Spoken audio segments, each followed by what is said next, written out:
Hello, everybody. Who do we got on the side here? Kingpin, Garage Guy, Lakeview Outdoors, Vanessa Kitty, Uncle John. Hey, guys, and Kitty. And we're live. Hi, everyone. We're actually early, believe it or not. Still got my tinfoil up behind me to keep the cats from jumping onto the counters in the kitchen. Okay. Has anyone seen, before we start, the summit where Tucker Carlson's interviewing everyone? Not yet. No. Oh, he's got to be the best. He exposed Mike Pence for January 6th and the Ukraine. Oh my gosh, it's priceless. He Oh, is. yeah. I mean, I heard about some of the stuff already, but I mean, he gave everybody a second a-hole. Well, he asked the tough questions while not fighting. You know what I mean? He's perfect for this role. Treese Blowens here. Did I say He's garage? supposed, Yeah. he's supposed to be getting, and he's going to launch his own show again. Mm-hmm. Yeah, with somebody else, and they're going to do it on Twitter or something like that. No, they're talking about Musk helping them out and putting them live somewhere. On Twitter. Yeah. Oh, no, Twitter's been talked about. This is something on TV I'm hearing. Oh. Oh, that would be good. I don't know.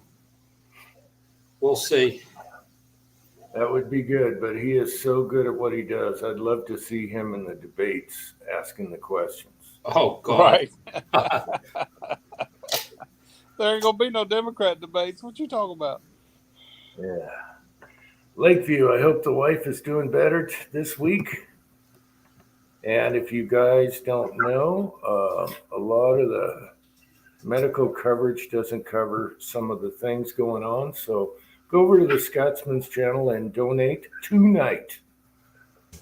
All right? He's a good guy.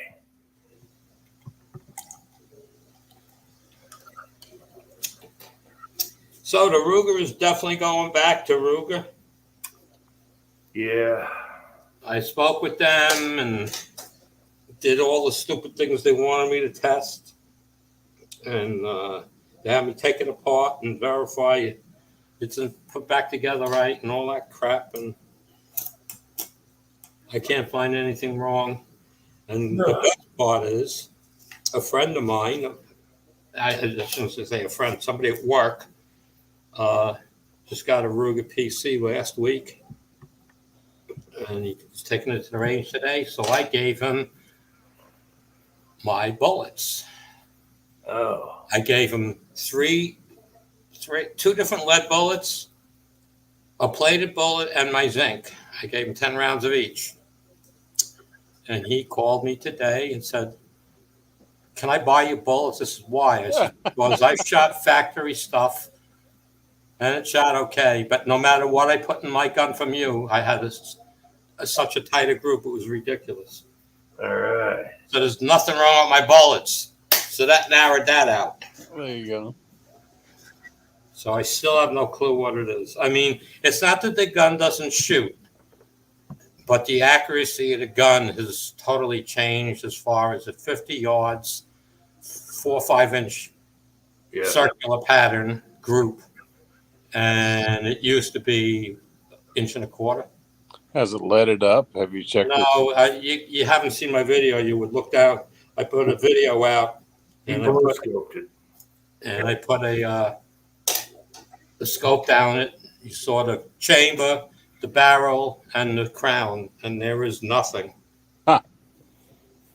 The barrel is so clean, it's ridiculous. It's got to be the barrel nut thingy. I'm thinking something. I don't want to say is bent, but I have to think it. They have like this fiber washer of some sort that's between the barrel nut and the receiver, and if that's screwed up somehow, I mean, I can't see anything physically wrong with it. Okay, but if something's wrong with that, that would cause the barrel not to, even though it feels tight, under firing condition, barrel could be slightly moving. No telling.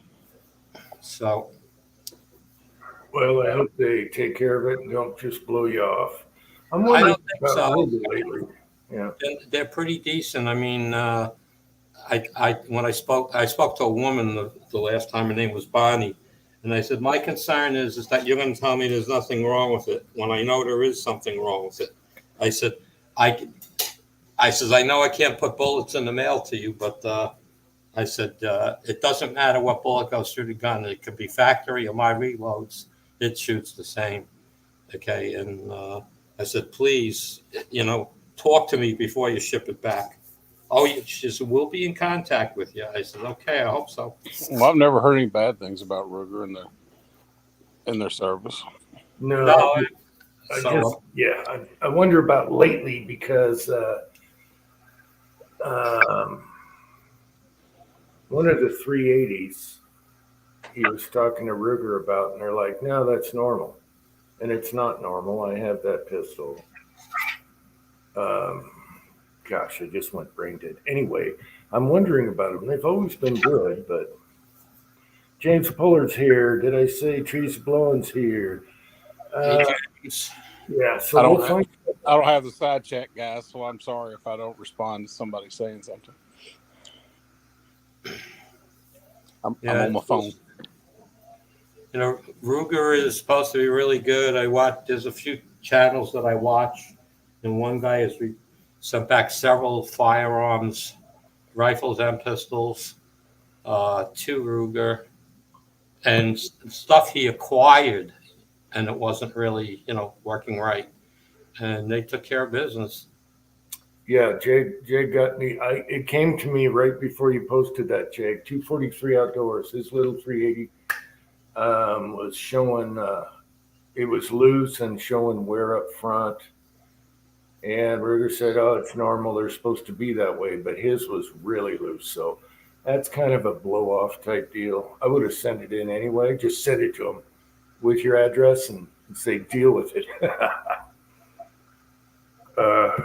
Let's see. So we got Jake here. Corners and Doors is here, and Hobbies Hobos here. All right. So hopefully they take care of you. They've always had good service throughout. I've never had to send a gun back to anybody before. So, I mean, even my Dan Wesson, prior to the pistol range closing, I only put about 10, 15 rounds through it, and it was just light stuff. And all of a sudden, I couldn't cock it. It wouldn't cock it.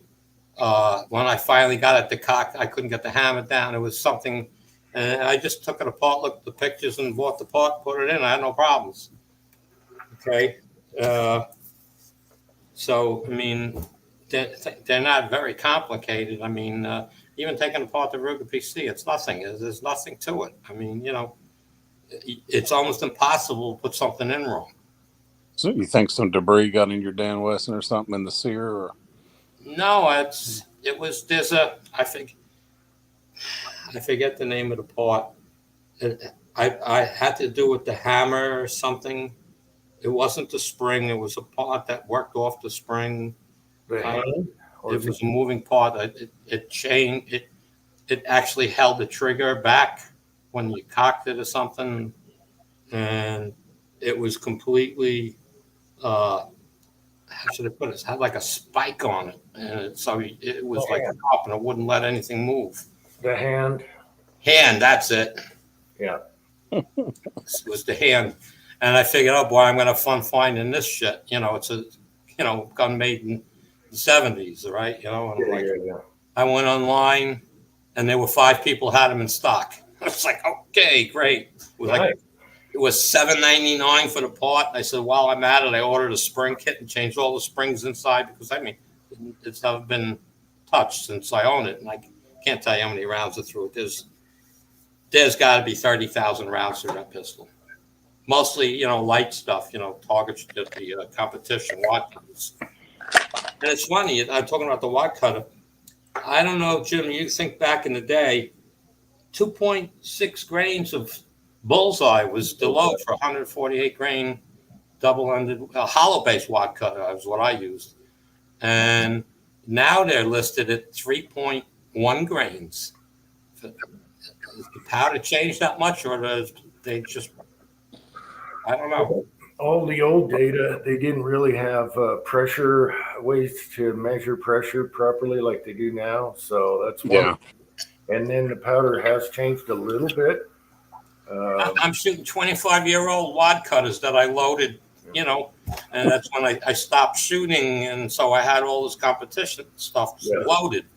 And you saw the targets, Jay, on that with the red dot. I mean, I shot the bullseye out basicly, Yeah, what 50 rounds with an 1.5 inch group and one hole, big hole, one hole. I shot the star out, at the carnival. Right. The star, the BB gun thing, yeah. Tactical Foot is here. Well, that's good. You found the hand for that. Sometimes you have to fit or file on it a little bit to time everything, but yours just dropped in. Yeah, I mean, it was. I bought 2 of them, so Just in I bought a set. I mean, I bought 2 of them, and I bought 2 spring kits. So I have no idea when and if I may ever need it again. Yeah. Yeah, I like the Model 15. They came in the briefcase kits. Yeah, 15 VH2. Yeah. Which was 2.4, 6, and 8 inch barrels. I mean, 2.4 and 6. There was an 8 inch you could buy, but I bought a 10 inch. Yeah, usually and that one was scoped for hunting. Yeah, usually the briefcases didn't come with the long one. Yeah, 2.4 and 6, but you could get 4, 6, 8. But you'd always lose one barrel. And I sold the 10 inch barrel.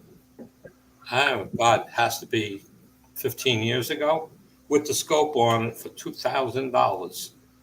Wow. You can't get it. Wow. They had a great idea. For people that don't know, you can remove and change the barrels just with a tool. One tool. Yep. 2 tools, feeler gauge. Yeah. To set it, yeah. And you could change a barrel in under 10 minutes easy. Yeah, and you can do it at the range. And if you want to, you want to play around and swap and go from a short to a long, it's ingenious. I wish more revolvers did that, but it's still made by what is it, CZ, right? Yeah, CZ. Well, I heard that they broke off with Dan Wesson. I'm not sure. I don't know. Well, they on their website. Well, I haven't looked in probably 8 months, but on their website, you can buy the barrels and everything else for it. So, and the new version, you can pull a barrel. So I don't know. The bearded guy is here. That bearded guy is here. Yeah. Who has it? Does Preacher have one? Somebody had got to use one. No, not Preacher. He's got a Ruger. Somebody has a Dan Wesson. I don't remember. I have to go look at one of my older videos and see who commented. Because I remember him doing, after I showed mine, he showed his. I can't think of who it was. Yep, they were neat. They had a niche that was different than anyone else. Well, shoot, if you wanted a 2-inch 357, and you wanted to also buy a 6-inch, that's 2 guns, twice the price for just having a barrel. Mm-hmm. I mean, I only paid, I believe the pistol pack when I bought it in '78 was $650. 78. And the 10-inch barrel was only $200. Broke Loader says Georgia Boy 44. I remember he bought a bunch of guns and some he was. That's it, Georgia Boy. Yeah, he got it in a batch of guns. Somebody's. Oh, those shotguns he had to clean up and all that. Yeah, somebody's estate sale, or something. Yeah, that's right. He got all those used guns. A friend of his or something were in the basement, and yeah, one of them had been in water or something. Yeah, and he got them all going. Mm-hmm. Oh yeah, I like the little project guns. I've done a lot of them and dunked them in the tank, and yeah. I have been stopping at every freaking garage sale I can find. The only good part is I met 3 people in my neighborhood that are into guns. Oh, I Yeah. feel funny. I'm sitting there. This woman has this yard sale. She's probably in her late 40s. Nice looking lady. She's having a garage sale. It's all kinds of clothes and there's some tools and so I stopped by and she says, "You looking for something special?" I said, "Well, I kind of feel stupid even asking sometimes." And she says, "Ask anything you want. I have a very open mind." I said, "Anything gun related, reloading or anything like that?" And she says, "Actually, no." She says, but I do carry." And we had this whole great conversation. there you go. You didn't ask her what her preferred gender is or anything. No, she was married. Her husband was there. Him, her. LGBTQ or whatever it's called, and now they have an X or something. Whatever. No, she was. I mean, it was crazy, but I mean, I was there for an hour bullshitting with her. Mm. But I can't find anything. I said anything. I said, "You have lead? You have wheel weights?" I asked questions. What's a wheel weight? Those things they balance on your car. Oh no, I don't have any of those. I said, "I know the ones on your car are missing." And he goes, "How would you know they're missing?" I said, "Because I took them." And he started laughing. They're all that metal impregnated rubber now, or plastic, or whatever it is. Yeah, it's gonna. Zinc is still the cheapest way to go. But it depends on what you find. But Yeah, the wheel weights are gonna dry up very soon, so we're gonna have to find other sources. yeah, well, what's his name? Reloading from the hot pot. He had sent me a first box, medium flat rate box stuffed with zinc, and he's like, "I have no use for it." I'm instead of throwing it out because they don't want to give me anything for the zinc at the junkyard. They said, "I'll be glad to send it to you." I said, "Okay." So I made up some bullets for him. I sent them. You saw the first unboxing he did, and then he sent me a second box, and I sent them back a small flat rate box filled with lead ingots to melt it down wheel weights. It weighed 13 pounds, so he got 13 pounds of lead for free. That's a good swap. Yeah, Okay. well, I was telling people, I said, that's about what I can get in a small flat rate. To do a medium, there would be the box would only be half full to give you pound for pound. I sent Tin Man 25 pounds, and the box tore open, and they delivered him an empty box. Even though I put the address, I used shrink wrap on the ingots. They even put his address on the ingots. He never got. Yeah, that's what happened with the fuzzy and cranky package. The 2 boxes he sent me of zinc, one weighed 36 pounds, the other weighed 39 pounds. So they got to me no problem, and also loose in the box. I put that fiberglass reinforced tape on there now. What the trick is to line the box inside with another layer of cardboard, and then put your stuff in. Make it double wall thick so it can't bump into the box. Wrap the guts so even if something breaks, it can't get out. You know what I mean? So bubble wrap, stuff like that. That nylon reinforced tape to me and Tin Man use works just fine. Yeah, it's just cheap. Okay, we have Andre D'Angelo's here, Thorzax is here, and I have a question.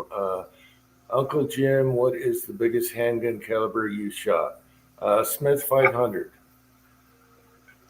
And with hot loads, because a friend of mine played a trick on me. He was shooting the light loads, and then he goes, "Here, I'll load you up some," and handed me the hot stuff. So Got that 500 Smith, and it's only a 3-inch barrel. This was a 4-inch. Yeah. That 3-inch barrel, it like carpet burned the palm of my hand. Yeah. He's got a 50 AE too, but that's in a Desert Eagle. And that's mild compared to that Smith with that snub nose. Yeah, I have no need for something like that, so it wasn't my thing. I mean, it was fun just for the bark and the kick, but no, I'm fine with the 44 mag. It'll take care of anything I need. The 460 is kind of cool because you can do more than just one caliber. Yeah. 454 Casull is probably it's more powerful than the Smith 500, but the one that I shot was like a 11-inch barrel, or I mean something absurd, and it wasn't bad at all with that big long barrel on. Yeah. Maybe in your Alaska, or if you're in Alaska or something, but 44 mag's fine with me. You can stoke it with 310 if you want, or go light and fast. Who makes that 4570 pistol and that 3030 pistol? Who is it that makes that? Is it Charter Arms that makes those, or No, it would be, gosh darn it, what's that company's name? Oh, shoot. Oh, let's see, who did I miss? AR is here. once? Yeah, I don't get needing anything more than that. But whatever turns you on. So let's see and obviously you saw if you watched the video, no real luck with that 76 grain in zinc, 44 grains in zinc, I should say, 223. I got it it's shooting, but it's like 3 inches high and 3 inches to the left, and it's a 6-inch group. Okay, out of the AR, but now out of my bolt, it's shooting at lower velocities. It's shooting great. I just loaded up more. I didn't have enough powder. I got to go a little bit more, and I should have it working on the bolt. So, are you change in weight is your barrel twist 1 in 9. It's make an issue at that point? Yeah, well, when I was shooting it, the AR did not. My first load was only 19 grains and 3 of the 5 keyhole. When I went 19.5, the keyhole went away. At 20, it started working the bolts in the AR, and group getting better. I went up to a max load of like 24 grains. I was using tactical rifle. That's what I had. And somebody suggests trying a different powder maybe, but I'm not too worried about it working in the AR. And the difference in length in my AR, God, the overall length was a big difference between the AR and the bolt. And the bolt, I'm at 2.52, and it's just about kissing the lands, and that same bullet wouldn't chamber in the AR at all. Huh. I had to go down onto like 2.24 or something like that to chamber it in the AR. Big difference. Yeah, Magnum Research, the guys are right. Doing those crazy pistols. They had a little bolt action pistol for a while there. It's probably gone now, but yeah, they had a little bolt action like the Savage did also. So you had like a little container that was a bolt. I always thought that was neat. Yeah, so I was going to pack up some bullets to send out. I got 2 guys still some bullets to.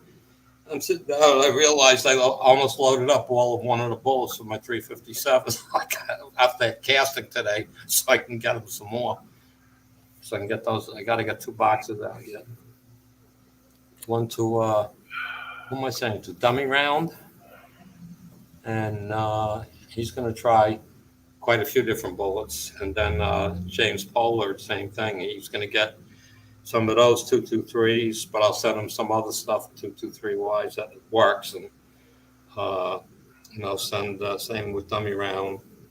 But that 357, well, it's 170 grain wad cutter is shooting great out of my Dan Wesson. I mean, I got to just work up the charge right. I just loaded something and went to shoot it. And, it worked great. And that was the main thing, was the test of the red dot. That was the biggest thing. And I was right on. I was only about, first shots, if you watch the video, of about 2 inches left and maybe an inch high. And it was the same with the regular low end wad cutters. I tweaked it over a little bit. The wad cutters came in, but the Hotelo, the semi wad cutter, was still needed to click in a little more. But I don't want to keep changing it. But I was so surprised how well this $29 red dot worked. Wintech off of Amazon for $29. That's probably the one me and yeah. Probably the one me and Preacher tested that before COVID was like $17, $19, something like that. It worked absolutely great till it didn't.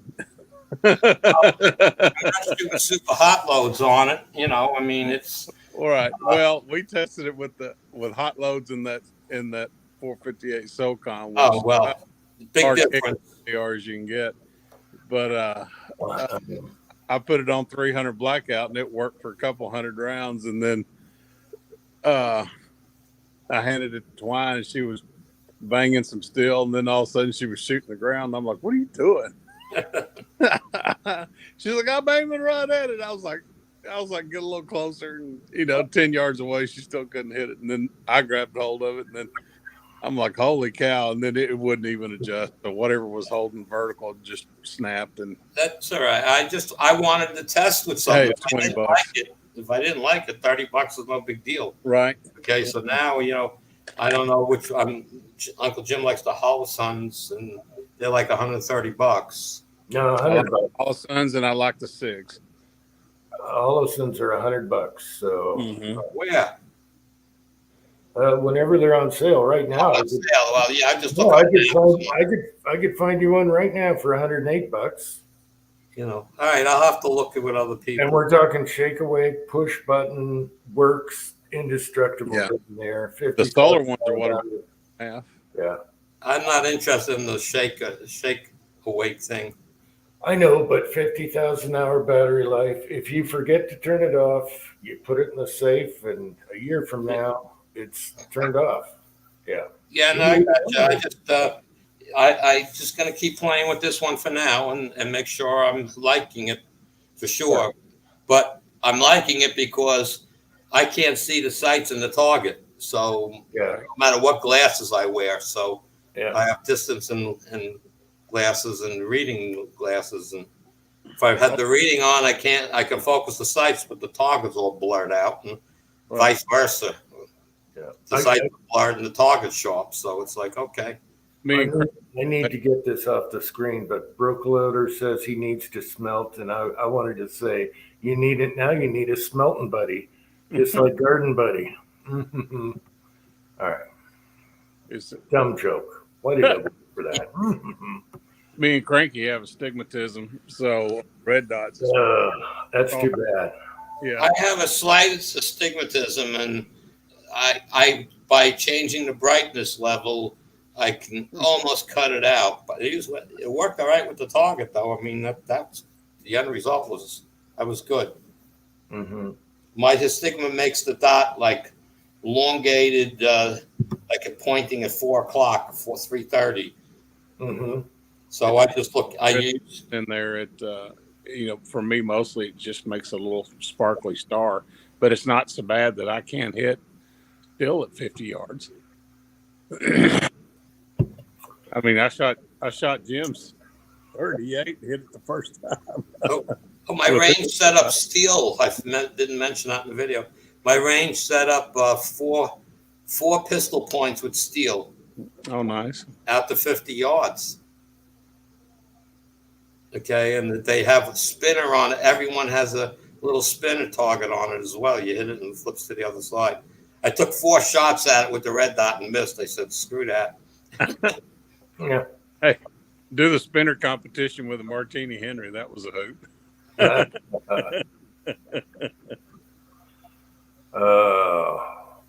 Yeah, Pat should be shopping right now. Maybe he'll chime in. I keep forgetting to put a link here. Anyone want to come on? Whenever I post a link, anyone's welcome. Everyone. But I was impressed with the red dot. The only a couple of times I picked it up and I couldn't find it. Yeah, pistol. You gotta get used to your grip angle. Rifled, man, boom, bang, pow. But I was liking it. Okay, I'm willing to invest in a better one. We'll see how it works over the summer, and I may buy a new one at the end of the season for next year or something. I'll watch If you can co-witness your sights through it, it makes it a lot easier because then it's in a natural position for you. It is for me. But yeah, for those you're gonna have to use the really small dots, the pistol dots. Well, this is 2 MOA. Mm-hmm. The one I got. Profile. Yeah, I've got the Holosun cutout sight and that little Hellcat of mine, and the sight's co-witness on it, so the dot comes up naturally for me. So I'm lucky there. That's my carry gun. Mm-hmm. I have to do my little research. I mean, I'm not afraid to spend the money if it's going to do it. I have such good luck with that CV Life scopes. I have so many of them on so many different guns. I mean, including 30-06. So it's getting some shock out of it. Yeah. And I have no problems with it. That CV Life is like $39 or $49 for the red dot. I don't know. I've never heard any complaints about those other than the front being a front focus or whatever it is. Yeah. Focal plane. Which model do you have? What power of CV? I didn't buy one yet. Oh, I thought you had CV Life. No, I had. It's called a WinTech or Win 10. Oh, I thought you said you had a bunch of CV Lives. Oh, scopes. Yeah. Yeah. I have the 6 to 24. Okay. 50 or 55. I forgot what the number is, and it's got the distance adjustment on the front of it. The new one that I just got that I replaced for my Ruger got coated lenses now. It was really sharp. Really liked it. Okay, Jag says his highlighted comments are only showing for a second. Man, I had that one up there long. Anyone else in the side chat having a problem with Jag's highlighted comment right now? I'm seeing it on my iPad, so. Yeah, I got my TV on. It's on there fine. What highlighted comments only showing half a second for me for some reason, huh? I don't know. Yeah, it's working here because I got 2 devices going. It's working here. Interesting. I might have to try CV Life sometime because, for one, I'm cheap. I can't do $500 scopes. Either could I. I have too many rifles, and do you know how much that would cost an old guy like me? Forget it. I can't do it. Yeah. I What you do, Jim, those CVs would be great. I have like 5 rifles, 6 rifles at a 22, 7 rifles, and every one of them's got a CV Life on it. So if I spent, even though I spent $300, it's still a lot of money. I mean, to buy one for each rifle, spend $300 on a scope. That's where I miss Cabela's because they would once or twice a year they'd run that special with Vortex, buy a rifle and get the Vortex scope for like $75. I got a couple of my Vortex that way. Broke Loader's got 4 of them. Yeah, I like Broke Loader. Which one do you have? A 3x9 by 40. Oh. Yeah, the one that I have, Kenny sent me. And, he tested and abused them and, did everything he could. And he was shooting 1,000 yards. I'm like, that's good enough for me. Yeah, he said that you got 2 models, 2 different powers, and one tracked better than the other as far as all your tracking, because he did a full test on both, tracking them back and forth. The one you have to twist the front of the scope. I can't remember if it's for zoom or for focus. I can't remember. I think it has to do with the angle, the wide angle. The one Yeah, thing I all don't, the ones I have the front thing you set for the yard as you're shooting.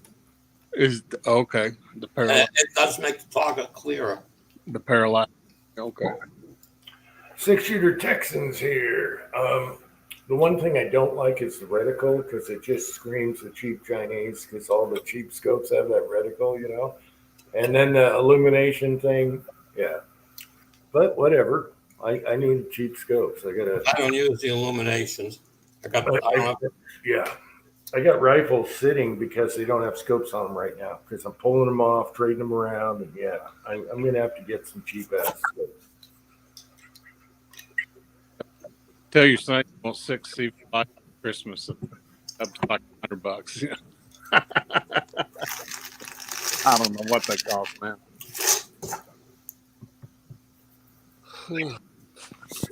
6 by beer 24 by 50 is parallax. Yeah, that's all I have one different one. All mine is 6 by 24s. Yeah, I have to have adjustment because if it's a 50, just a fixed 50 yard, I get fuzzy when it goes to 100. You know, it's not as crisp. So I like a parallax adjust. I have an older Weaver. I love it. It's got the, you know, tactical gizmo knobs on it and everything. I like that one.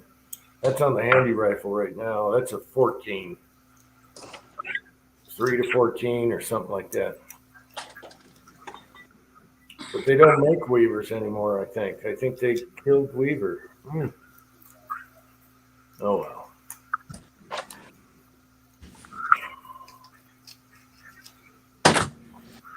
I'm a Vortex fan.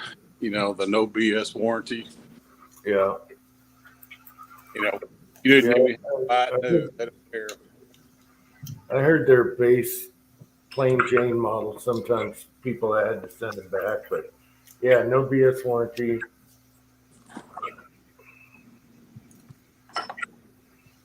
Just put it this way, for $59, for me to ship it back to them, I'd buy a new scope first. Right. Oh, it's going to only cost me, I called the gun store today. It says it's Cheers. $50 to ship my gun there and back. Oh, $25, he said, each way. Each way. Yeah, but okay, you can't ship it direct from New York. You gotta go to I can't ship it from New York, but they can ship it directly back to me. But I have to be home to receive it. Okay. And I said, well, I can ship it to where I work. Says we won't do that. Yeah. I can understand that. What's the difference? Because anybody could sign for it. Yeah. Did they? You didn't get a cull tag? They should give you a cull tag for warranty work, and then you just slap it on the box and send it. I don't know yet. I have to call them back and set up the RMA. Ask for a cull tag. It shouldn't cost you any shipping there. And being in New York, if you got to receive it at a gun shop, yeah, you're gonna have to pay something. But It just charges $25. I bought one of my Mossbergs from one of those online places, and they shipped it in. It was $25.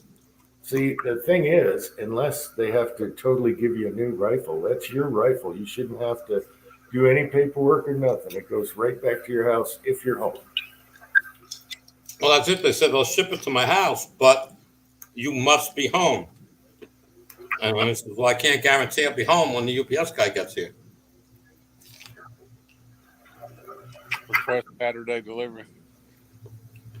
I've had stuff delivered that needed to be signed, like suppressor repair or guns or something, and the guys are so lazy they just left it at the door. Yeah, they figured, no one's going to take it off the porch up here. So, But when they send prime, when I get primes and powder delivered, I have it delivered to where I work. I haven't signed for it yet. oh, it's gross. He just puts my name in.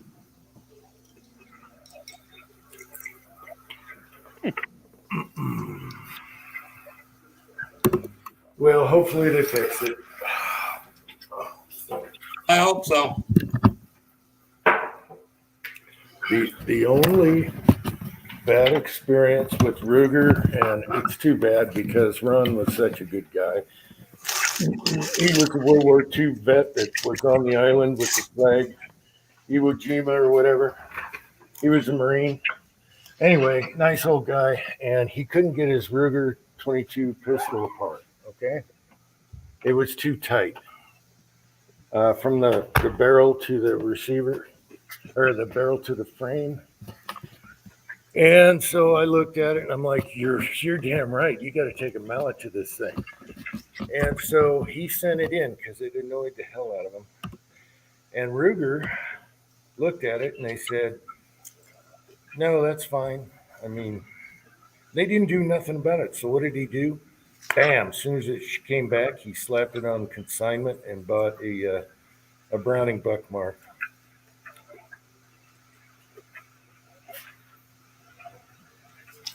But for a while there, they were making MK3s really tight. I mean, you couldn't get them off the frame. Huh. So you think they would have helped him out there. I felt really bad. I grew up shooting. He made his money back, so because we gave him a deal in the first place. So he got his consignment money and just boom, slapped it on a Buckmark because you can do it with screws. I grew up shooting a Mark II. I bet we put 1,000 rounds through that pistol as kids. And what was the crazy story about it was, my grandmother we were like, she had like a 38 snub nose, and she let us shoot it. And I was like, I wish we had a pistol. She's like, you want a pistol? You got to talk to the sheriff first. Up to the county sheriff, about 15 miles from where county. And he put in, gave me the what for lesson. He was like, you gonna be safe. You're not gonna point at anybody. Their cars with it, or no, sir. I'm 12. He opened his desk drawer, and there's like 30 pistols in there. And he was like, pick one. So that's where Ruger Mark II. So years down the road, I got the story from my grandmother. She's like, yeah, he'd tell folks, you want to go to jail or give up your gun. That was, that was in the 70s. Did he make you promise no stop signs or traffic signs either? Don't shoot that. Well, at 12, I guess he figured I wasn't going to be driving too much and shooting a lot of street signs. Yeah, road signs are not safe in the country. Not at all. Oh, yeah. You drive around here and they've been shot with everything from 22s to buckshot. Papa's place is here. Hey, Papa. Yep, that's pretty funny. But yeah, he opened up his desk drawer and it was just full of pistols. He confiscated off of people. You want to go? That's bad. That's so bad. It's so bad. Some drunk with a gun, he just took the gun away. Drove him home. Yeah. I know. I guess they could come and try and claim it, but they didn't. So. Right. Mm-hmm. Tell your dad to come pick it up from me, that kind of stuff. Sounded like a good old boy. Oh, he was. Cowboy hat and all.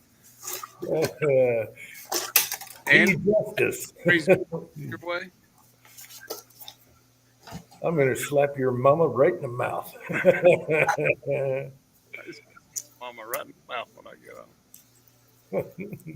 There's no way you're from my loins. Oh. I love Jackie Gleason. Hey, Andy, has it quit raining on you finally up there? We haven't had rain. It rained Thursday. Yesterday it rained at night for about 15 minutes. Today, nothing yet. Oh. Tomorrow we're supposed to get drenched. I thought Long Island got a lot of rain. It's different sections, so yeah. It was all east and north of me on Long Island, the eastern end of the island, Riverhead. out the Riverhead, the north and south forks of Long Island. The storm went across there.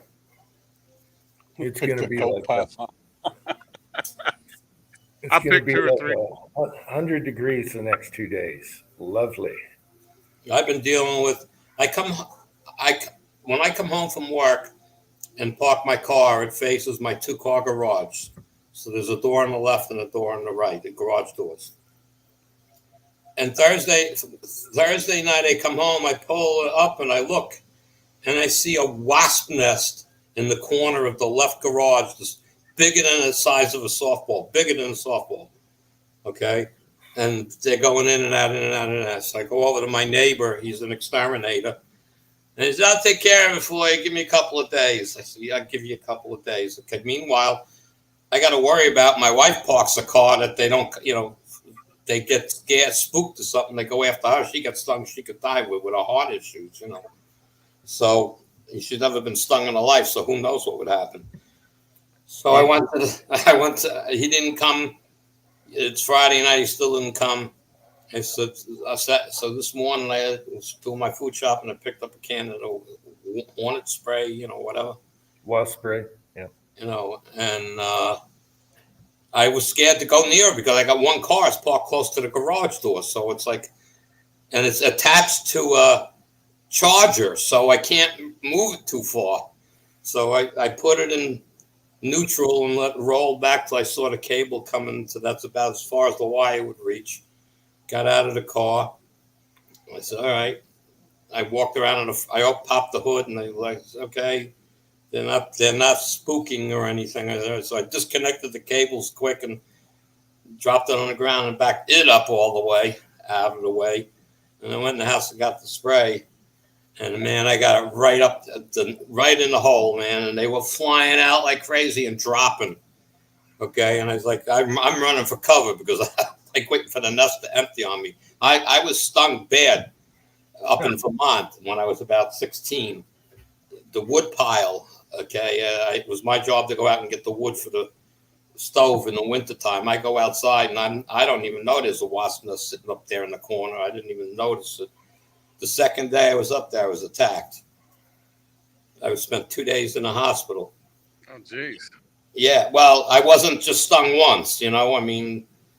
I've been swarmed by yellow jackets and popped like 29 times, and since then I'm allergic to them now. I just hit them with a garden hose. Yeah, that was no bueno. I just take a garden hose to the WD-40. But WD-40 will knock them smooth down. The last 2 chats I had wasp spray. It's probably still there on the table where I chat. And I was going to show you guys the cheap mace, okay? And it shoots 25, 30 feet. Yeah. So if you get someone coming up to your car window and you don't want to shoot them, hey, I was just taking home some wasp spray, and hey, this guy, and you just hit him in the face with that. That'll stop him right now. So I've sprayed it several times today. It's now falling apart from the spray. And I don't see anything else going in and out. I just hope I got the queen. That's all. Yeah, we usually get a nest at the peak of our house in the back where I shoot, but not this year. So I'm going to look at it tomorrow. Well, it depends on how rainy it is. I'm going to look at it tomorrow if I don't see any activity. Because I actually tonight before it was dark, it's actually attached to the top frame of the garage door and the garage door itself. It's physically attached that way. I was in the garage and I was hitting the garage door with a wood stick, and I'm looking outside, and they didn't come out. So I'm assuming I got them. So tomorrow I'm going to hopefully hit a spray one more time in the morning, and then I'm going to put a garbage can with water under it and try to knock it down. Here it is. It's still on the table. Yep, that's it. 25% more too. The one I got. Y'all get those wasp nests up there? Look like a hornet's nest, small. That is the old school. Yeah, that's the old school pepper spray. So leave a can of that on your seat, and anyone bugs you, just see you. Oh, Dwayne is here. Hey, Dwayne, sorry about that. Sorry for the delay. Hot water, if they're in place, you can throw it on. Go on in hot water, if they are in a place, you can throw it on. Okay. The shop vac works pretty good on them too. Yeah, soapy water works good on insects. They can't breathe, like ants and stuff. Well, like I saw no activity, and because I sprayed it a few times and it was still activity, and then finally there was no more activity. I sprayed it again, nothing came out of it, and I was, so, and it's starting to fall apart from the spray, is changing the hard mud back to mud. Yeah. So Yeah, they don't like me, but my son doesn't like them. My wife doesn't like them, but they never attack me or nothing. Well, it's far enough away, maybe. That's all. I mean, this is, man, every time the car is parked right there and the fan's right next to it. So I don't want them to be like, the noise of the car or something bothers them and they come out. So hopefully I got them. I'll find out tomorrow. Like I said, I'll put a garbage can with some water under it. I have one of those swimming pool poles, the long telescopic poles. What's in that? 25 feet long. So I'm going to use that to knock it down. Hopefully it'll be far enough away to run if they come out. The Japanese beetles have started to show up this year. We've had enough rain. Here they come. It's like driving down the road and having rocks hit your windshield. Ow. Oh, God. Yeah, try it on a motorcycle. Yeah. I've had a few bugs in my teeth. Or hit me in the throat, like riding a dirt bike at full speed, and it was like somebody clotheslined me. Yeah, it hurts at about 80 miles an hour. I'll tell you that. Yeah, big old bumblebee or something like that hits you. Whoa. Thorzak's here. Yeah, how's it going, guys? Going good, Dave. Yeah, I bet mouth one time going down the highway. I had a hornet's nest. Dragonfly stuck in his mouth. I had a hornet's nest one time on the eve of the house, and it was my old place, where I used to live. And I just took my stump burner. That was it. They were done. Yeah, that'll do it. Yeah, I don't want to burn my house now. Done. I just use a pressure washer around. Just wait until night, and they all go in there, and then just get up on a ladder. That's it. Toast them. They haven't got a chance. I did that with a yellow jacket nest back at my old home place. We had a nest, and I just put a little Coleman camp fuel in a weed, pump up weed sprayer, and just made me a little flamethrower out of that, and napalm. That took care of them. Yeah, I've done the same thing. I've taken gasoline and oil, mixed it together, and then put it on an anthill, and then touched it off, and it'll sit there and burn with a flame on it for hours, and just keep going and going and going, and the next day you go out there and there's just like a cone. It just burns up all that stuff they put down in there, and they're all burned up, and that's it. Yeah, that's a good way to get rid of an anthill. I'll tell you, gasoline and some oil, mix it up, pour it on there, and touch it off. It was Georgia boy that had the trick on the fire ants, wasn't it? Yeah, that thing that he put on the fire ant. Luckily, they haven't made it this far north, but man, in South Arkansas, they are. I think his main concern was that his congregation, his congregation, was complaining there were fire ants inside the church. Yeah, so, on the sidewalks. Yeah, he had to do something about that, because once they've penetrated the barriers of your residence, man, they're hard to get rid of. I know down in Texas, when we hog hunt, you got to pay attention to where. In the wintertime, it's a lot slower to react, but this time of year, you better pay attention. I'll be right back. I need a drink. I promise. Okay, Andy. Looks like everybody left us, Marvin. I'm ran to the bathroom probably. Yeah. Well, I got another CT scan coming up this next week, and he's going to look to see if this is healed up enough, and then I can get rid of my biceps homemade. I can get this plate taken out, and then I can work on healing up and get more mobility. But right now, I'm limited. I'm limited by that plate. I can't lift more than there. That's it. Hitting that, to hit your collarbone. Yeah, bone. Just if I really stretch it real hard, it hurts.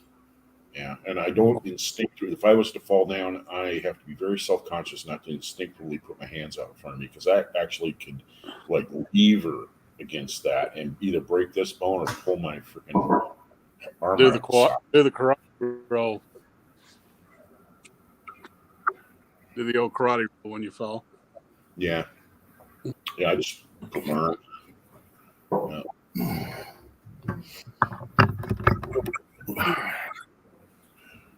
Boy, it's kind of muggy right now here. Yeah. We've been having a real dry spell for a while, but this week we've gotten 4 inches of rain in two nights. Oh, I'd love that. I guess it was Thursday night. The storms were coming through, and we're having ground strike lightning like crazy. I mean, shake the house lightning for about 30 minutes. And the thing is, it wasn't moving real fast, so the rain was just coming straight down. But man, when the house shakes, that it's coming close. But we got 2 3/4 inches of rain that night, and it only rained about 3 hours. So an inch an hour is getting it. Yep, as long as it's not dry lightning. River didn't come up at all. It's so good. It's been so dry.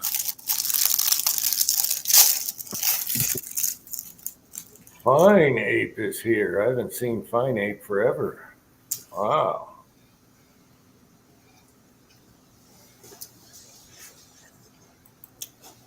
I don't know if he's still doing videos. When I lost my channel, I lose everyone. So, yeah. It's hard to find everyone back again, But we were strike free. It's been like that for a while. I'm amazed Uncle Jim 2 survived. I'm amazed. I'm absolutely amazed. Well, I still had the video that killed the first channel. I think they letting up a little bit. I think they did, because the one that got me, I reposted it right here, and they could have dinged me for that for my third strike, and they didn't. And they did. There's a couple of guys who put it up. Broke loader? I don't know. Somebody put up a reloading video. I mean, a casting video. Hobos. I've seen that. His adopted son, the sheet metal worker guy, he put up a reloading video. He says, "No, I'm tired of this crap. You want to go ahead and just start dinging me on it? That's fine. I'm an American. I'm just going to exercise my rights and do what the hell it is I want." And really. So, yeah. And you know what? What are they going to do? Get mad? Get really mad? Well, they make you disappear and you lose everybody. Yeah. I got like 700 subs now, so there's that. Yeah. I guess if you got a real small channel where you only got a couple hundred subs, it's no big deal. Mm-hmm. Everybody does the work to subscribe to you, and you got to build it back up again, and then the next thing you know, they're dinging on you. I'm surprised that my old channel, Thorzak's the old channel with all my videos on it, that a lot of those videos are still up. They haven't done anything to me. Yeah, nothing. I've never got a anything. Mine down, and Tacos had well over 30 taken down. Yeah. And then, he'll get a strike from a video posted 4 years ago. Like, really? They pick on the old ones. Yep. I just made it easy. I just moved all my casting over to Rumble. So, And I only castings showing zinc stuff anyway. So You're the zinc king. Andy is the zinc king. so that's another one I got to add in the next video. Zinc Doctor, Dr. Zinc, Zinc Master, and now the Zinc King. The zinc king. I'm having a lot of good luck with it. I mean, I'm The Zincator, the Zincatora, the Zincatora. Aura. We need to have Andy turn around with his accent and hold up a little bullet made out of zinc and say, "Can you smile?" Yeah. Can you smile?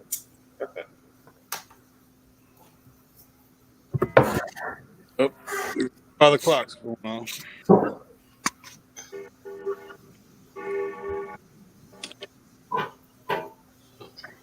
I'll tell you one thing, Marvin. You sure got a beautiful place there. I guess that comes along with just being a contractor too. Well, I can take credit for the shop, but I can't take credit for the house. But Right. when it came up for sale, we jumped all over it. Oh, I'm dropping beer. Mm. do something with your Wi-Fi, though. Yeah, I'm walking away from it. Let me get over to the reloading room. See if it gets any better or worse. Well, they have these gadgets you can just plug into a wall outlet that it takes the signal and amplifies it. So, Jeremy, you've been really diving off the end of the diving board into the big pool of the little cartridge of the 7.5. Me? 5, yeah. You've been really. Oh. You like that? You like that little cartridge? My son had to have that gun, so the only way to shoot it cheap is to load for it. Yep. It's tricky. You got to be totally focused, but it's not. You just got to do what you got to do. It's not impossible. It's actually it's fun to shoot. It's really fun, and it's cheap to shoot. Yeah. If you're really I just set up my Pro 1000. I mean, the press is always on the bench, but I just set it up tonight to do the 38. I'm just glad I can see my bench again. I'm so proud that it's been so hot out. It's nice and cool in the basement, and very happy that I can see my bench again. Still got a day or two of cleanup, but That's why I told you, be sure and get all the glitter off of it. Well, I have basically one real full-size bench that has two presses on it, one on each end that are on plates to take them off. But I never take them off. I just leave them there. One's the Pro 1000, one's the Pro 4000 or 2000. They keep changing the name of it. And then the prep bench is a smaller bench. It's only 4 foot long, and that's where I do most of my stuff. I mean, I have two mounts on that. One on the side for the APP or the ACP, and then on the other front side, I have the All American 8 mounted, and again on a plate. But I mean, I got All American 8. I like it, and I was going to set up the Lee turret, and like I have the newer version of it, but I had that set up for 38 357, and it just like it's one bullet at a time, period. And it's like, you know what? I do that on the Lyman All American 8, so I don't really want to set that up. So I said, all right.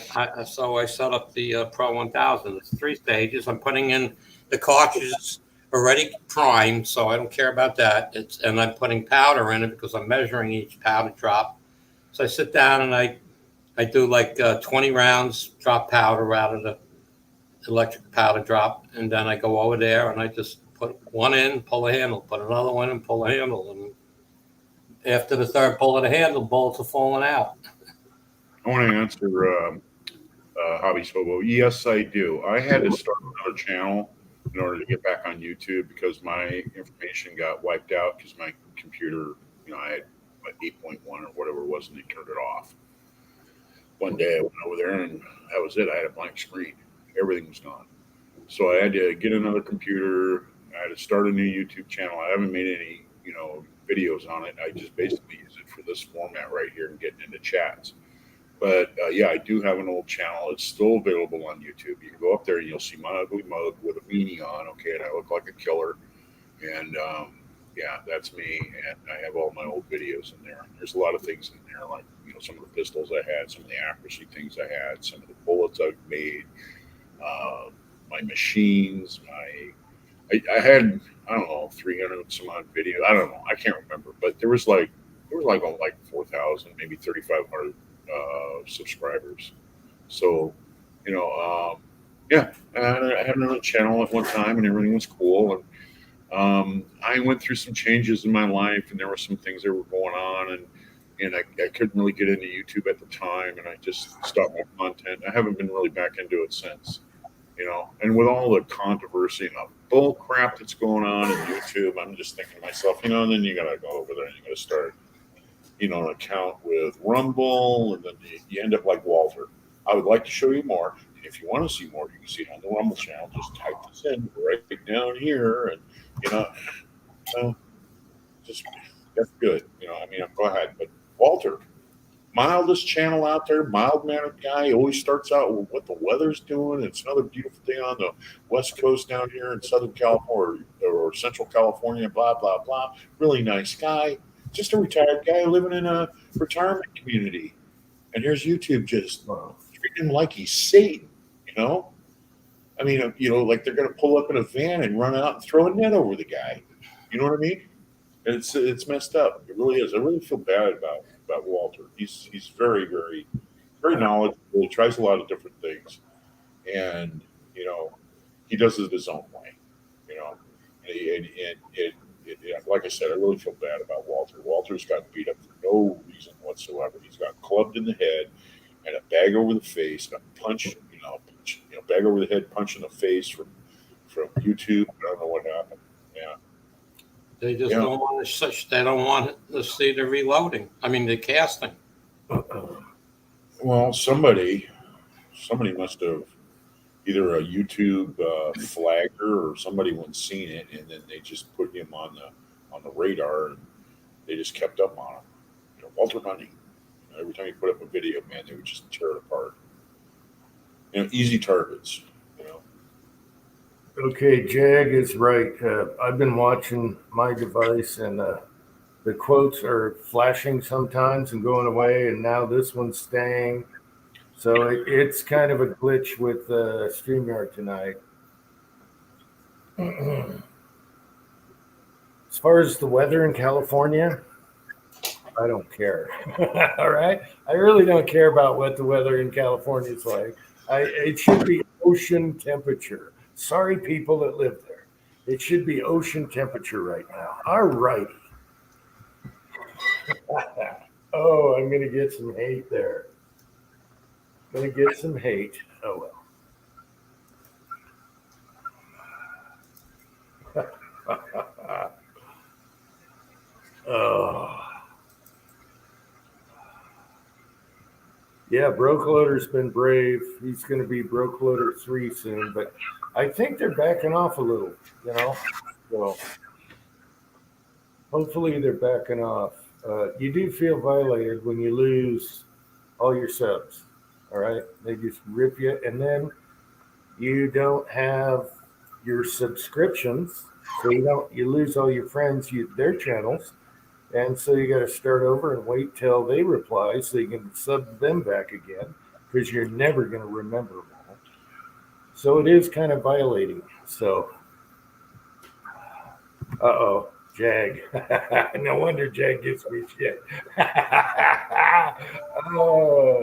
Ocean temperature. Oh, I'm sorry. Things need to change. Oh yeah. Don't know how you guys do it down there. I couldn't live like that.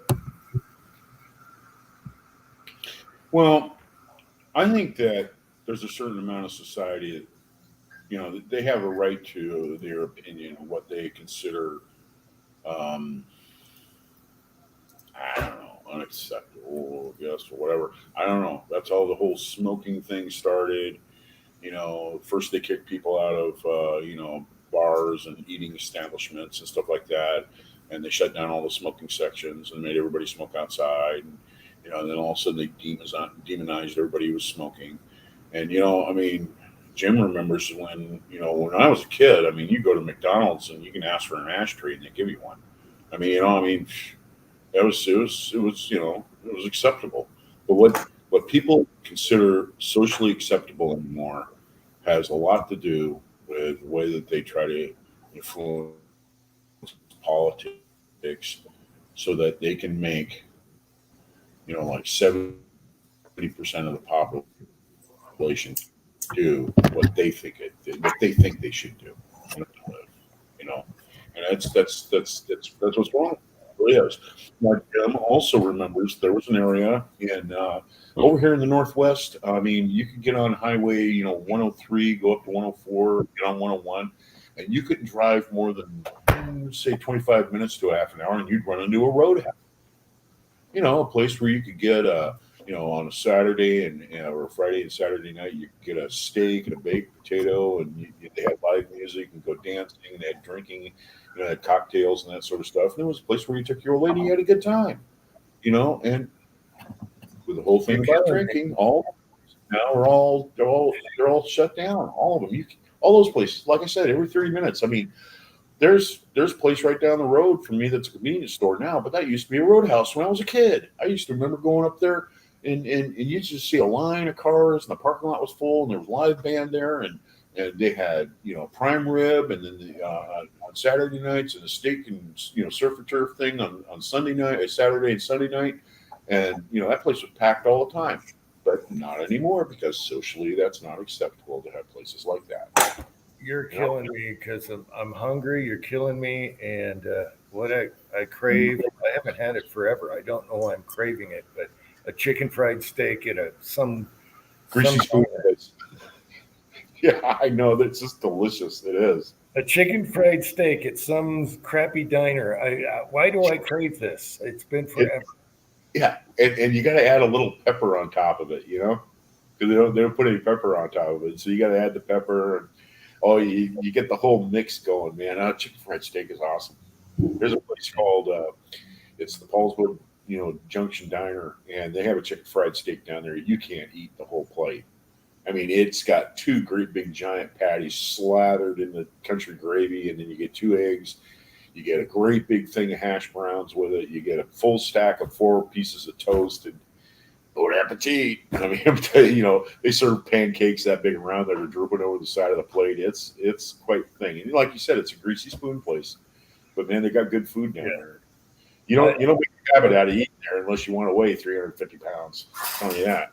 I figured out. I figured out why I had the craving. It just hit me. There's a YouTube channel where a guy, you know how every restaurant says if you can eat this all, it's free, and you get a T-shirt or a hat. Yeah, you ate the 40 Around, he goes around. He looks like the crazy Scotsman, and he's Scottish, but he lives in England. And so he comes to America also, but he goes around and eats everything. And now it just hit me because he ate like I think 4 or 5 chicken fried steaks and then side dishes, all you can eat. And I guess this restaurant was in Oklahoma, and I guess he said this was the best tasting food I've ever had in all my challenges, Mm-hmm. and they were awesome. And so anyway, it's a funny channel because you would not believe, and he's not fat. The guy's lean. You would not believe what that guy can stuff in his belly, and he wins every time. And it's all over his beard and everything. He looks like a crazy Scotsman. I told Scotsman that. I can't even eat a peanut butter and jelly sandwich without gaining like 2 pounds. I'm telling you, man, it's terrible. Believe it or not, best chicken fried steak is one of the things about those roadhouses too is you got your steak, you got your surf and turf, and you got your baked potato. They usually had a little salad bar thing for your salad, and you get some beans, or you get a seven bean salad with it, or whatever. You can just, and it was buffet, and you can just load up. They didn't care. They usually had a soup, or there's something like that, that you could get with it, and they were really good deals. Yeah. Hey, Jag, what's the name of the place? If I'm up in that direction, I'm definitely going to stop there now. I don't know why. I got this craving for that. Delicious. It is. It's been 10, 15 years since I had one. Oh, it's delicious. I'm telling you, I just had one probably about 2-3 months ago, man, and I'm telling you, it was good. And it was down there. Yeah, it was good. You got to stay. Also, yeah, you used to be able to go to the grocery store and they had them in like 6-packs. Yeah. Okay. And then you just do your gravy or whatever. Yeah. Believe it or not, Ralph's ShopRite down in Paulsbo, you go in there and they still have the old, heat lamp, little buffet thing, where you got to open the window there and you got to reach in with the tongs and get what you want. But they have like cabbage rolls and beef ribs and fried chicken and JoJo's. And I'm going to tell you what, that is the best. If you're just on the hurry, you want to grab something for lunch, you just go over there and grab that. And, you grab whatever you want in there and you just pay for it at the counter and out you go. And I'll tell you, it's one of the best places if you're just on the go. It beats going to a convenience store and having those stupid ingredients and stuff. I'll tell you that. I like shopping at Ralph's. Ralph's is a good place. They got it's a smaller store, and everybody's helpful in there. They got an awesome meat department, and their produce is perfect. I mean, every time I go in there, you don't have to pick through it. Costs a little bit more, than a discount place like Grocery Outlet or something like that. But you're not picking through things. You're not checking dates. Yeah, we have a family-owned grocery store here, and it's so much better. Fresh bread, fresh everything, and they're way overstaffed. They got way too many people. I don't know how they pay all those employees in a little store. Yeah, but they always have the best produce. You can get fresh fish way out here, and it's you pay a few bucks more, but even the owner says thank you for coming here. Yeah. And you drive right up to the front of the place. You don't have to walk clear across the parking lot over to the entrance, and then walk all the way to the back of the store to go get like a gallon of milk or something. You know what I mean? Yeah. You got to go past the end caps. You got to go past all the little, pallet things that are in the middle of the aisle and all that other crap because they want you to buy all that stuff too. Impulse buying, That's what they put all the essentials and everything in the back of the store. So you got to walk all the way through it in order to get just the basics that you came for. That's marketing. That's how they get you. I really do like family-owned stores. Yeah. I think it's awesome. And like I said, when I go into Ralph's, they all know me. Hey, how's it going, Dave? I'm all right. Hey, can I help you a little bit with this? No, I'm good, man. Everything's cool. Everything's cool. So what I mean? They're real helpful. And like I said, you're not dealing with crackhead Charlie girlfriend at the counter like Grocery Outlet. I made a mistake. I don't know how to do math. Why do you guys work in the counter then? All right, guys, I'm going to bail. Got a long day ahead of me doing lots of things tomorrow. All gun related, but I got a lot of things I want to get done. So you guys have a great night. We'll see you soon. All right. Thanks for coming on, Andy. You too. Good luck with the Ruger. Dr. Zink. He smiled when he left. You see that? He smiled. I was hoping for a short chat anyway. I'm always tired on Saturdays. I don't know why. Yeah. Okay, it's a Nephi. All right, thanks, Jag. Lisa's Country Kitchen, I assume. Okay. I'll have to search that. That looks like it would be a Target That would be a target you need to hit along the way. Oh yeah, get that chicken fried steak stuff. So if I'm up in the if I'm around that area, I'm definitely pulling over. Mhm. Okay, thanks for looking that up, Jag. All right, chicken fried steak of all things. Man, You know what? There's places that try to sell it and they just don't do it right. And then there's places that just knock it right over the fence. yeah. Okay, so this is a Scottish guy. He never had it before, and he's gonna eat like a ton of food and just gobble it down. And he's like, "What's chicken fried steak?" He thought it was going to be tough, and obviously they have fish and stuff over in England. He took one bite of this, and he's like, "Damn, this is good." He thought he couldn't believe how good it was, and he said it's the best food I've ever had on all my videos. And some small ma pa place, the owner himself served him. And they had a ball. It was awesome. And he ate every bit of it. There's a place down in West Bremerton, and it's called the High Low Cafe. It's down on Callow. And at the end of Callow, they're on West End of Callow. And they're famous for their biscuits and gravy, but they call it moon biscuits and gravy. And those biscuits are that big around, and they're just like slathered with homemade, country gravy. And they're moon biscuits and gravy. I mean, they're famous for it. That's what a lot of people say. Oh man, I got to go there. And once you get known for a certain dish in a restaurant that is really a big hit with people, sky's the limit on customers. People will just come from all over. There's a trick to just serving good food, even if you only got a few different plates that are really good. It's just you get the customer base in there, and then next thing you know, your business is taking off, and it's just like that. West Bremerton. I mean, a lot of people don't want to go down to West Bremerton, but tell you what, I'll go there if we're going to go to the High Low Cafe. That's good. That's good food there. Yeah, get your money's worth too. That's another thing too. Get your money's worth. It's not like going to Denny's. Comes with onion rings. Yeah, 2 onion rings. That makes it onion rings. No. Yeah. No, we need a basket. A basket onion. That's another thing. Yeah. I can do onion rings. I got a fryer, so that's good. I can do them good.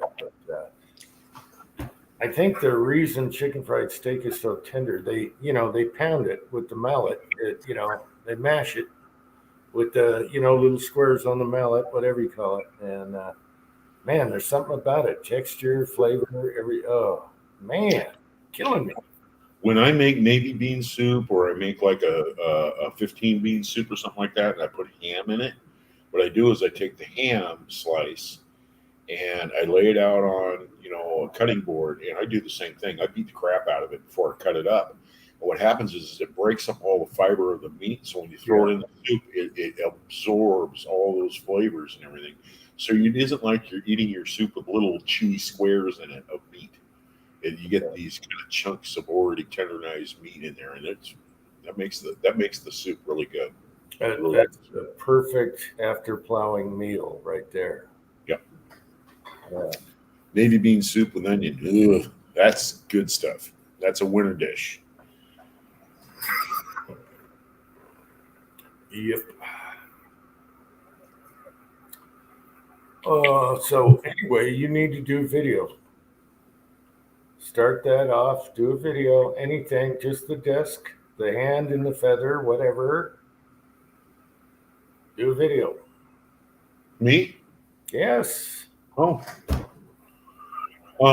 You know what? It's been 6 months, but about 2 weeks ago, I'm smiling, man, because I can do this now. I can close my hand the whole way. And you have no idea what it's like when you can't close your hand the whole way. Man, I'm telling you. And I did that. I was like, see this? This is great, man. This is fantastic. God, you just take things for granted so much. Mm-hmm. Yeah, I should do a video. I really should. It doesn't take much. Believe it or not, cleaning the bench video was a nightmare because I did it live, and then I was like, you just sound like shit. You're just rambling.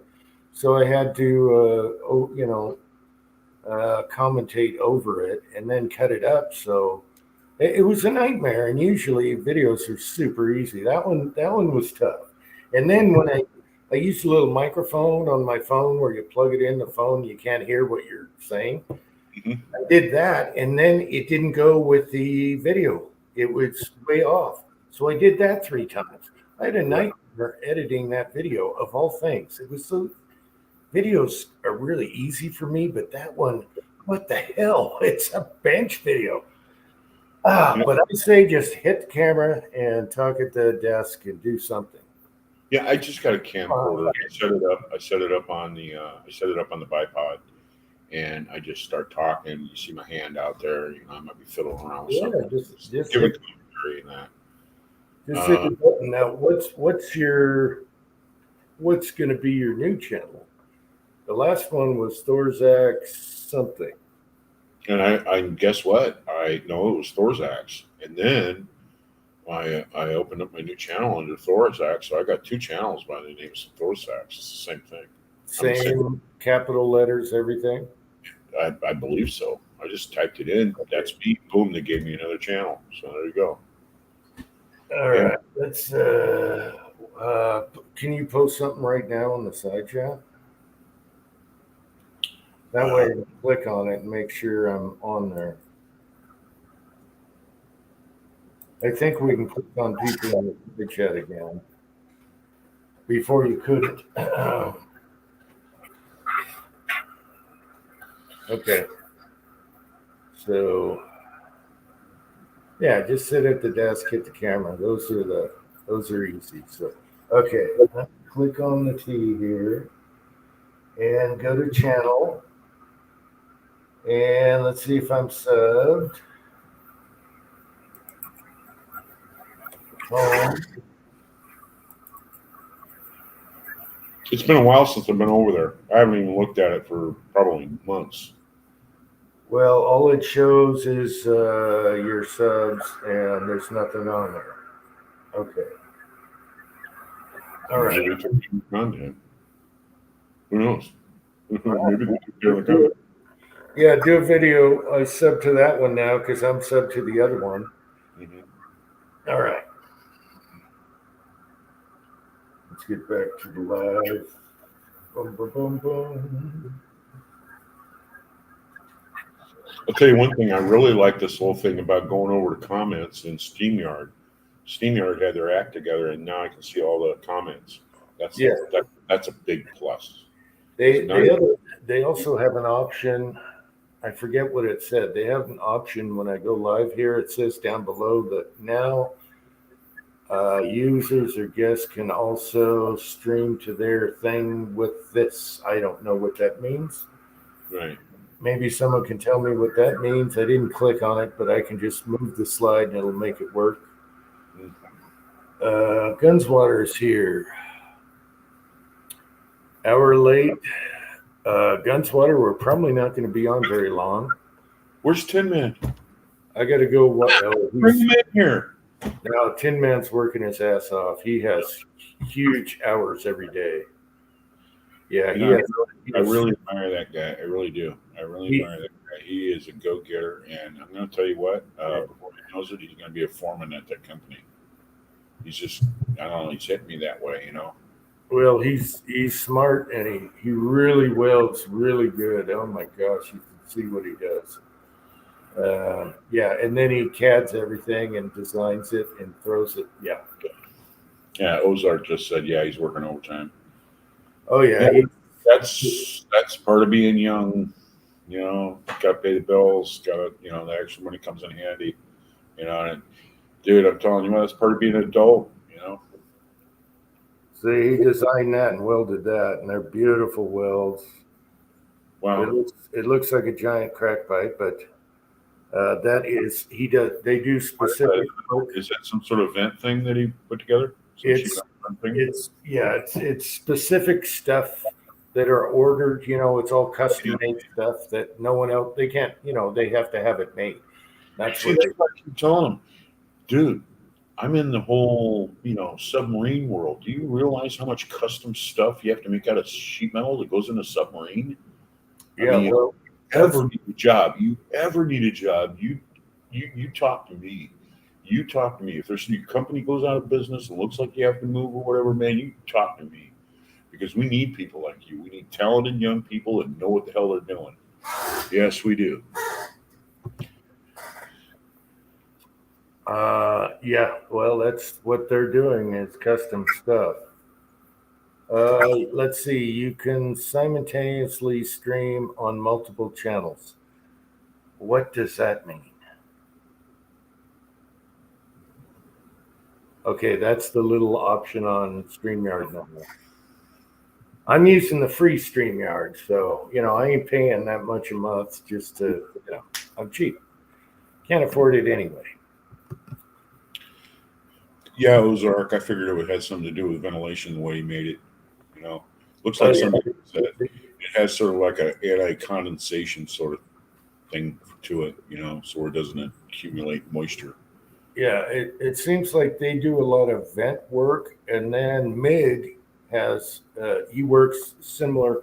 MIG is similar, and they do all kinds of stuff out of aluminum and things also. So he's kind of in the same kind of realm where they're producing stuff that are ordered from companies that have a niche and a need they need done, something that's just not random and nothing in China. Yes, America. I'm going to tell you what, Jim. Right now, I think that the welder is the least respected of all the professional trades as far as fabrication. You got. I'm going to tell you what, man. A welder is an artist. He is an artist, and he has to look at different temperatures. Sometimes you have to heat the material before you go ahead and weld it. There's all these different types of welding for all these different types of molecular structures and things like that. You have to take into consideration. It really is a talent thing that you got to develop, and it takes years and years and years to become good at it. And I think welders get kind of the shitty end of the stick on that because they what, he's a welder? Welding's not easy, man. It's not easy. It's not an easy thing. You just don't get it overnight, man. It takes years and years and years of hard work in order to develop it. So you're one of the, you know what the hell you're doing, Yeah, the good welding. Yep. Yeah. I had a friend of mine that was a welder, and I was over at his house, and he used to do side jobs. So he had this guy's boat trailer sitting in his garage, right? And he welded on a little crank down, little wheel like thing, for the tongue. And he welded it on there and everything like that. And so Ernie's standing there, and I look at him and I say, so when's this guy coming over to get it? He says, he's coming over tonight. So this guy shows up, and he got this van, and he waddles out there. He's kind of a heavy-set dude. He comes in and says, well, you got it done? And then he says, yeah, it's right there. He says, I didn't paint it or anything like that, but, there you go. I had to do this forming, I had to form it to the, tubular steel, and I had to do this, and I had to bend that. But, I made it fit and everything like that. He says, well, what do I owe you on that? He says, well, I typically make about $30 an hour. It took me probably about 3 hours to go ahead and do this and about an hour to do that. So we'll call it at that.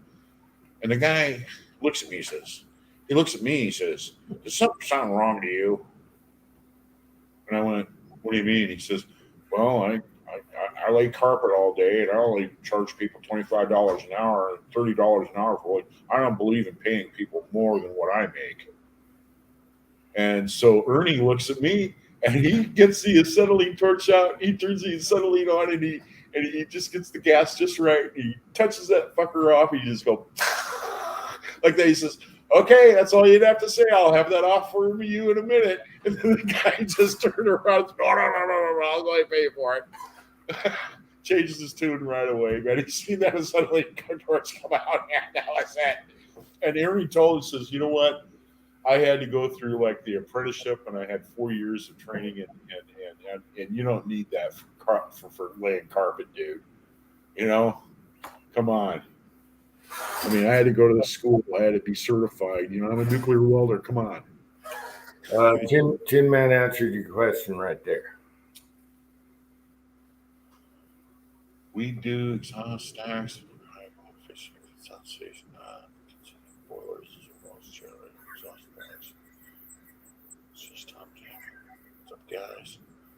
I knew it had something to do with that, Tin Man, because of the way you designed it. Well, the way it was designed, but you did a great job. That looks great, man. Top-notch stuff there. Yep. Good job on a giant crankbait, Tin Man. They're not paying you enough. I'm going to tell you that right now. They're not paying you enough, and they know it. Don't believe me. Yeah, I took one look at it. I was like, wow, that's pretty good stuff right there. Especially some of the welds and stuff that you see in China that come across. It's like, huh. Yeah, what were they thinking? You know, that this passed, if it's passed some sort of inspection in China. I mean, you know. Well, you Yeah. got a slave kid doing it, so Yeah. And you know what? There's another thing too about you're from the Seattle area, and you're like Lockheed. Lockheed had Todd Shipyard, and then there was Tacoma Boat, and they made a lot of the ships that went over to Bremerton. I mean, a lot of the what was it, Knox class destroyers and stuff. They had a contract there for like 30 of them, and that's how my father-in-law started out when I was married. He went over there. He worked for Lockheed, and he used to weld. And a lot of that welding was all structural aluminum at the time, because aluminum was the next step in making, ships. And so he really learned how to TIG. He really learned how to do a lot of the different type of stuff. He was very smart when it came to welding. His weld jobs were perfect, every one of them. Gary was a good welder. I will say that. He's not much of a father-in-law, but he was a good welder. I'll tell you that right now. He did some welding for me that was just top notch. Hitches and things like that. You couldn't get somebody to weld like that. I've been on Todd Shipyard and Lockheed and Banger. Yep. Got a few stories there. Are you going to hop back in, Tim, man? That's great, man. I'd love to see it. You always got a spot in here, dude. Come on, man. You just clear off a spot and just put that anywhere, Sit down. You got to put the kids to sleep first. We get it. Yeah, I don't know if we're going to be on that long, though, to be honest with you. Yeah. It's funny. We used to do 8-hour chats every night. Yeah. Now it's I only 2. I just want to expand on something a little bit. Now, there's a person that has inquired with me about reloading and that sort of thing, and I've been kind of. Sometimes people go about reloading for the wrong reason, and they think they're going to save all this money, like it's cheaper and stuff. Well, by the time you buy your equipment, by the time you buy all the primers and then the components and the bullets and the brass and all of this stuff and your dies, you really have to add up how much do you really shoot. If you're going to go out to the range 2 or 3 times a year, it's not worth it. Just go out and buy $150 worth of pistol ammo, and you got enough, and you're good. But where it really pays off in reloading is it's enjoyable, and you like doing it, and not just that, you enjoy, like discovering things about ballistics and things like that. And it's the key to your firearm. To unlock the accuracy, you have to reload. You have to do things to it in order to get those accuracy, modes and things like that. Reloading really does bring out the best in your gun. And it brings out the best in you in the end, because you're practicing a lot more and you're getting marksmanship skills, along the way. So, but to come across and say, I only reload because it saves money, that's not really an answer. That's the way a lot of people start off reloading. But once they get into it, then they start seeing the whole other aspect of the hobby and how it really benefits you in so many different ways to do it. And after a while, you're just kind of like, well, I prefer my own ammunition over anything that I can buy off the shelf, because I can make better ammo than them, So, yeah, that's something that's been on my mind. Like I said, somebody's trying to, I told them, hey, come over and use my equipment. I'll stand there and we'll show you what's going on. But before you really get off into this, you got to ask yourself, how far involved do I really want to get in this? Because it's going to save you some money. You're going to spend a lot of money at first, but you're going to shoot a hell of a lot more than you can for the same money if you were to go out without it. And it depends on really, I think it depends, if you look at it that way, it depends a lot on, how much you shoot, how much are you going to shoot. Speaking of accuracy, that's terrible. That's terrible. All right. No prostate issues. So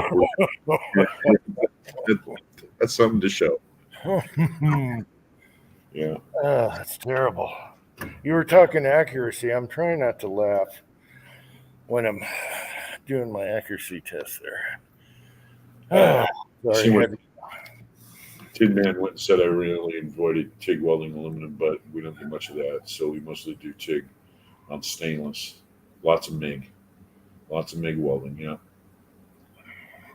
Yeah, it's a real talent. It's a real talent to be able to lay down your pancakes and all that stuff and have it at the right angle and the right heat and the right distance and all that stuff, man. And it takes eye-hand coordination in motor schools in order to do that.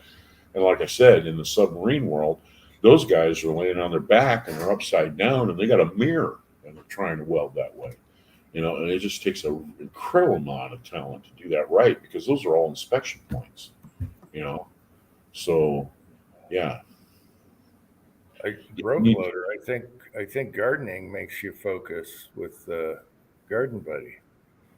All right. Reloading makes me focus. Yep.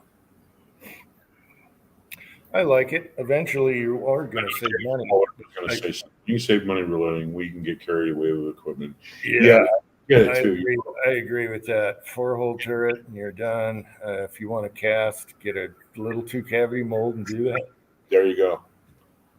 But if you're trying to save money and you go cheap, it's just going to take you longer. One thing, it's like chainsaws, it's like race cars, it's like anything. It's all available, and it all depends on how fast you want to go. You know what I mean? How much money you want to spend and how fast you want to go with it. And then, how far do you want to get into that with hobbies? I personally like the speed of the 550 Dillon. It goes fast enough for me. And I would say the only other press that I would probably buy other than a 550 is, the 4-hole, turret, from Lee. That's it. The classic, cat press. That's a perfect press. That's probably one of their best presses they ever made. Yeah. But a guy could start on a used single stage and one die set. And where you really do save casting, though. Come on. Absolutely. Yeah. Absolutely. I can make 500 bullets for a fraction of what they're going to charge me to buy those cast bullets. Just to buy the cast bullets, that are already made. I can make them in my garage. And, as long as you're geared up and you got the proper equipment, and it's not a problem. It's easy, man. And you end up with professional results. There's no reason to go out and buy bullets. There's no reason to buy, in my opinion, there's no real reason to buy jacketed pistol bullets unless you're going to use them, and unless they're going to be used for hunting. And when it comes to self-defense, I'd rather just go out and buy my ammo and have less to explain to some prosecuting attorney and just sort of hold up a receipt for, Bob's Country Hardware. That's where I bought it. Go talk to Bob. He sells it. That's where I bought it.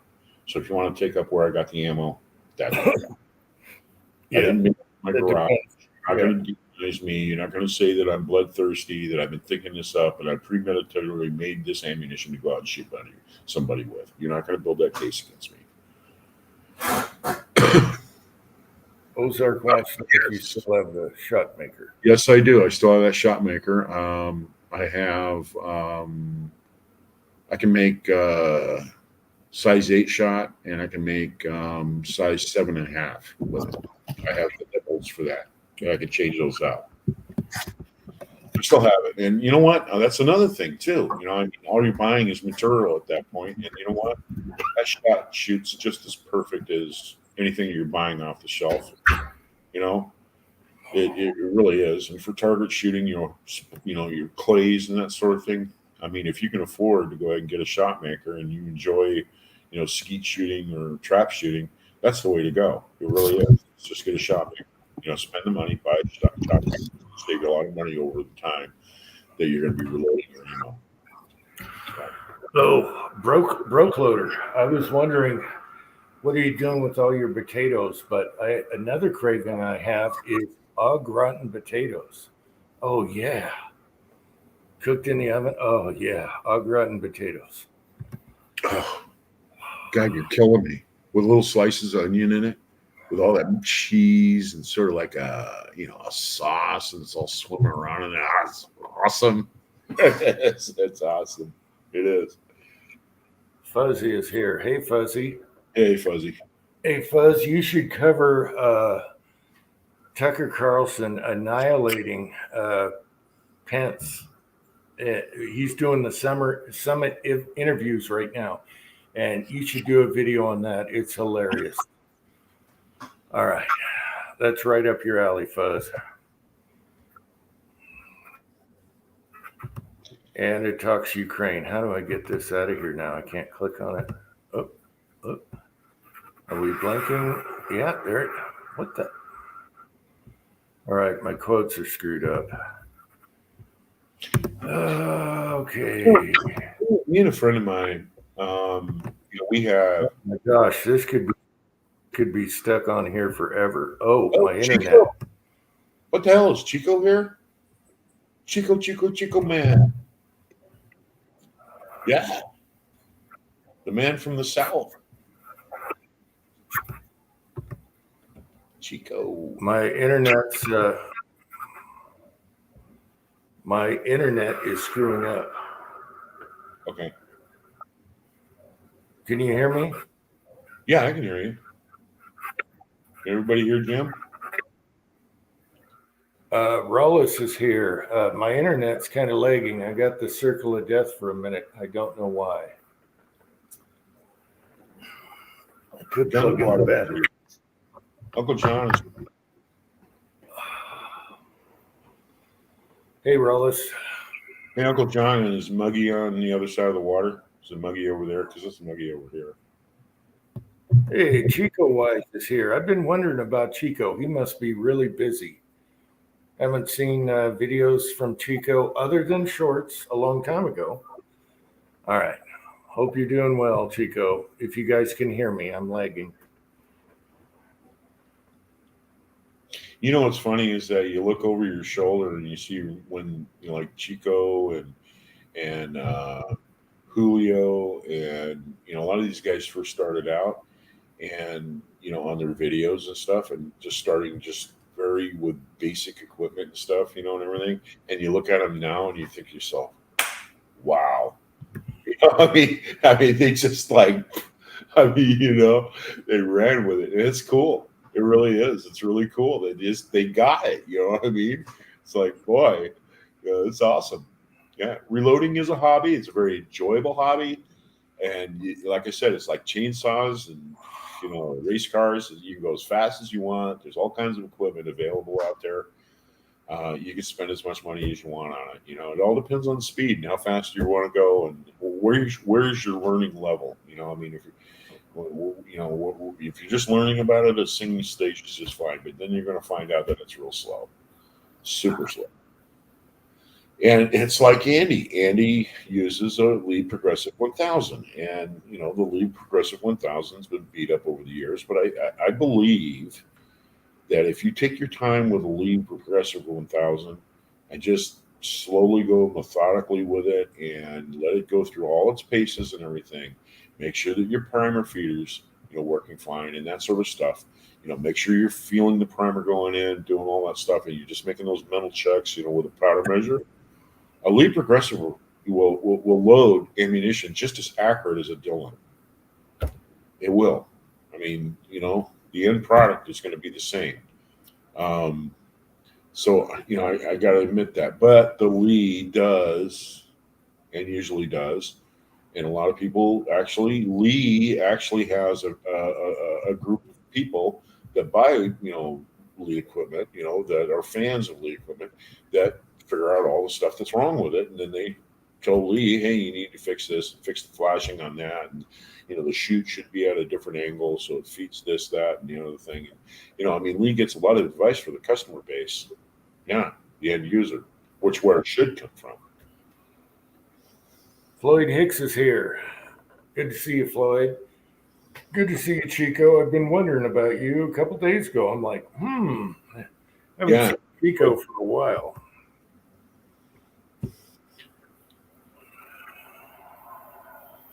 Hobbies, we all did that early on. We just left our hobbies.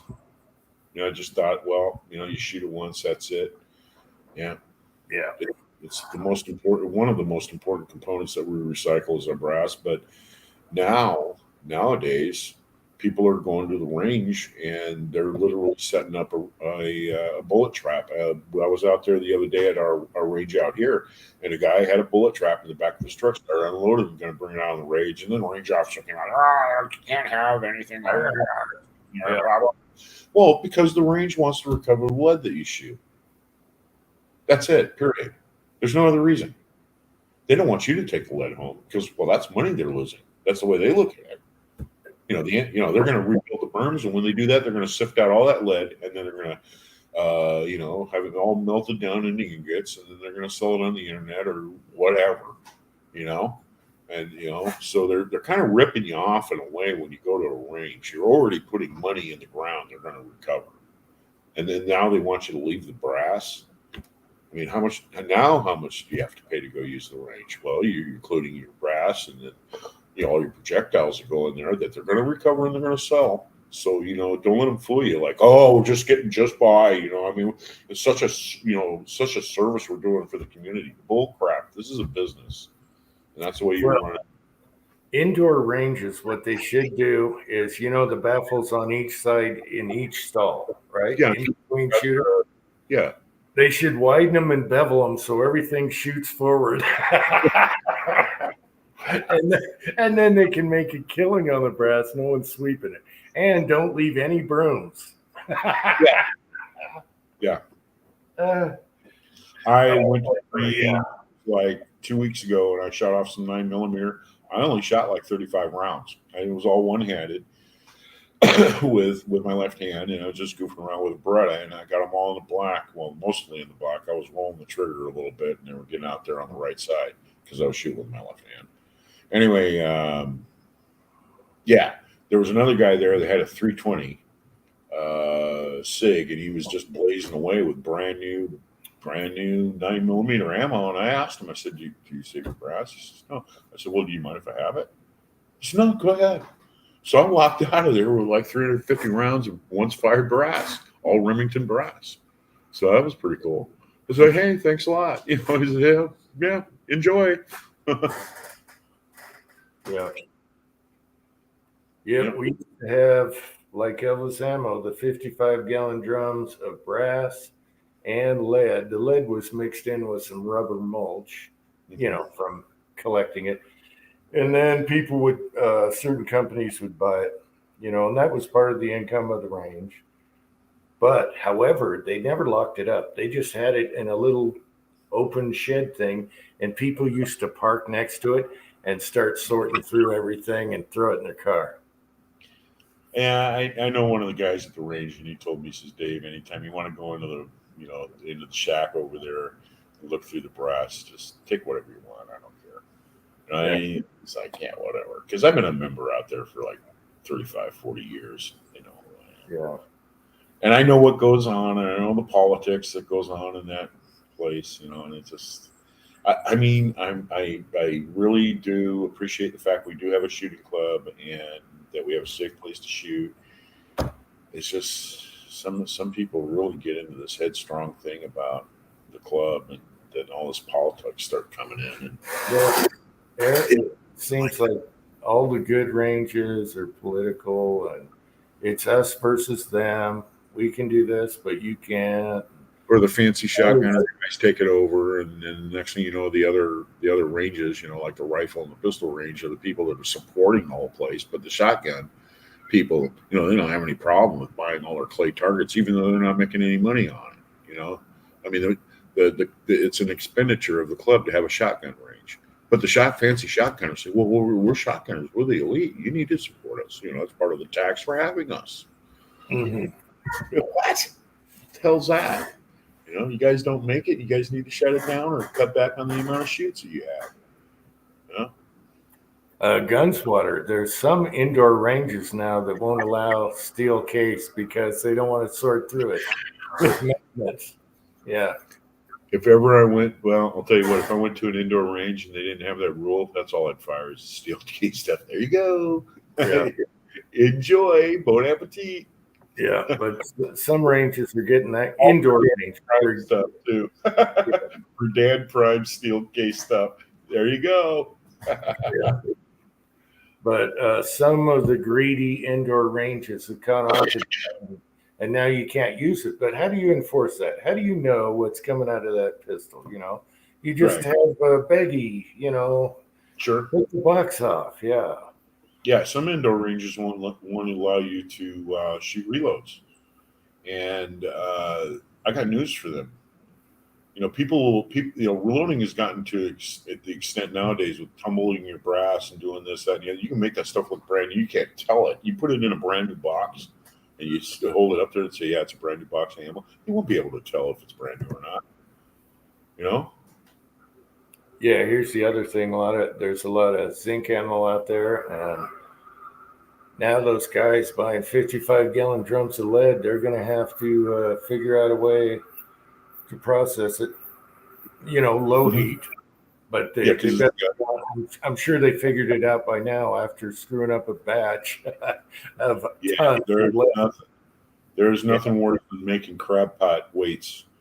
You know, because zinc was in there. And you're like, oh my God, now you're going to have to clean it all out and you got to drain all that stuff out. And like I said, it's shrimp pot weights, you know, I mean, it's not good for anything. Magnets must be hard to come by.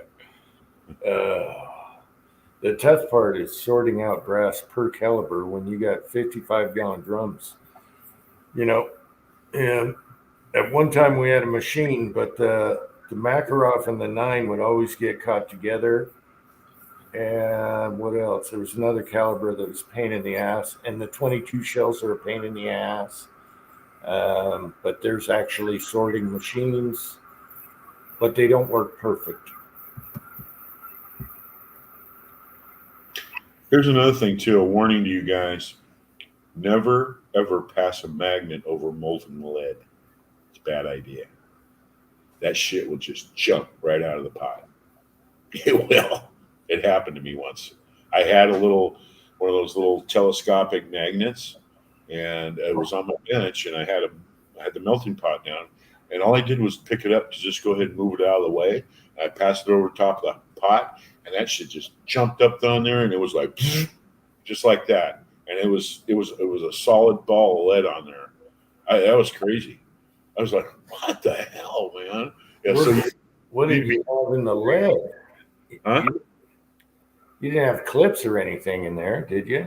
No, it was lead, and I don't know, man. Maybe the electricity or not the electricity, but the heat maybe changed molecularly. You know, that it was magnetic at that point or something like that. I don't know. But I don't know how it happened. But when I put that magnet over the top of that thing, it jumped. It jumped right out of the pot, right on that magnet. It was crazy. It was like an electromagnet. It was like, you know, I had a big ball of lead on the end. That's weird. Yeah, it was weird, man. It was like, I ain't going to do that again. But then again, you want to be careful about saying that sort of stuff on YouTube because that's dangerous, or showing it on YouTube because it's dangerous, you know, and you know, you shouldn't be showing people dangerous shit like that. You know, I get it, you know, but I'm going to tell you what, keep magnets around away from molten lead. And if your results are different than mine, hey, I'm just telling you, man, now I'm being quite honest. That's what happened to me. And that's what happened. And I haven't had a magnet around my lead pot ever since. Yeah, YouTube's full of crap because whether you make mistakes on a video or you're showing how to do it properly so people are safer, they don't care. It's their liberal agenda. But you would learn off of videos the good and the bad, and that's actually beneficial to society. But no, it's a liberal agenda. Well, it's like the Clinton, the Hillary hole lock, on Smith and Wesson pistols that has totally changed Smith and Wesson, and they want to get rid of it. They want to get rid of the Smith and Wesson. The corporation wants to get rid of the Hillary hole lock, and I think they're leaning towards getting rid of it. They're offering models without it now, and they're revolvers. And the thing is, the end result of it is the end user is responsible for the safety of a firearm. It's a firearm. You can't just sell me something and say, "Oh, we're going to hold you in contempt that you're stupid."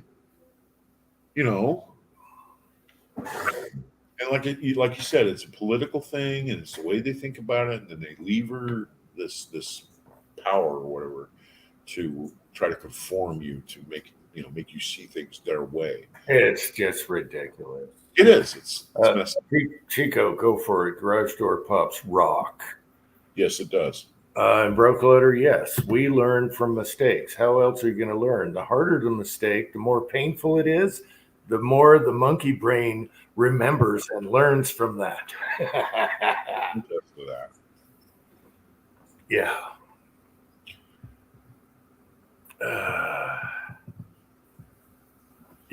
The magnet thing, someone's got to do it. I don't want to bother doing a test. I've already been splattered once. Yeah, it does. It jumps right out of the pot. I mean, it was crazy. It was a Lee pot that I had at the time, an old one of those 10-pound, production pots. And all I did was pick the magnet up and go over the top of it, and it was just, it went right up there. It was crazy.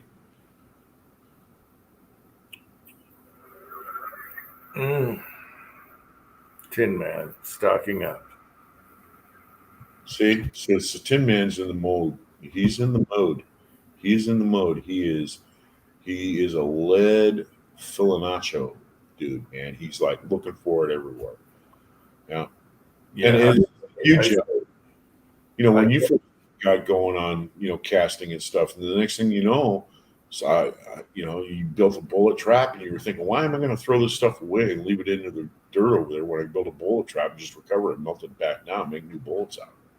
And that was, that started everything. That started a lot of stuff on other YouTube channels. Other people started doing that. Why throw it away? It's perfectly fine. It's got tin in it and everything else. The only thing you did was make a bullet out of it. Now you just go and get that metal out of the berm, take it home, melt it back down, make new bullets out of it, shoot it all over again. Recyclable. Yeah. I say to Tin Man, the first thing is the food storage, food and water. Then hoard your lead, okay? But you got a family, food and water, Food and water. lots of it, and then rotate it as you go, eating it. And as a matter of fact, I got a lot of old cans I got to shoot up now because they're way old. But usually way beyond the expiration date if they're, good can sealed stuff.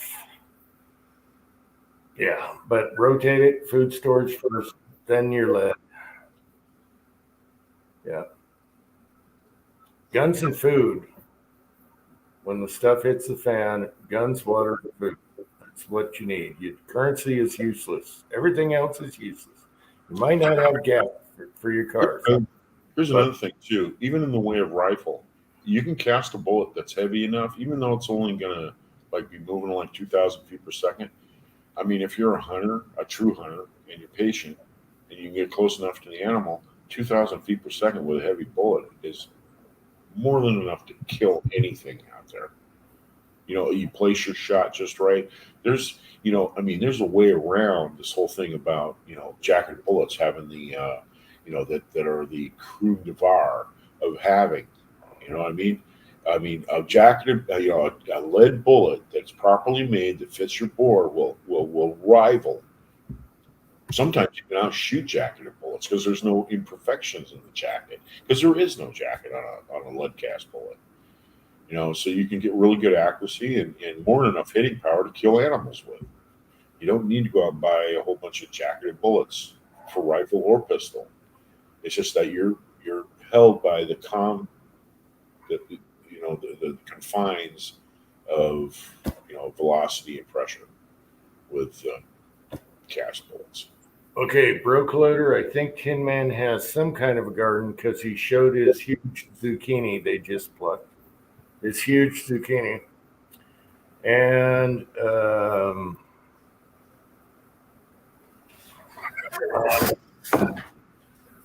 Chico's looking for a deal as usual. Rotometal, huh? No, I don't think they have a sale. Tin Man's fixated right now on having a forklift and a pallet of lead. That's his dream right now. So let him have his dream, and we'll go from there. Right now, that's his dream. Just he's going to need a forklift, but whatever. Pallet jack.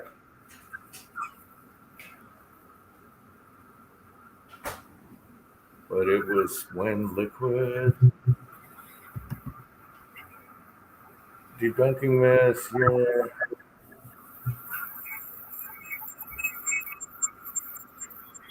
What long history of debunking?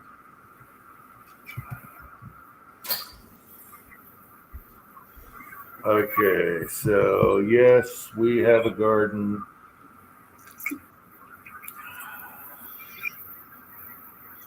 Oh, okay.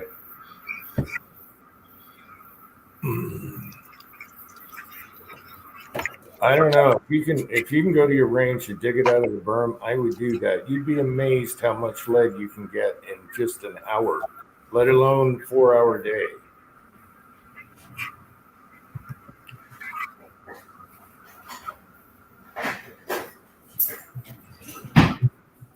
Let's see. 10 minutes. The pellets. Okay.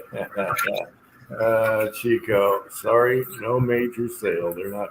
Rotometals is never giving stuff away. Ever. I'll tell you what, Tin Man, it's really handy when you guys got a forklift at work for stuff like that. And if you do buy it from Rotometals, you have to send it to like a moving company or something that's in town, and they'll receive it for you because it's a business. And you just put it there with your truck, and they'll put it in the back of your truck with a fork truck. But when you get it home, you're going to be unloading all that stuff a block at a time to get it out of your truck. Yeah, that's true. They'd have to ship it. God, I can't speak now. Have to drop ship it, which isn't bad because they would have a pallet jack and run it close to where you want it. Mm-hmm. Or put it in the back of your truck for you with a fork truck. Or you can order it and request priority mail packages, and you get these tons. The mailman would be pissed. I hate to say this, but I was at Home Depot, and they have a Heister fork truck, and I was waiting for. I ordered a bunch of those little beauty bricks, for building up a little, like the little flower bed out in front of my house. So I bought 50 of these bricks, and it was on a pallet, and I was waiting for the guy to get there. It was taking forever. I asked 3 times, when is the guy going to come put it in the back of my truck? See that? That's a Heister fork truck. That's a Heister fork truck key. I got in that thing. I started it up, loaded it up in the back of my truck, and I took off. I shut the forklift off, dropped the forks, set the emergency brake, did all 9 yards, left it in safe condition, and I left. I got tired of waiting. I got my own key.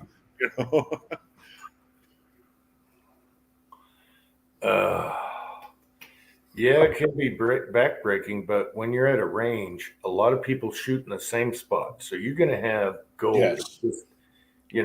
They're always shooting in the same spot. So it's going to be easy to get a shovel and a screen out and do a big screen. Just go for the big stuff, Mm-hmm.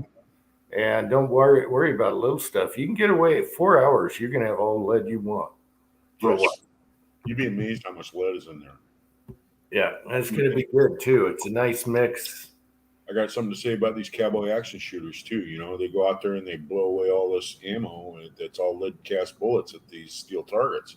Well, if you look directly below the steel target, there are all these little flattened discs. There's a little pile of them there that start after a while, and at the end of the shoot, okay, you got all these good old boys, right? They're going to clean up afterwards, put all the targets away and everything, and everybody else leaves.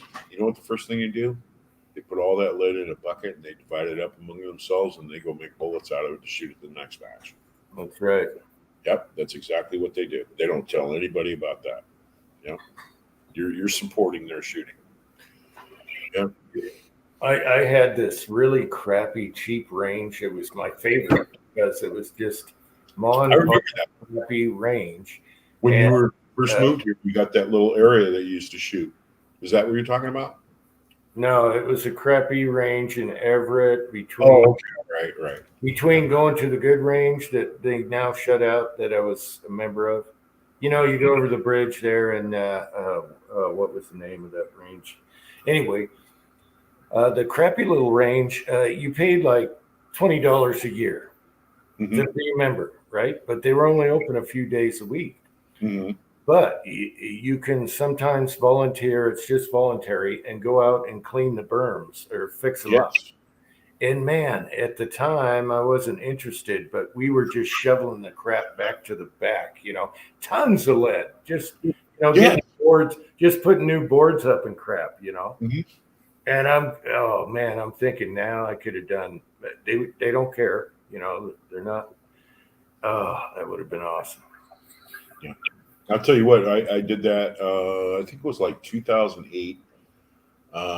Me and Lyndall actually asked me if I would help him, and I said sure. You know, he went out there. We had a backhoe, and we actually backhoed the berm, and we would take that and put it in a. He had an automatic shaker with a screen in it and everything. You start it up, had a 5 horsepower motor that would shake it. And it would shake all the rocks and everything out, and all it was left was the big pieces of lead, and we would just shovel that into 5-gallon buckets.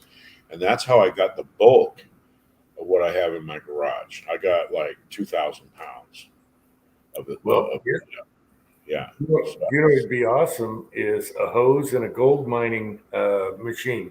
You know, Yeah. that you put along the river. All the Sure. all the heavy stuff goes. Oh, baby. Yeah. What do they call that? That's a Oh,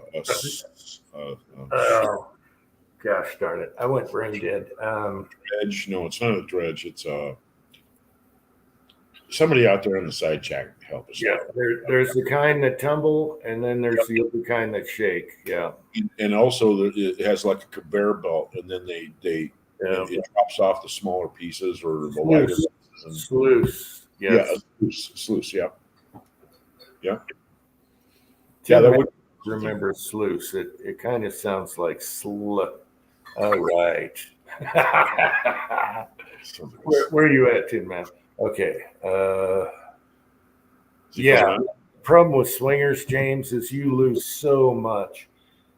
Oh, the bullets go flying all directions. The shrapnel up in the air, sideways. Yeah, I have a trench of lead, but it's a pain in the butt. Yeah. It's just tiny little bits. Luckily, you get a mushroom now and then, but Most of the head of the bullet, though, when it hits that steel target, it just poof. It disintegrates into a little puff of dust. But the very base of the bullet will usually flatten out into a yeah, disc. you'll get a little pancake sometimes. But And that's what they clean up. I tried to recover it having the swinger inside tires, and I would dig out. I'd scoop out in the tire. I did that years ago in a video, but I got tired of that too. You got to put gloves on, and you got this nasty dust you're digging out inside. Yeah. And the tire would catch it because it's all the way around. Mhm. Okay, so it'll go poof into the tire and drop down. But it's the nastiest dust. It's a pain in the butt. I'd rather shoot into a box. Down at Paul Bunyan, if you go down there in their impact area right in front of the Butts, they had like 6 excavator, these big excavator tires with big steel targets, and you could shoot at those if you wanted to. And like I said, you're shooting into like this huge, excavator tire, and that's Yeah, broke loader skims for the big stuff. I agree. big stuff. Go for the get a big screen. Go for the big stuff. Make it easy on you. Yeah. I love 44s and 45s for that reason. They're like, boom, all right, there's a couple of millimeters. Big lead. Yeah. Yeah, that's it. No small potatoes. No small potatoes. Yeah, 223 is a pain in the butt. It's not almost not worth it. Yeah. Yep. And unless you have a bullet trap, 22 is the same way. 22 long rifle. Yeah, I do find a lot of 22 and pellets out there. From years ago, the rain washes the dirt away, and it's like, oh, pellets and 22. So I pick them up. Yeah. Yeah. But I won't go digging for them. No. Go for bulk. All right, can you hold the show for a minute? I got to go upstairs for a minute. Yeah, man. Go ahead. Yeah. Just a minute. You got All right. Okay.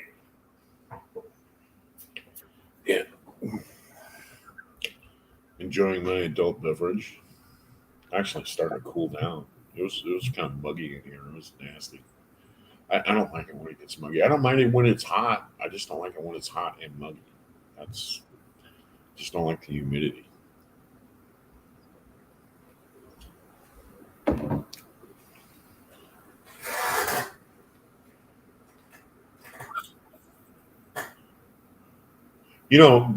Gunswater.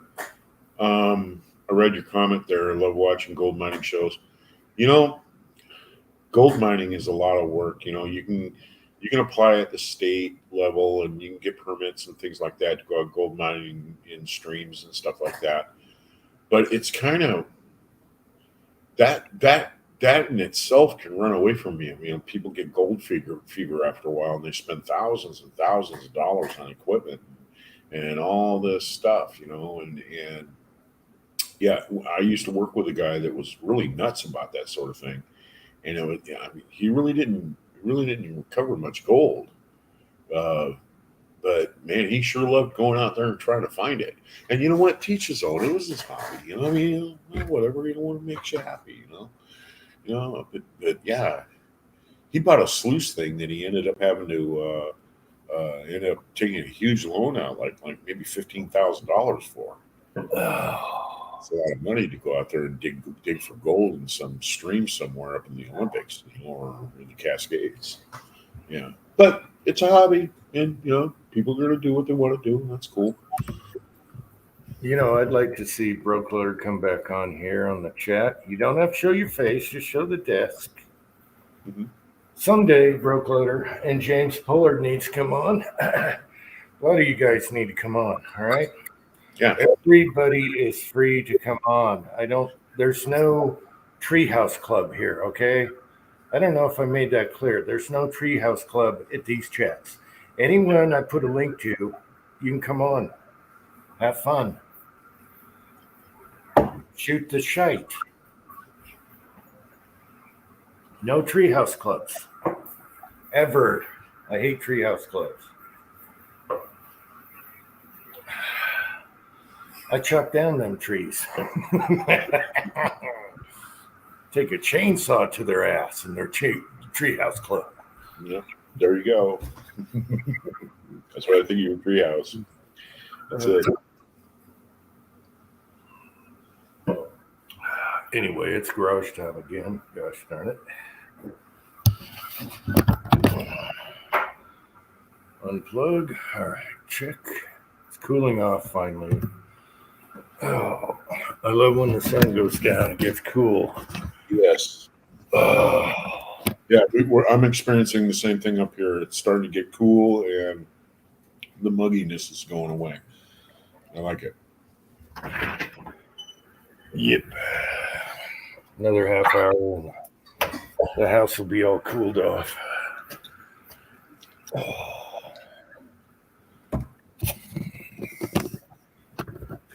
The sun hasn't quite set yet, but I can feel it's cooler. Let's see. The garage is 85 degrees. That ain't bad. Is it 85? Yeah, that ain't bad. You got any hummingbirds in there? Leave the garage door at least 2 feet open. That's it. Otherwise, they'll come in. What does Let- leave hours. If Leon's out there and there's a hummingbird in the garage, I bet he just goes nuts. Yeah, he. I just see him.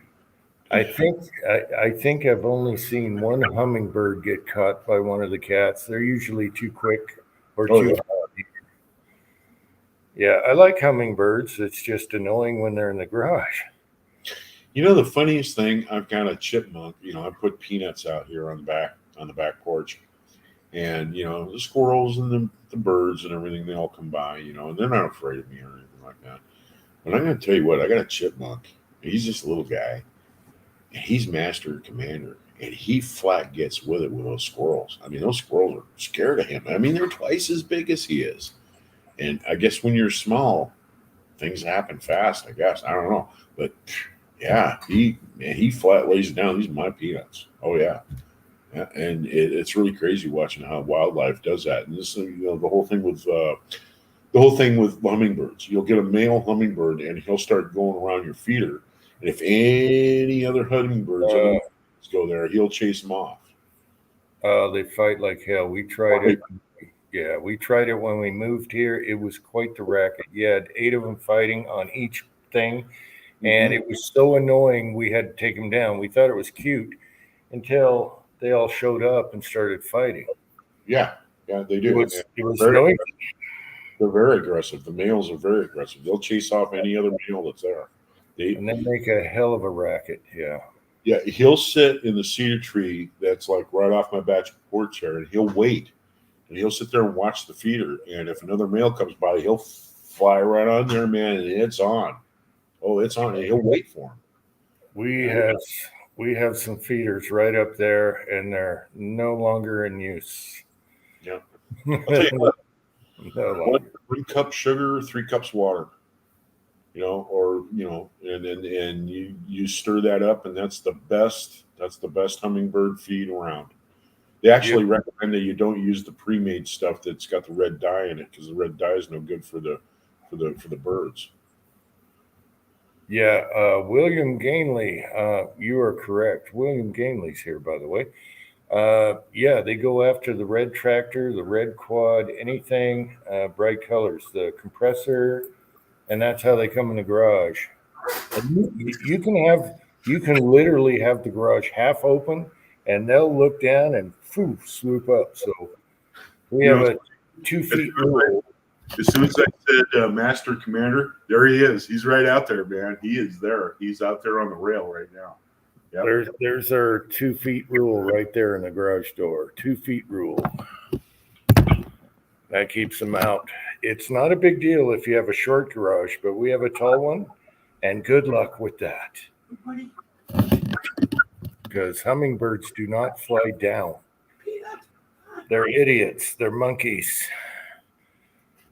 You got to turn the lights on for them to come down. Then you got to grab them and chuck them out. 22 shot shells. Ha ha. Oh, I just heard one go by. Son of a bitch. Yeah, 20 now. I don't want to shoot them. We spend a half an hour trying to get them down with the lights off and flashlights. And then we grab the son of a bitch and let them go. But they die really quick. Believe it or not, hummingbirds have to eat all the time. They need sugar all the time, and they will die if they're in the garage for half hour, an hour. They will die. They can't take it. Let's see. I like the comments, guys. Hummingbirds, nothing the preacher couldn't handle. Oh, that was fun. Thanks for remembering that video. That was a fun video. Preacher videos are fun. Yes.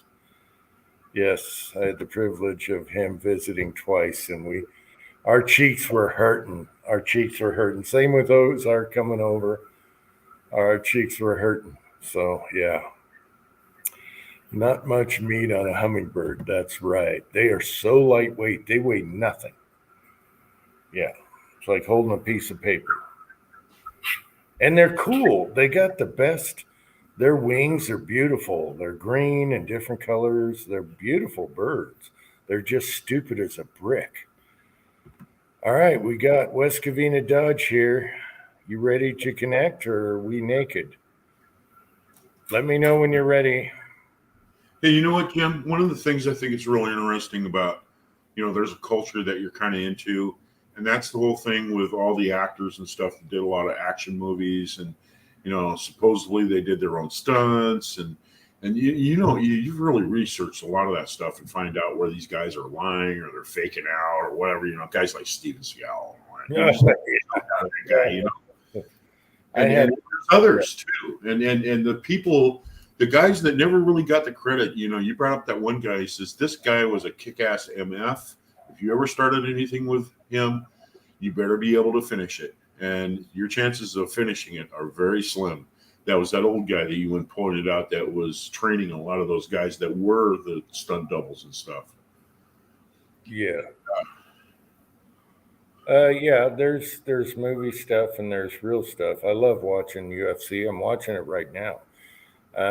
Last week was awesome, but yeah, there's levels to this stuff. Let's see, West Covina Dodge, you're on camera. Didn't you have a? No, that was at work. Okay. I was very careful clicking on this because we don't want any naked people in the pool. Well, how you Oh doing? shit, we're on. Yes, Hey, we're on that. Yes, camera's rolling, man. Okay, so we've got Zoe, and then we got Peter, and then we've got over there we got Pat. Another Pat. Yeah. So when I was a young man, 10 or 11 years old, Pat was my neighbor. Oh, cool. Yeah. So anyway, I don't know about Zoe, and I'm not quite sure about Peter, but everybody else here loves Trump. All right. That's cool. Yeah, I mentioned earlier, check out Tucker interrogating everyone at the conference. Oh, it was fucking beautiful. Wasn't it? Oh, Jesus. It was so good. I mean, Pence was the best. He Yes. looked like he fucking shit himself. Like, it was wonderful. And Yeah. the other fucking weasels, I mean, they're all fucking weasels. And you can tell now because Tucker asked them like simple questions. Yep. Now, I don't agree with Tucker on a lot of shit, but putting people on the fucking spot like that and making them answer an honest question, it's fucking great. It was hilarious. It was the best. It's better than TV, I tell you that. Oh yeah. Oh yeah, it was fucking wonderful. So yes, I've watched a couple of clips. I think every American should see that. It exposes him right there, And he's not being mean. He's just asking the tough questions, which should be answered, right? If you're going to run for president. Oh, yeah. Pence doesn't have a chance in hell. Oh. Yeah. But yes, it was wonderful to watch. It was like watching an execution. It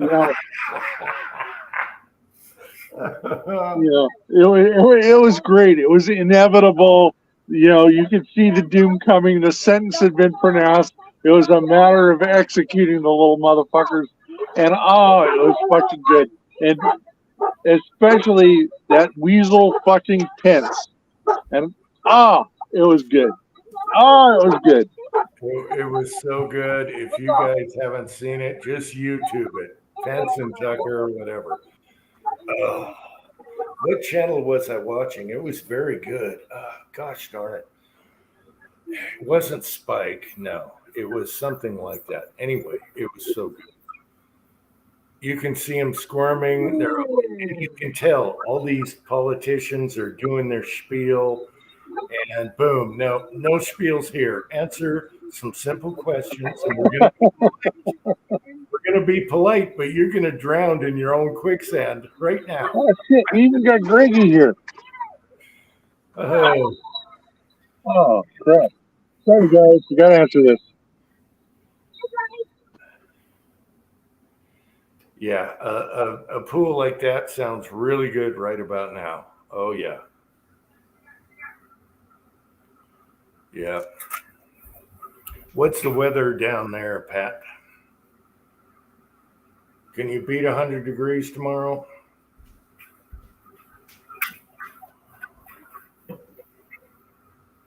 Oh, we lost him for a minute there. They're hungry. Are they hungry? Then leave the gun and that there. Okay. Am I back? It's only for hungry you two, okay? So leave them in the middle. Now keep them either. Can you hear me now? Yes, I can hear you. Is that your neighbor and the dog there? Okay. That's Peter's dog, and that's the neighbor Greg, and there's Pat getting him a chair. All right. Sounds like you guys are having fun. Oh man, I cooked up about 5 pounds of lamb, and it is just fucking great. Oh, speaking of which, what? Okay, hey, Greggy, if you want some lamb chops.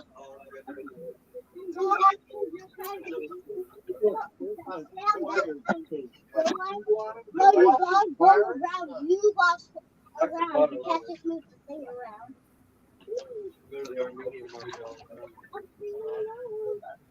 And the people dolphins have the same type. Oh, it's lamb. It's not gamey. It's like there's nothing better in the world than lamb fat. Okay, so we have crispy rosemary lamb fat with a little bit of salt. It's like, oh, Good.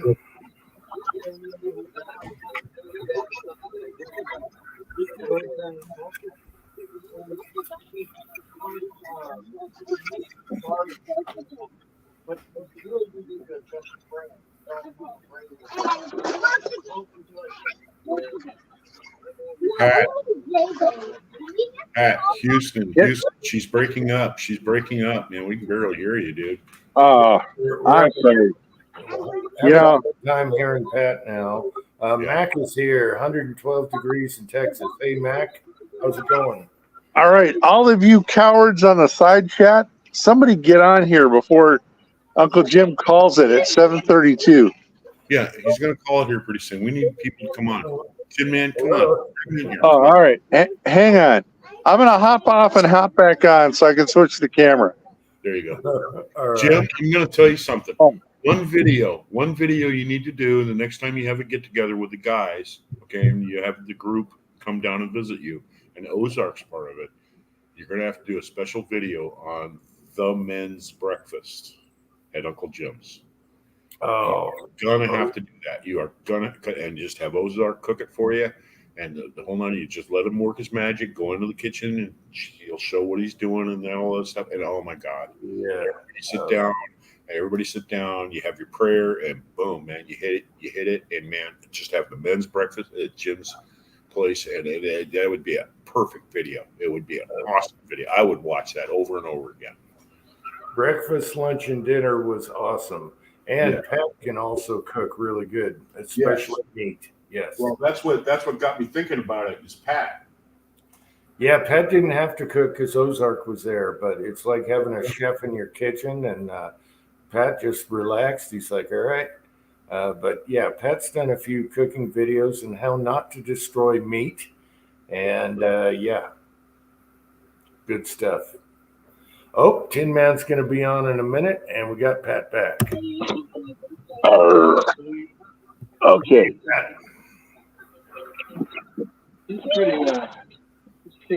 So, we've been talking politics.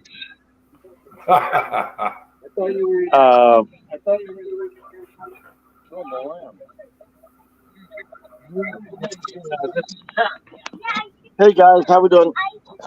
How's it going, the other Pat? So conservative, long time. Trump definitely. DeSantis, no thank you. I used to think he'd be great as a side ticket, but I worry about him now. Yeah. Big question is, I've been to a few of these rodeos. And the biggest one I saw was 2020, and I stayed up till 2, and I checked all the numbers I've checked my whole life, and Trump won, and it was done, and I went to bed. So how are we going to be ahead of that? Now, I get it. Trump's done a lot of work in the off season. We got the people in the right places as much as we can. We got the other networks. We got the communication. We got all that. One thing we can't do is be overconfident. We have to look for the next shit because they come up with shit that's just outside. Not my first rodeo. Yeah, You know, I didn't expect a lot of them going back 20 years, but somehow it sneaks away. they have 2 more things planned for Trump before the election. Lawsuits and stuff just to taint. I look at DeSantis as a backup pitcher. No, he's out. Trump's the man. He's done. He showed his cards. He ain't there. He's not going to be. You got Trump, and everyone knows it. And then DeSantis, he actually did the best with Tucker. The rest of the guys, oof. Well, that's fine. DeSantis is done. He's shown his cards. He ain't got it. He got there because of Trump, and he can't do it on his own. Yeah, if Trump's out of the picture, then it's going to go there or the other guy. What's his name? He did pretty good. But they all showed. The senator that's running, he's really good. I think Trump might take him for a vice.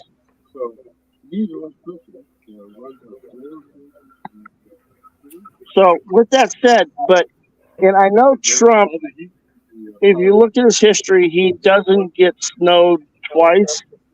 And he's been doing his due diligence on building the ground.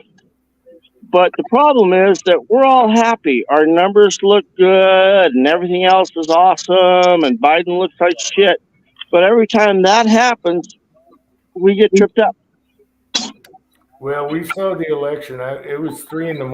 when I watched it, and everything turned the other way all of a sudden after it froze for an hour. Yep. We know what happened there. So we just need a fair election. And everyone knows Trump's the man. I don't know why anyone's spending money on campaigns, especially Pence and the other people. There's no chance in hell. Well, they're spending money because they make money. If they get donations and shit, then they got money in their treasure chest, okay? And then they can do whatever they want with that later. That's another subject. But the thing is, there's not a opposition to him right now, which is cool. I mean, I'm not fighting that, but every time that we've seen this, we saw it with Clinton and Bush, we saw it with I don't know, I'm not that sharp right now, but we've seen it. It's not the first rodeo, and somehow it goes away. It's time to stop saying, oh well, and get so far ahead of it that it can't go away. Yep. If we don't get this straightened out next year, we are screwed. So, you know what? I hate to step in and use a quote. This was not my own, but I thought an awful lot about it and the way that the Dems are. The old movie Dr. Strangelove, when he sits back in his chair, the American public is going to have to sit back and really think about this. And this is also for the liberals as well. They need to think about this. We are getting communist infiltration, communist indoctrination, communist, rule of thought, okay, that is being brought to sap and impurify our freedom of voting. Okay? It's worse than that, actually. It's more disgusting and sick than just communism. Well, let's hold on. What are the American people? Okay, that's what we need to talk about. Because the Democratic Party is not just one. There's like 5 factions in there. And that's where Kennedy comes in, et cetera, et cetera. And then there's the drive-by media, which will just accept whatever their party puts out. But in addition to that, can we reach our people and get them to the polls. So that's one effort just by itself, and that's the roots. Now we got to get the 18 pluses, and we have a lot of them in Young Republicans, etc. But we got to make sure that they get out. And now, when we get them out and moderates out, what about shenanigans? How are we prepared for shenanigans? It comes down to these politicians that are for sale. And like I said, even the liberals need to watch out for this. You may get your guy for the next 4 years, but however, there might be something that of the agenda is against what you believe in. And the next thing you know, it's going to tilt to something that you don't even like. And then you're going to be in the same spot that we are, because these people are for sale and they move their to the numbers of the dollar bills they see waved in front of their hand to further their agenda. And you know what? They attack. Absolutely correct. We're talking about the swamp there, okay? But those are after the general election votes. What we have to figure out is, how are they going to manipulate the vote this time? I mean, ballot boxes have been stuffed for 150 years. Somebody's always had a machine. But the machine now, the last time, I mean, it just trumped any machine before it. Pardon the pun there. That machine works in an hour. We all know that. 1 hour, switch. Yeah. And again, I don't mean to quote, but that's your mindset of your hardcore commie. The end result for the user is all false and unaware of the user that you may be voting this way, but we're going to manipulate it to go the other way because we can do that because of the way that we interpret it. And that's bullcrap. Okay, I want to say hi to DPM Recoil Alaska. Thanks for coming on, Alaska. Look, hey, I'm going to tell you something. This man over here, this man in this corner over here, this man in this next box over next to me, he loves Seattle. He loves Seattle culture. He loves a lot about Seattle, and he loves Washington State. But he can't live here because of the politics and the manipulation of the politics. I feel sorry for Jim. There's a lot of things that he misses about this place. And when I bring it up in my chat, because I still live here, he sits there and cringes because he remembers, going down to the ferry dock on 4th Street, and you go to this Hall Wall place and you get this Chinese food, and you go down there and sit on the, ferry dock and you eat your Chinese food, and it's the best. They'll sell you this little thing called, it's like a popcorn chicken, but they use like panko, and it turns out just like the extra crispy at Kentucky Fried Chicken. But then they put this Chinese sauce on there that is just mouth watering, and you just take a piece of chicken at a time. You eat it like popcorn out of this little box that they give you while you're waiting for the ferry. It's just delicious. There are things about Seattle that's just awesome. However, the politics of Washington State and the way that our state government is intolerable. It's intolerable. Well, of course it's intolerable, but that's not the only place it's intolerable. Why the frick you think everybody's moving out of California? I mean, and there's a lot of other states. Oregon's getting that way too. I don't even want to talk about Chicago. California is actually cheaper to live down in California is actually cheaper than Washington State. You know what? Right. Okay, and it shouldn't be that way. And Washington has gone progressive Gas for the prices past are 15 years. $5.75 a gallon. It's $5.75 a gallon in Washington. You know what? In Hawaii, it's only $3.55. Wow, that's stupid because Hawaii has everything else imported and it's crazy. That's crazy. That's absolute crazy. And I'm going to tell you what, I do not respect the governor. I do not respect, our people in our government here. They've actually in the state. And I'm telling you what, this state has so much going for it, but they have used that as a stepping platform to get in power and manipulate this place into their own. Okay, so what happens is they get in power, they fuck things up so much for so long that if they do anything, it looks like they're doing something, but they're really doing nothing because it's already so fucked up. They're raising taxes. They're turning this whole place into all their little departments are turned into a rice bowl thing. Where oh no, you have to put the certain amount of rice in the bowl in order for me to help you because I am a state employee. Okay, well, I hope we all agree that, it's all about the control and what kind of car can we drive and how far can we drive it. But what the hell are we going to do? How are we going to make sure that this election works? The state is getting clients for state assistance out of poverty. So they make poverty in order to propel their agenda. People that are using those services don't want to lose them, so they vote these people in. And it's all for the state taxes. It's super simple. Keep it simple, stupid. Voter ID. Problem There you solved. go. You're not a citizen, you don't vote. That's it. Problem solved. You're Voter not ID. in the state, you don't vote. Hey, Tin Man, what's up? What's up? I'll do you one better than that. If you don't get your ass to the polls, you don't vote. They're just Here's mailing another shit. thing. Here's another thing too, and you're a homeowner there, Tin Man, and you know what I'm talking about. Why is some renter, going to be able to vote on whether to raise your taxes as a homeowner? Why? Why Well, does he have the right to do that? And there are people out there say, well, the rent's going to reflect what it's going to go up because the tax is going up. Well, he doesn't care. What if like here?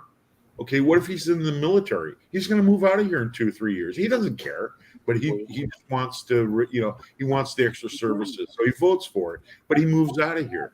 Now you're stuck carrying the load about what he thought was important to him, and he doesn't even live here anymore.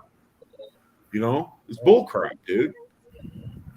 Oh, You start paying $6,000 Yeah. a year I don't know. tax. Next thing you know, most of it's school tax, and you think to yourself, what the hell's going on? I mean, I see a school bus come down here, drop off one person, one kid, and then the bus takes off.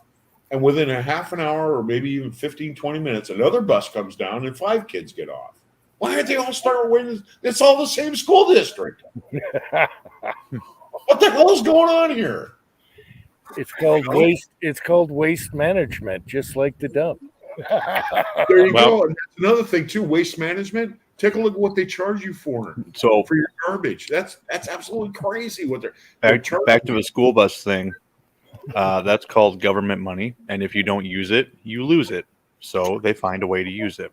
Yep. You know what? They drive it into the red. And Allowance. they drive it into the red so they can raise your taxes without you voting on it. What they do they just turn around and they take they take a deficit out on their budget. In other words, they're in the minus. And then they go next year and they say, well, we're going to have to generate money somehow or another because our bus system and the fuel and the maintenance and paying the drivers and everything like that, we couldn't afford it. We were under budget last year, so we're going to have to raise our budget. And the next thing you know, you get an increase in your taxes. You didn't even vote on it.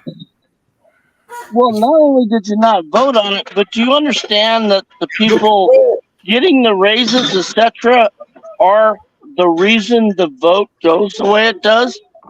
That if you actually understand the percentage of the government employees, or should I say state, within the state, that's why it's so hard to change a blue state to red. I had a young person who is a general foreman.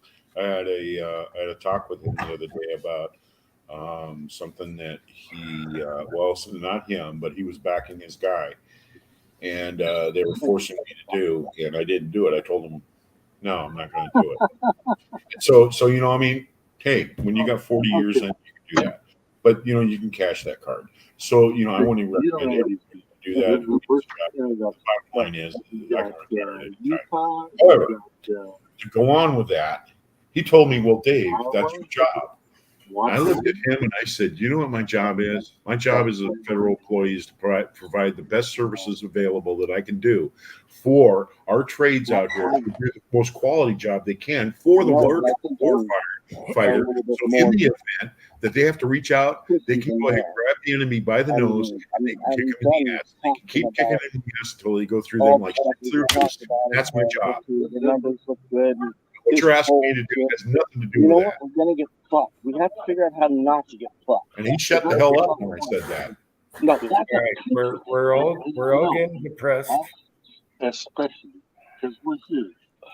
Jim, you got us all fired up. But give up We're all in the getting national depressed. election. Let's see We what got happens fucked last this time. time. How are we gonna not get fucked this time? Can we It's just that say, oh, guy's that's Trump's fault. job or those guys' job? It's this Fuck dude that. down Tell here. them the Republican This Party, right here. whatever This guy right here. fucking name He is. pushed everybody's buttons, and now everybody's all pissed off. People wait. We All love right. you. Let's Saying maybe wait. I should. Let's wait and see how this plays out. We All love right. What else we want to talk about now? Now we're getting all riled up and depressed. Hey, I like it. Zoe, go get one. Right off, go get one. Yes, of course. How you doing, Tin Man?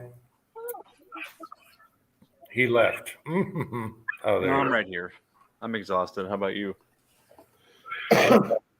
Now, Jim knows what I'm talking about. You get all riled up like this, and next thing you know, you're all piling in the car, and the next thing you know, you're on Highway 99, and then by the end of the night, you're all thrown in jail. That's what happens. Raining and all that shit. Man. That's what happens, dude.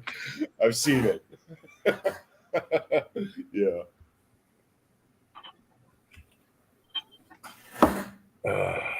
Well, So what's up, Jen? You loading? I'm trying to figure out my overall length I'm going to use for this 308. Back to serious. Yeah, Tin Man's got Grandpa's 700 308 rifle. Yep. However, Grandpa had a weird stock on there for a Grandpa. No, Grandpa didn't put the stock on. He bought it like that. Couple of them, I'm not sure that I got Okay. them. So what I'm saying is I have a couple of the WW2. I don't know that these are the same. For those that don't know, Grandpa had like this AR stock on a 308 bolt action. Okay. An AR style. I have it right here if you want to see it. It's a pistol grip sort of stock and everything. Yeah, That's it's, what I got to do. Is I got to figure out it looks like a the Blackhawk difference stock. between ammo or mark ammo. Is it Blackhawk? Yeah, I don't know. Look at the base of the stock. It should say Blackhawk on the butt stock. To me, it looks like a Blackhawk. I have one on a 22. No, look at the butt stock. It should say Blackhawk on the side. No? Nope. It's on the bottom of the pistol grip. It says Spec Ops stock. Well, it's exactly like a Blackhawk. I could grab one, but Show it, man. we'll Show get it. the lead. Take a look at it. Hisa is here. Hey, Hisa. Can't show it on YouTube. We'll get kicked off of here. Just stock. Probably. Oh. Yeah, you can show the stock. No, let's not take the chance. It's okay. All right. My squirrel gun has the same kind of stock on it. It looks like a Blackhawk knockoff. Yeah, there's a. I Super think lightweight. Huh? I think that's a letter R. Yeah, it's super lightweight. I don't know about yours, but it looks just like a Blackhawk. Same free float, front end, everything. It Yes, is super sir. lightweight, and that's my problem with it. It's super lightweight, and for Yeah. a 308 unthreaded bolt action, you don't want a lightweight stock. Yeah. Well, I have a wood stock and a synthetic on mine. Mine's heavy though. I'm going to tell you what, my 788, it's got that X bit, stock, I mean, that fits in your shoulder. That thing kicks like a mule, man. And the whole thing only weighs about 6 pounds. I mean, you want to take just one shot through that 788, and that's it, man. I mean, it'll flat. It'll flat, it went off. Yeah. Having the proper, a lot of people will sit there and say, 308, that's nothing, Well, in the military, we used to shoot 308 all the time. Yeah, I have an M60 machine gun. Okay. So Mac says that Blackhawk makes the Spec Op stock. So, okay. So that would explain it. You were right. It's horrible. I don't like it. It's great on a 22. On a 308, I'm not so sure about that unless you got a lightweight barrel and you want to pack it around. By the way, I don't know if you read my comments, but I did watch your video there, Tin Man. Which one? The one about the 308, loading the 308. Select guy, I don't care. I'm gonna go ahead and load some ammo. You did this video that said, basically I'm throwing caution to the wind here. I'm just gonna load some Oh ammo. yeah. Yep. Showing the 308 thing, and I did throw something there in the comment about the 168s. I'm going to tell you what, between the Hornady and the Sierras, it really turns into a barrel thing after that, because Right. both of those bullets will shoot awesome. In fact, I had some spears that I had a H&R M1 Grand, and it had a Line Metal Corporation barrel in it that was made in '68, and those were really known for their accuracy.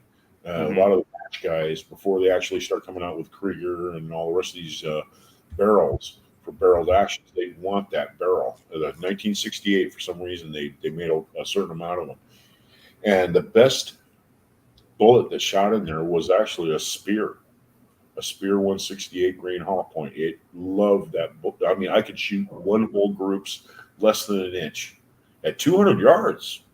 I mean, it was sub MOA. Nice. 1 in 12 or 1 in 10? 1 in 12. No, it was 1 in 10. 1 in 10? Okay. It was 1 in 10. It was your standard. He's concerned about his 700's the 1 in 12. I have a 1 in 10, but mine is made for heavy suppressed bullets. So Right. I think the 1 in 12 will be okay for a 168. I mean, it'll be fine. It's not going to be a 180 grainer, but it'll be fine. Yes. I'll tell you what. Go ahead and either look at the Hornady brand or look at the CR brand, and buy yourself a box of each of the 155 pommable, and try that in the 1 in 12. Have you already got it? Pretty Cal 168 grain. Yeah, yeah. I've got a couple of boxes of that stuff. I think I have a box of AMAXs. Yeah, I do. I have a box of AMAXs over there, and I also have a box of the 150 Hornady Full metal jacket. Mhm. Yeah, that's a good bullet, actually. After about 300 yards, I used to shoot that down on match. It's 300, those 150s. And I always used, in my gas guns, I always used 4895. Mm-hmm. It's a little faster than 4064. 4064 is a little low on the way of its speed of ignition, and it puts a lot of pressure on your bolt lugs. And it's okay in a bolt gun, but in a semi-automatic, you want things happening fast. And that IMR 4895, it shot really well. That was Cool. my go-to. Even when I started shooting an AR, I used to use IMR 4895 in it too. So Yep. Yeah. Yeah, I'll have to pick up a pound of that. I think I saw some over at the local shop. and out to 200 yards, it's really hard to go wrong with IMR 3031 in 223. And out to 200 yards, you can get very good results with H335. H335, you can go all the way back to 300 yards, and it shoots really well. And It's a really good powder. Yep. The 55 grain bullet. Yeah, that's what it was developed for. Yep. Uncle John, that was zucchini bread, zucchini from the Oh garden. man, look at that! Look at what Pat's buddies got out. That's the circle. Pat, That don't is do that. retro. That is the Sarco.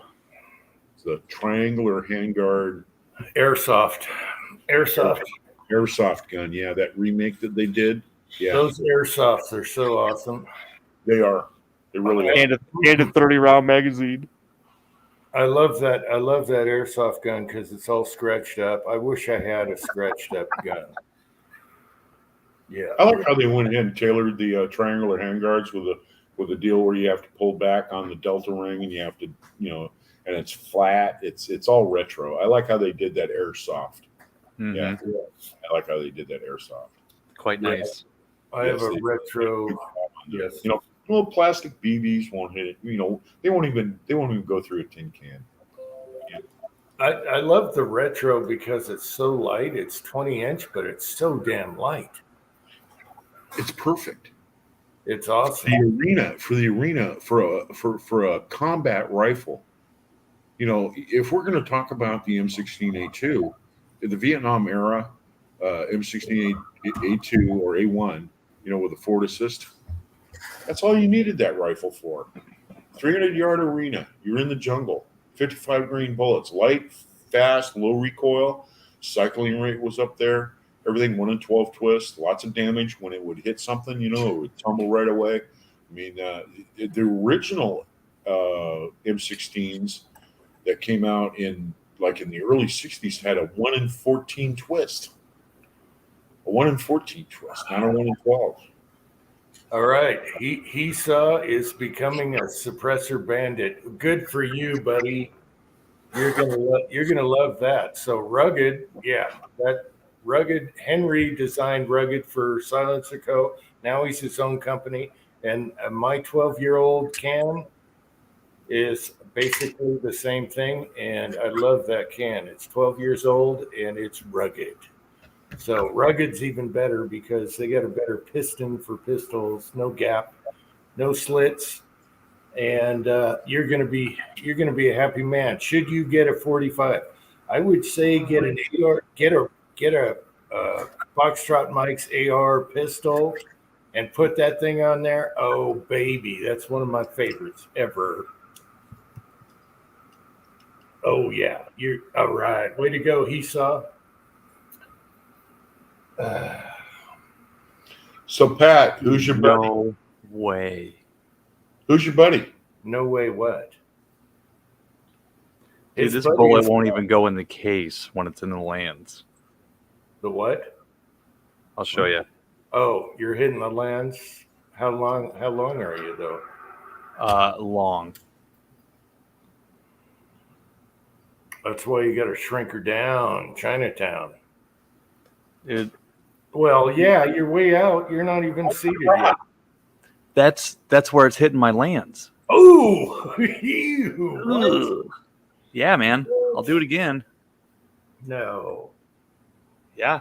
Are you sure you got that fully chambered? So that's a jump at about 500,000. No. What? Dude, the- that's ridiculous. No way that's Yeah, right. I gotta try that again. It's a hot dog going down the hallway. You're not. You will not know until you shoot it. You're not gonna know until you shoot it. Proof's in the pudding. Paper doesn't always work, but that's kind of weird. That should be seated in there at least, what, a quarter inch? Yeah. I'll Yeah, tell you what, I that's- don't know what happened to Remington barrels, but they really started putting long throats on them. I have a Remington 700 Police that has the same problem. Man, mine's not like that.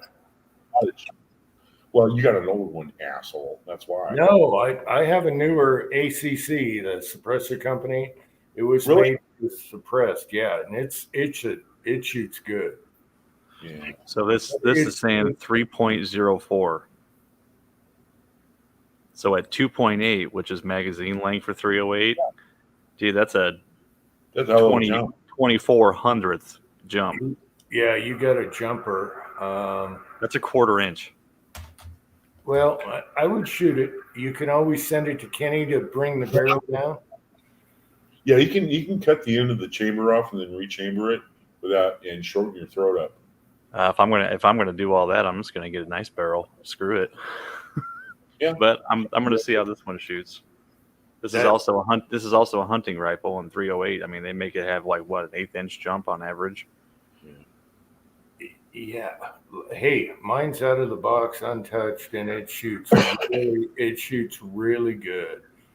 And Yeah, I'm gonna try that again. It can't be more than 10 years old. Wow. It's a good shooting rifle.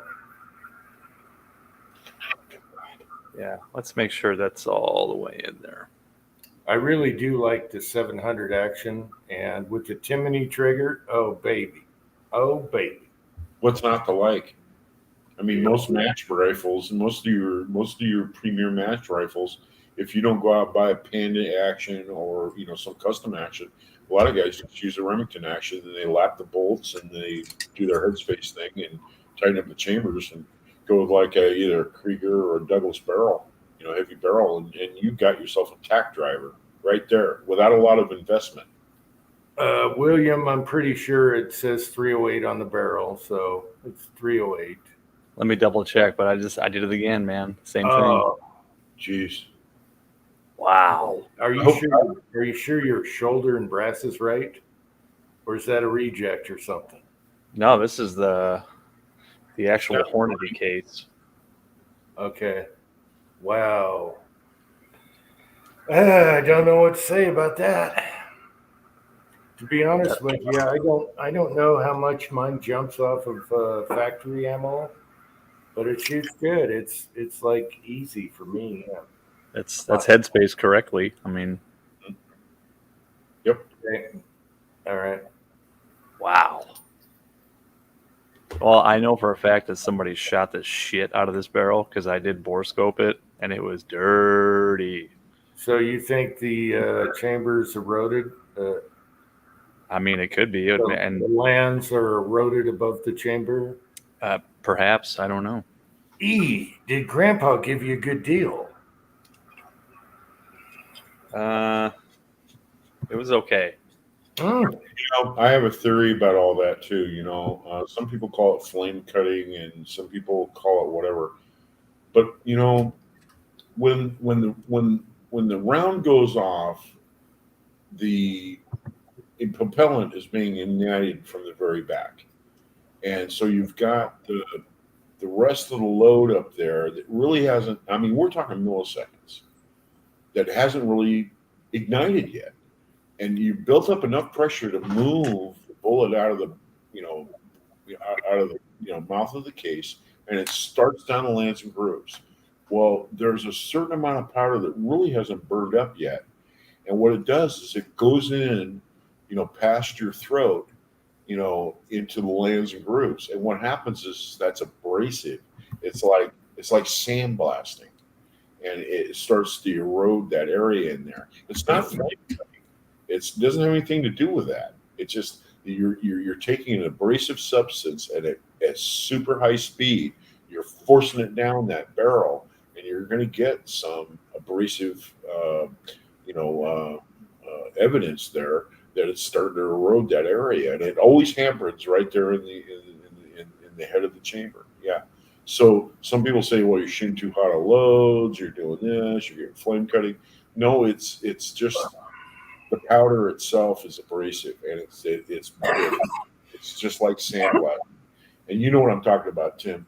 You can go ahead and you can hold a sandblaster in one spot and on a piece of aluminum, and you can eat your way through, a 1-inch steel, 1-inch plate of aluminum in hardly any time at all. Just Okay. erode one way. Tin Man, this is my advice. Put that stock on it and man up, put your man britches on, and shoot it at the proper overall length for anything else and see. Yeah. Okay, before you spend any money on a stock and other stuff, just Yeah, shoot yeah. and see what happens. Try a different overall lengths. If it shoots good, boom, you're fine. If Yep. it's just shotgun pattern, it's worth shooting it with that light stock on there and just get her done. Otherwise, stop right there. Don't spend any money. Give it back to Grandpa and do something else. Give it back to Grandpa. Yeah, Well, because barrel- rebarrel it. It's either that or rebarrel it and then lap the. yeah, a barrel's going to cost you money. And then, do you want to do a oversized bolt? Because I did that to mine, where they mill the bolt and put a handle on it, and it's good. Not one of those add-on things. Right. Properly done. That's only like $35-$40 to do. That's not. Yeah. That's all. And they mill it and then put a proper big handle on it. But before you do any of that, go out and shoot it with different lengths and different loads. You might be surprised. You might be like, "What the hell?" Oh, yeah, it might be a tax driver. I'm just trying to Yeah, learn you don't a know. little bit about this rifle. I haven't ever done anything reloading wise for it. So Yeah, just do some loads and see if you get decent grooves. Then hey, you might be onto something. You know what? I've had Savage, 110s that have the interior that lands grooves as rough as a cob, man. But those things would shoot in less than an inch. I mean, Yeah, it's always in the pudding. It's never on paper. It's always on the pudding. Sometimes you get enigmas, anomalies. What if that thing does shoot really good? Then you're like, I don't care what the overall length is anymore. Right. And some rifles like a little jump, so that you never know. We're Yeah. gonna You don't have to be on the lands all the time. No, I know.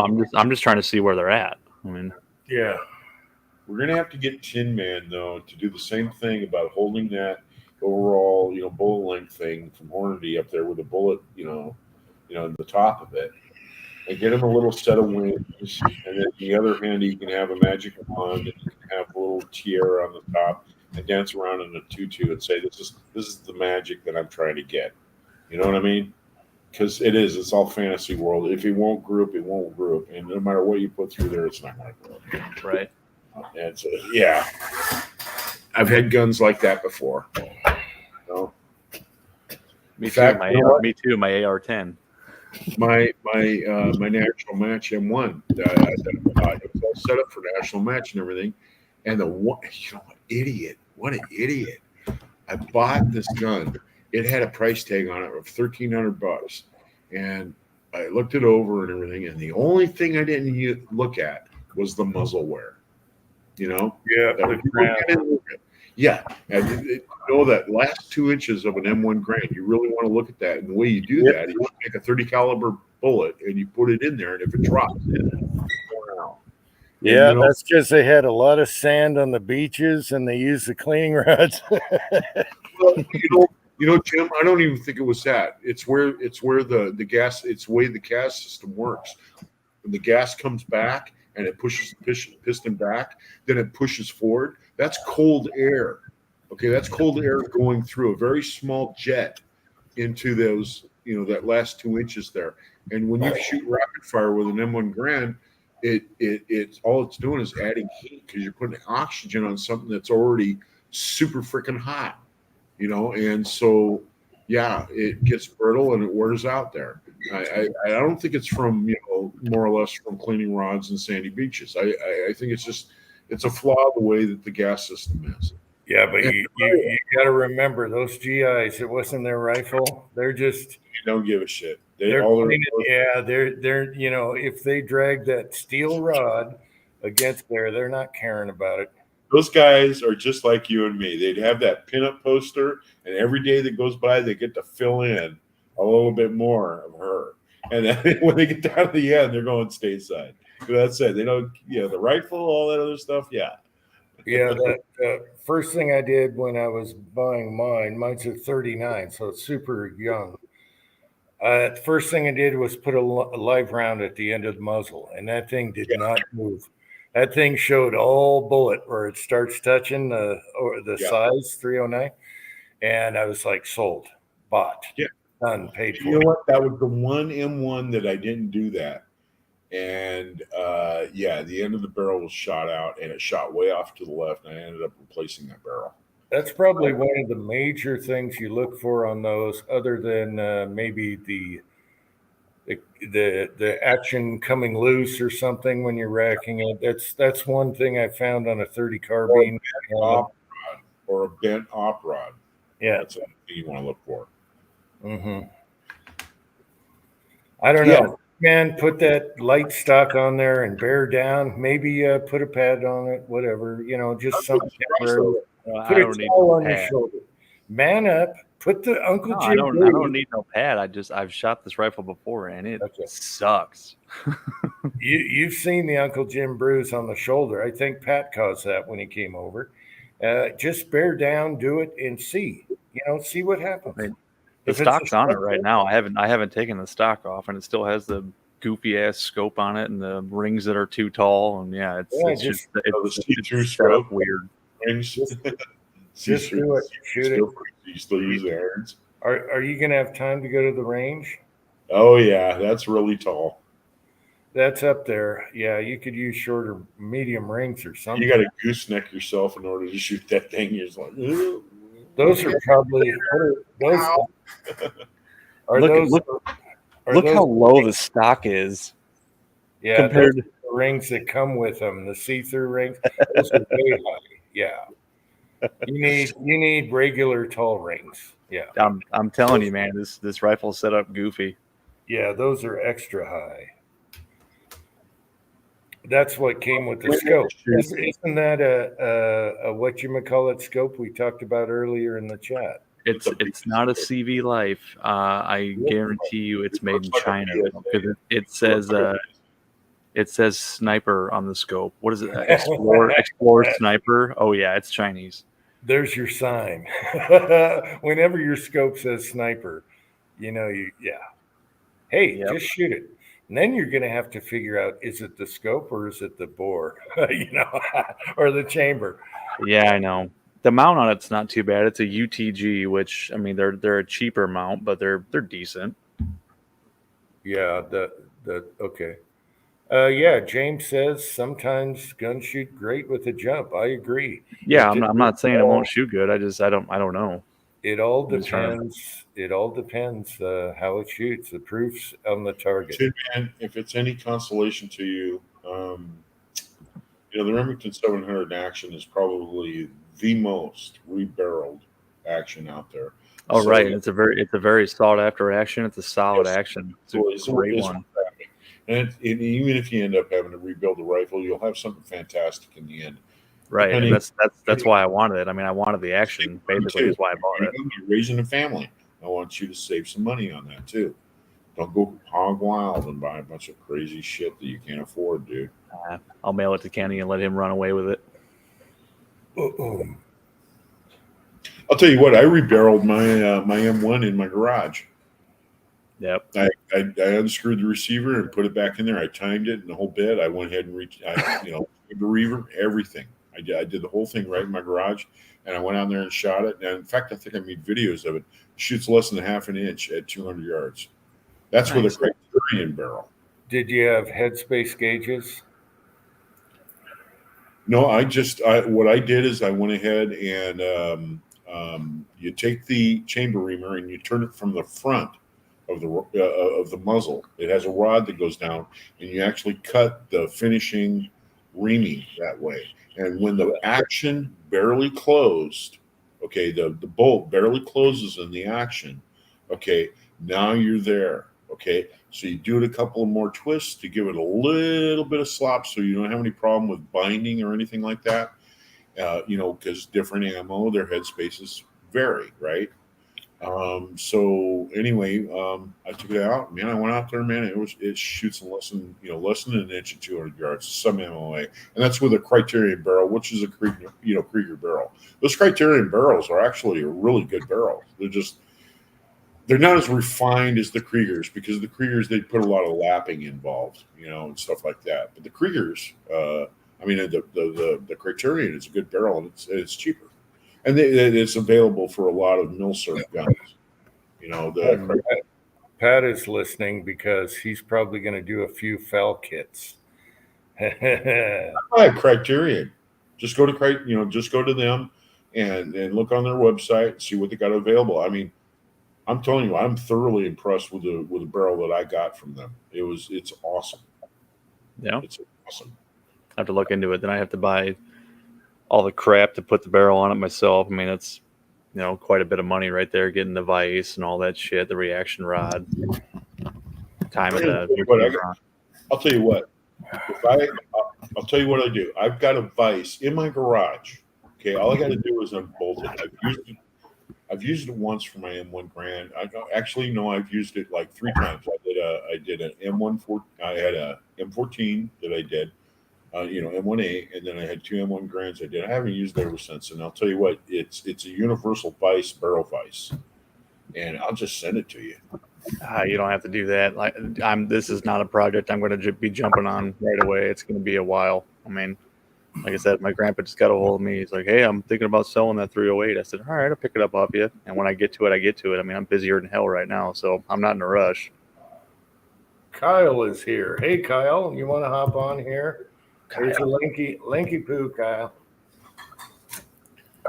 Yeah, I would just shoot it and go from there. Otherwise, we're just talking drama unknown.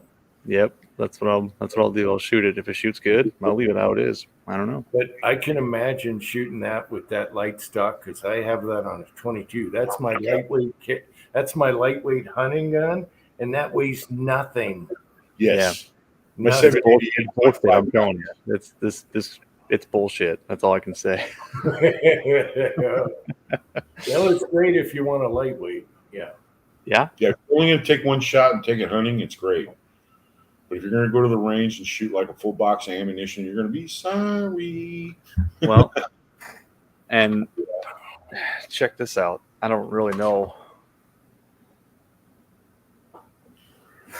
if that finish is wearing off the bolt right there. Doesn't that tell you that somebody shot this quite a bit?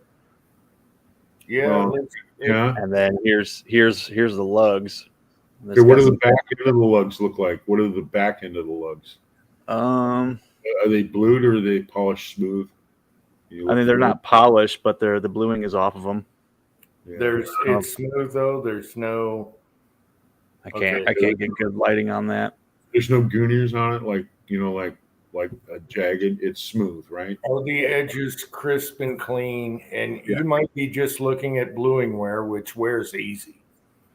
There appears to be a couple of grooves in the back of the lugs. There's one kind of like a gougy looking thing. Really? Yeah, I'm betting somebody shot the hell out of this gun, which whatever. Without putting lube on the I don't know. Shoot it. It might be wow. Yeah, might be. Again, I had Savage 110s that would just shoot phenomenally, and you look down there, and it looked like it was rough as a cob, man. There was pop marks and everything down there, and the rifling almost looked like the edge of a can opener went in there. I'm telling you, it was that bad, but they shot really well. My 223 Compass is that way. It's got chatter marks all down the barrel. I've bore scoped it, but you know what? That's a sub MOA gun, and it was $200. So, in some ways, I think it's not. It's a balance of having, you have to have rifling, but at the end, I think that you also have a molecular structure, almost like a tuning fork. It has to make that certain noise, and that has to do with a molecular structure of when they heated up the barrel and they cooled it down, so it has that tone to it, and that transfers to the stability of the bullet when it goes down and it's out. It's on its way there. That vibration, Yep. That's your harmonics. Yep. Yeah, exactly. And so, it's important to have good rifling, but it's also important to have a barrel that has that tune to it. Yeah. Kyle, what's up? Good evening, gentle people. I'm Kyle. sorry about last night. I had a house full of people, and it turned into a pool party and a cookout, and I couldn't get back to the chat, but I'm here now. Yeah, you had to torture me with your pool pictures when it's hot over here. It's hot.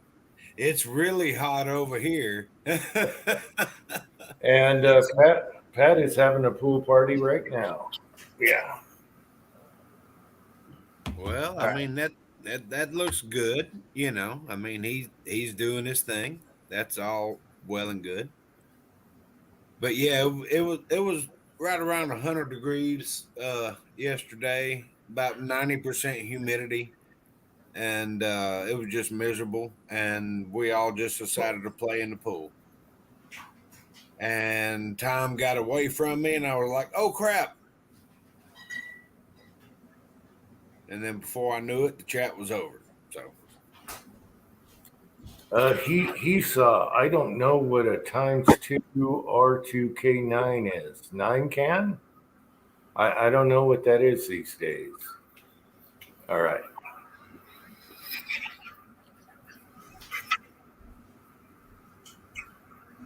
Oh, wow. Is Aspinall fighting tonight? No way. No, it's July. No, it's night with a light. well, so what are we talking about besides Pat's Stogie. cigar? Yeah, Pat's smoking a cigar. Look at that. Okay, the neighbor, Gregory, brought over some Cubans. Now, I don't recognize the brand. It's a Maduro, and I've already got a lip full of Copenhagen, so I can't tell you about the nicotine hit. It is the perfect mixing. It's not over heavy like so many people does. It is the right mixing for a correct smoker stuff. Okay, I learned something last week. I think Tucker was interviewing somebody, and they were talking about tobacco and how they liked it. And tobacco has testosterone in it. Oh, Did you know? so okay. So there you go. So is that another reason why the whole world pussified in like 1972 was when they got rid of the tobacco, Yeah. and there was no more testosterone hit for the Yeah, and men. then they started adding things to the water to make the frogs gay. Yeah, so there's that.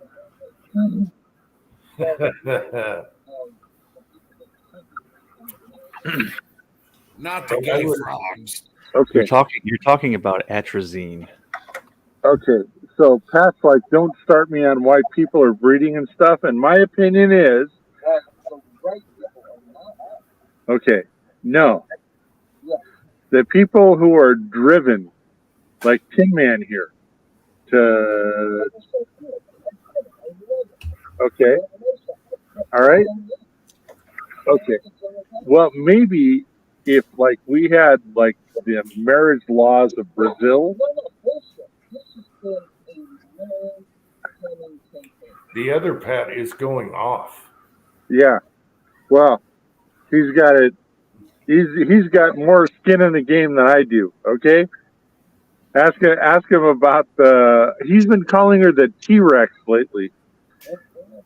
Oh. Okay.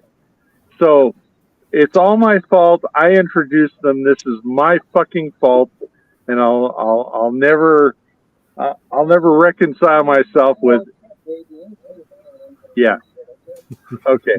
So I introduced him to the T-Rex, but Greggy over there, he's been married for fuck all, way too fucking long. And I've been with my Harpy for more than 20 years. Yeah. And Mr. Garrity is a free man, just like Kyle. Well, for a little while anyway. I see what you did there.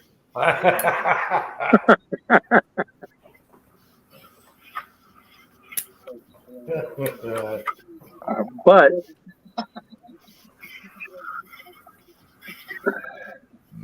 here's the Kurt. Oh shit! Where is that button? Fucking piece of shit. There we go. I don't know. You better find it pretty damn quick. Yeah, here's the Kurt. Cheers, Pat. Oh, nice. Yes. Anyway. Yes. America. If that's the curse, fuck yeah. by God, curse me.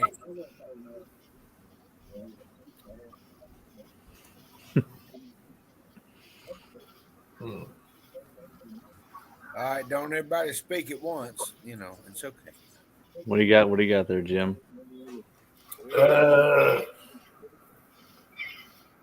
Uinta Hazy IPA. Ah. It's made right here, called Nosh. Not bad. I've been meaning to pick up some Modelo and give that a try. I'm just doing some Coors Light. All right, who's a tequila enthusiast? No. You got me there. Okay. It's even Look got at a the hat. sombrero. It's got a sombrero on top.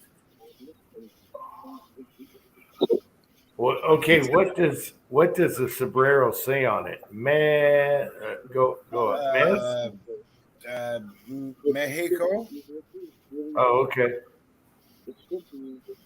Now that is a great idea. Putting a sombrero on the Wow. You know, I bet that sombrero will fit on something else. Yeah, I bet you would. Might be good for the honeymoon. I don't know. Tin Man. Da-da-da-da-da-da-da-da. We need to get Tin Man. We need to get Tin Man one of those huge sombreros with the dingo balls and shit on it. I think that'd be awesome for him to go ahead and do a video with one of those. Yeah, but Tin Man, you put the sombrero on and you go, I'm Speedy Gonzalez. No, Arriba. no, he's Slowpoke Ándale, Rodriguez. Oh, that's funny as hell. He's Slowpoke Rodriguez. Slowpoke Rodriguez. I'm hungry. Oh, that's hilarious. Jag says How you fuckers doing, man? Oh, wonderful. How about you, Kyle? I'm doing good. I've been at the lake for the entire week, and I came home yesterday to an entire house full of people, and apparently we had a party for something. I don't even know what it was. I was so tired. I went to bed. Hope they had fun.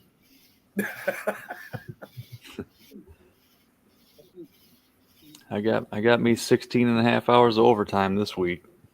Wow. Do you get time and a half or what? Oh yeah. Oh, good. Nice. All right, that helps. That helps. I wouldn't do it if I didn't. Yeah.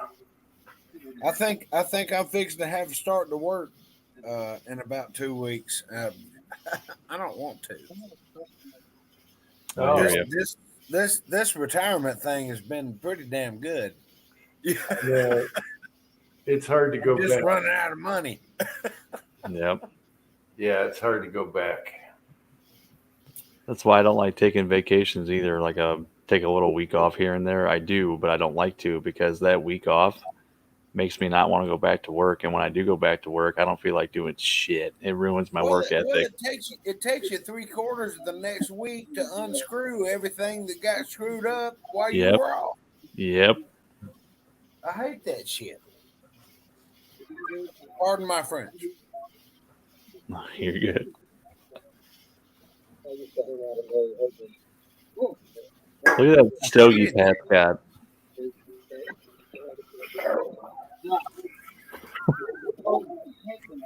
You know what? Let me tell you, this house has been thousands dollar me to the death ever since I got unemployed on Valentine's Day. I'm down about $40,000, and but everything should be okay by now. And I'm just looking to get something to. Oh shit, we're live. My bad. You're right. What's wrong, Kyle? I'm just looking for something to get me by. And I think I found it, and I think it'll be all right. Good. Hope it pans out and hope you like it. Yep, you're just gonna have to get back in the groove, Kyle. It'll be fine. Yeah. That's the thing, getting back in the groove, because I've been out of the groove for so long. I'm starting to get used to being out of the groove. Did you get a job, Kyle? Sir? Kyle, did you get a job?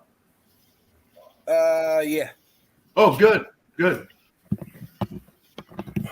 Yep. It's not a killer job, but now that I don't have to pay all the other things that I used to have to pay, it should be fine. Yeah, you probably make more money. I can probably put more money back, so even making less money. So we'll figure that out. It's a learning curve. I wanted to go back into the military, but they wouldn't let me. Don't worry about the money thing. As soon as you get a little bit ahead, something will pop up. It always does. Oh yeah. Like my Jeep just started vibrating going down the road yesterday or the day before, real bad. So that's a new set of tires right there. Mm. I was gonna say it's the front drive shaft. Well, that could be that too, but yeah, I don't know. I know my tires are shot. I don't know how do I tell whether it's the tires or the drive shaft? I mean, Well, your universal could be like, worn out. yeah, You my know, U joint. Yeah, your U joint. Well, I got CV joint. I got CV shafts up front, and I got a drive shaft going to the rear. It's all wheel drive. So yeah, who knows? Yeah. Well, You know what? Speaking of cigars, so I was at work the other day and I left the office. I went downstairs and I went out to the smoke shack. And so I'm sitting there in the smoke shack, and the guy next door in the office next to me comes over, and we're friends. And John, looks at me and he lights up the stogie, right? And he's smoking that, and I'm smoking my pipe and everything. And I got about done, halfway done with my pipe. There, and I said, what are you smoking? He says, oh, just some cheap cigars. And he held out one, and he says, do you want one? I said, sure, man. So, let's light up, So I went and lit it up, and I was really surprised. It tasted really good. And you know what it was? It was these old brand that's been around forever. It's a White Owl. And believe it or not, for a cheap cigar, and they tasted pretty good. I was like, yeah, these aren't bad. Pat, what? It's pretty good. A White Owl, it's pretty good. Pat, is that your SS? Yes, it is. Holy shit. Show that again for the guys that missed it. Sorry to cut you off, Dave. No, it's good. Let's see. A little bit lower. Oh, yeah. Wow. Oh Lord, what happened? Well, Semi turn in front of you? no, an idiot stopped in the fast lane. And I made it, but the guy behind me didn't. So, anyway, that was my drama for today. That's why Todd is here. He was going to haul that fucker up to Las Vegas. But he blew a train with his Ford. The guy at the front of the wreck had a California plate. Yeah. So, I haven't thought about it much.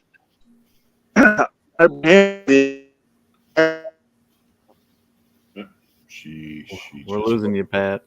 Yeah, you roboting. We're losing you, man. You're out there. You're frozen. Frozen in time. There he is. There he is. Now, say that again, Pat. You broke up. Well, it's been drama this weekend. Pat here was going to tow it up to Las Vegas in his F-250. 460 super duty bitchin' Ford that blew a transmission. Oh shit. So yeah, it was one of those gonna be a real bitch to return the tow dolly. I mean, we got it here. I mean, it was like a Herculean effort, and Mr. Garrity over there, Pat, did a hell of a job. But yeah, I'm driving a Hyundai right now for penance. It ain't that bad. At least you're saving a little bit of fuel. Wow. Oh, it's that bad. I mean, it's like a torture device, man. Driving a little fucking commuter box is just awful. Roll up windows. The AC don't work for shit. It's awful. So I put the first amount of gas in my F-150 in about 3 months. I put $30 in it. I'm like, okay, yeah, we'll just do that. And that's the only gas I've spent in 3 months. Yeah, it's amazing how much money you save by not going to work in the way of. Yeah, it's amazing how much you save when you're not employed. Yeah, well, yeah, because you're not spending all that money to go to work. So Pat, is that an insurance thing, or are you towing it to Vegas so they can get worked on out there? What's going on? They told them out. Okay, so here's the thing. When I paid it off, finally, I bought it new, paid it off, got rid of all the insurance except for liability. I'm fucked. Damn. But that's okay, because, you know, You knew I what you were mean, doing when you took all that insurance out. But Well, and since you're the one that ass packed him, it's not his fault, is it? okay. So, okay. yeah, it's complicated, not my problem anymore. But the main problem is I ain't getting no money. So, but that's okay. It's American. It's like, okay, I got in a wreck. Time to move on. And I've got a spare car, and it's not a problem. And I've been driving 80 miles a day in stop and go traffic on a new job right now. And maybe it's better than I'm driving this piece of shit, fucked up 2011 fucking Hyundai. I swear to God, it's fucking penance, man. I don't fit the car. It hates me. I hate it. And we just get in the car, right? And it's like, I hate you. You understand? And the car's like, yeah. Suck it up, bitch. It's not a manual transmission, is it? No, it's an auto, but it wouldn't matter. It okay. The SS is a manual. I don't mind manuals. It's like, but Right. oh, somebody stopped in front of me like yesterday on the freeway, and it's like, I swear to God, it was like 140 feet of fucking skid marks on the freeway to get the little bastard to stop. It's an awful car, horrible car, but it's totaled 2 other cars. This Hyundai has, so far, its body count is 2 other cars is total. It's got a 2-0 kill to death ratio. You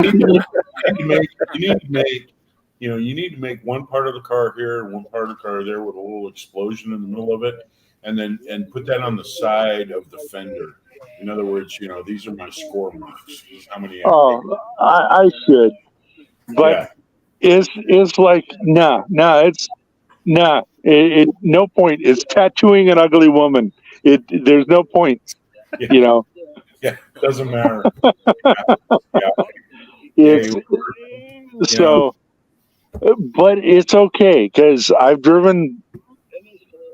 I can't say I've ever driven a worse car. I drove a Chevette in high school, and it was bad. It is a pile of crap. A Vega. Oh no, there's a step down from a Vega. No, they made Chevettes with that little 2.5 Iron Duke.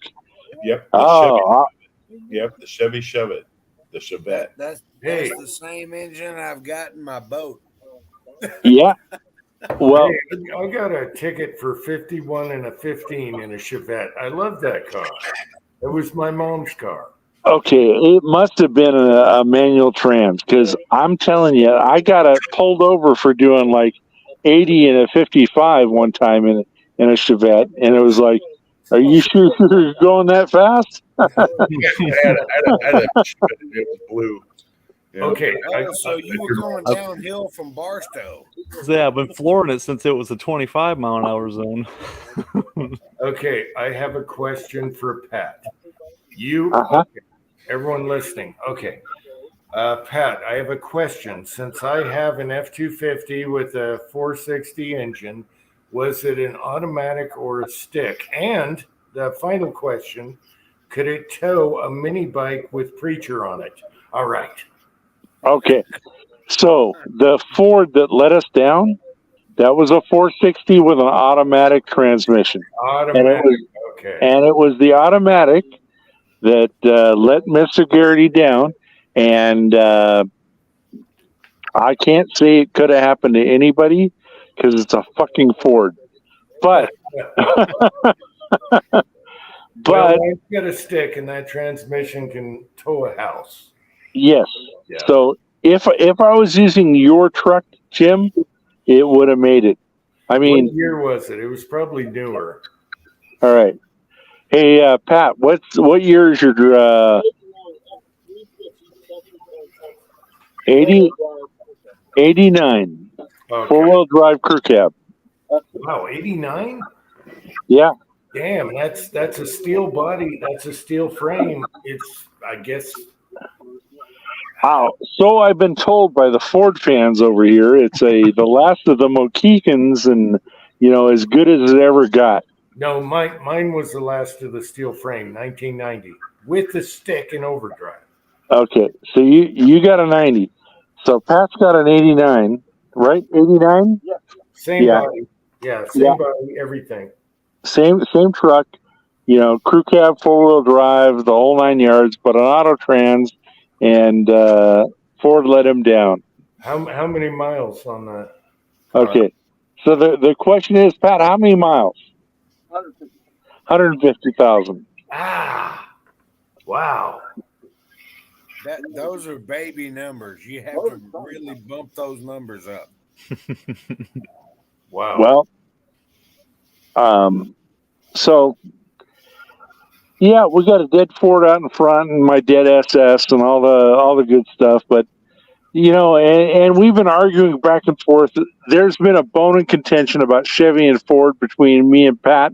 He's a Ford guy, I'm a Chevy guy, for going on 35 years now. But the SS drove onto the back of the trailer. Not really.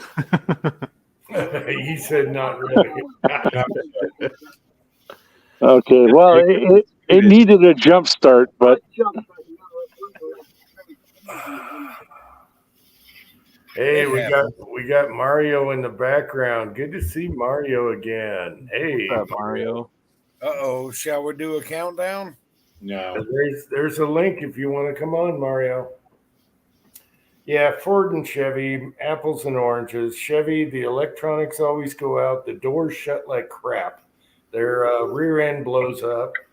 And then Ford, you got your other thing. So it's apples and oranges. It's all junk. It's just what's easier to fix. Jim, Yeah. Chevy, Yeah. They're all Chevy seems to get their front end right too.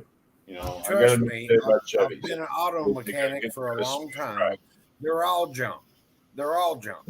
Yeah. I've been a diesel mechanic. I've been an auto mechanic. I've gone through every alley that you can go down. They're all junk. It's just you find one that suits you and lasts, and you take care of it. Yeah. And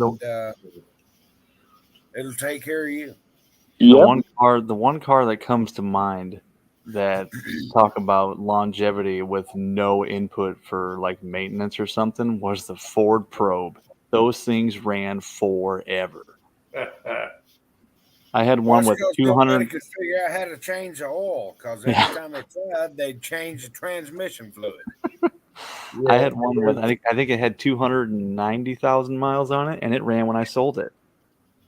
yeah, but you had that Pontiac with the 5.3 transverse too. The 4T65E HD. Those are garbage. Yeah. But it was a lot more fun than a Probe, wasn't it? Oh yeah, hell yeah, that car was fast.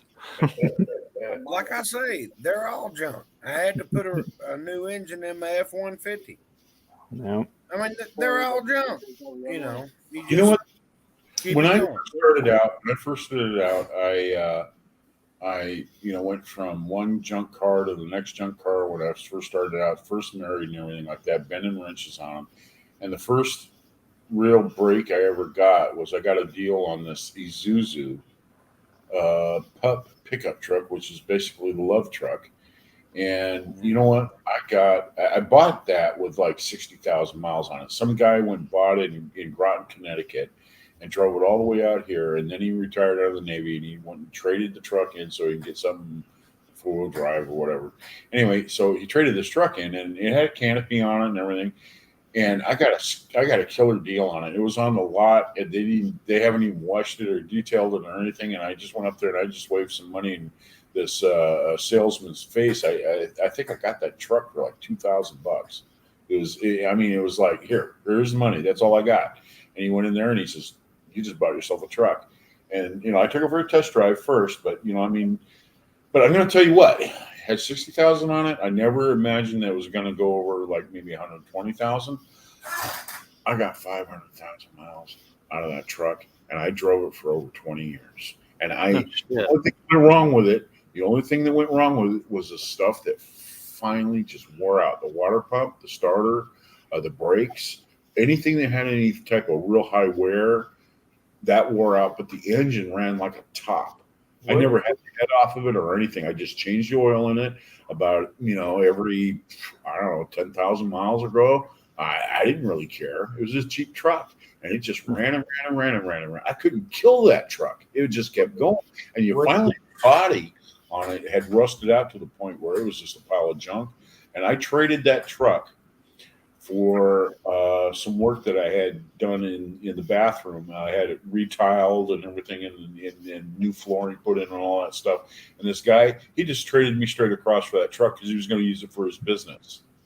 And I saw, what engine did you have in it? It had a 2000 cc, and then that carbureted model, and it just kept going. I could not kill that truck. That was back when Isuzu was in competition with Toyota. When Toyota was always boosting how many miles they got out of their trucks. Toyota Datsun, yeah. Ever. Yeah, that was an awesome vehicle. I mean, that got me everywhere. And you know what? Even in the wintertime, you know what the wintertime's like up here. In the wintertime, it didn't have enough poop. It had 14-inch tires, but you know what? It didn't have enough poop to really spin them. You know what I'm saying? So you let out on the clutch, you get enough traction, you just kind of gun it a little bit. You go anywhere with that thing in two-wheel drive. I never got stuck ever in that truck. Yeah, it was an awesome truck. I mean, that was an awesome truck for the money that I paid for it. Man, I got a lot of miles on that thing. Actually, it became a hard part. Me and my wife at the time kept going through cars, and I said, how can that be? I've been driving the same truck for 20 years. Haven't had any problems with it. How come you keep breaking your cars? What's going on with that? Did it have a Mitsubishi engine in it? No, it had the Isuzu pickup, the Isuzu engine, and it had the Isuzu 2000 cc engine. It just ran and ran and ran and ran and ran and ran and ran and ran. I could not kill that thing. I remember one time I was driving home from work and I started getting some steam leaks. And, you can just see the steam from underneath the car, underneath the truck. And it just so happened there was a Chevrolet dealership that pulled right away. And the guy came out and the stem pipe came off the manifold, had rusted off. And all he did was put a new stem pipe in there, put the hose back on it. I started it up. Away I went. I mean, it was like $50 fit. Do you prefer vodka or gin? Didn't warp the head, didn't do anything. And it was awesome.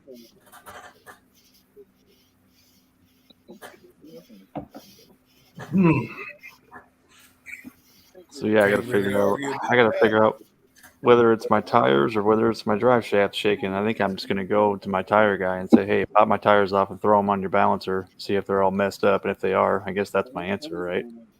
Well, are your tires shot though? So did I send you the picture of the tires when I rebuilt my whole front end? The inside, like 2 inches of the tread is pretty much bald, and the rest of the tire is fine.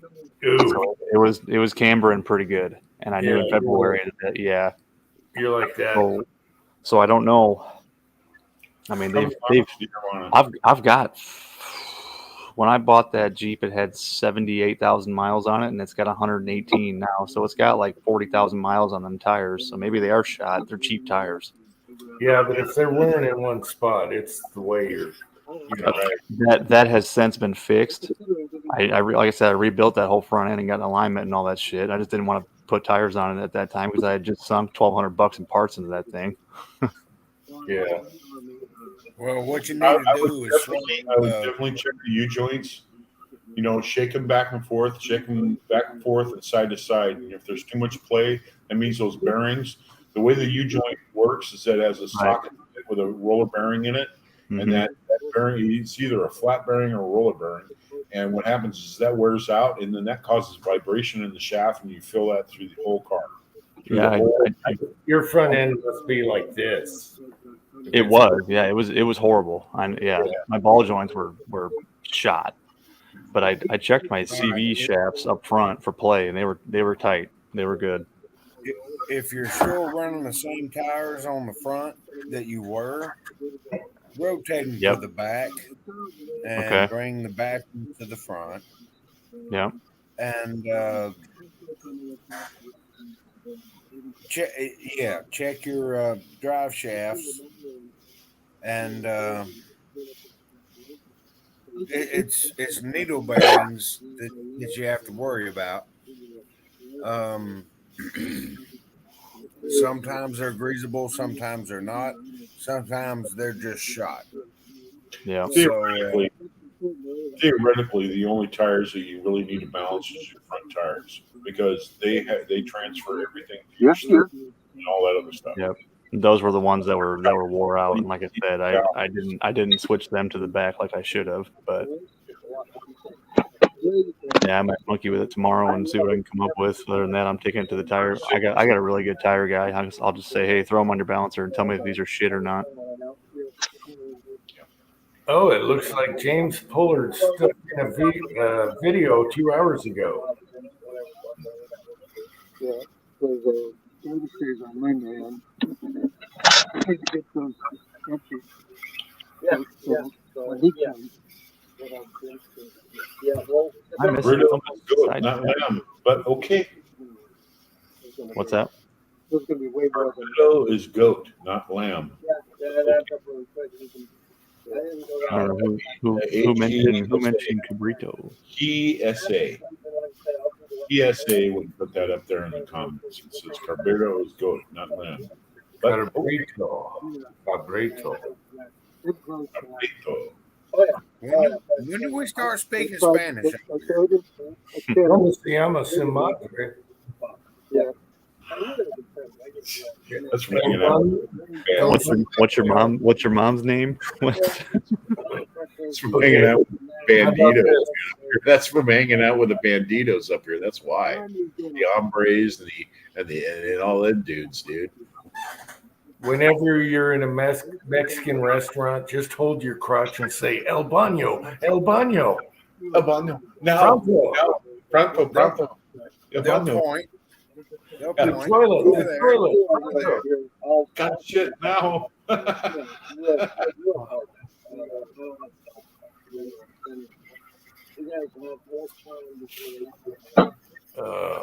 Oh boy.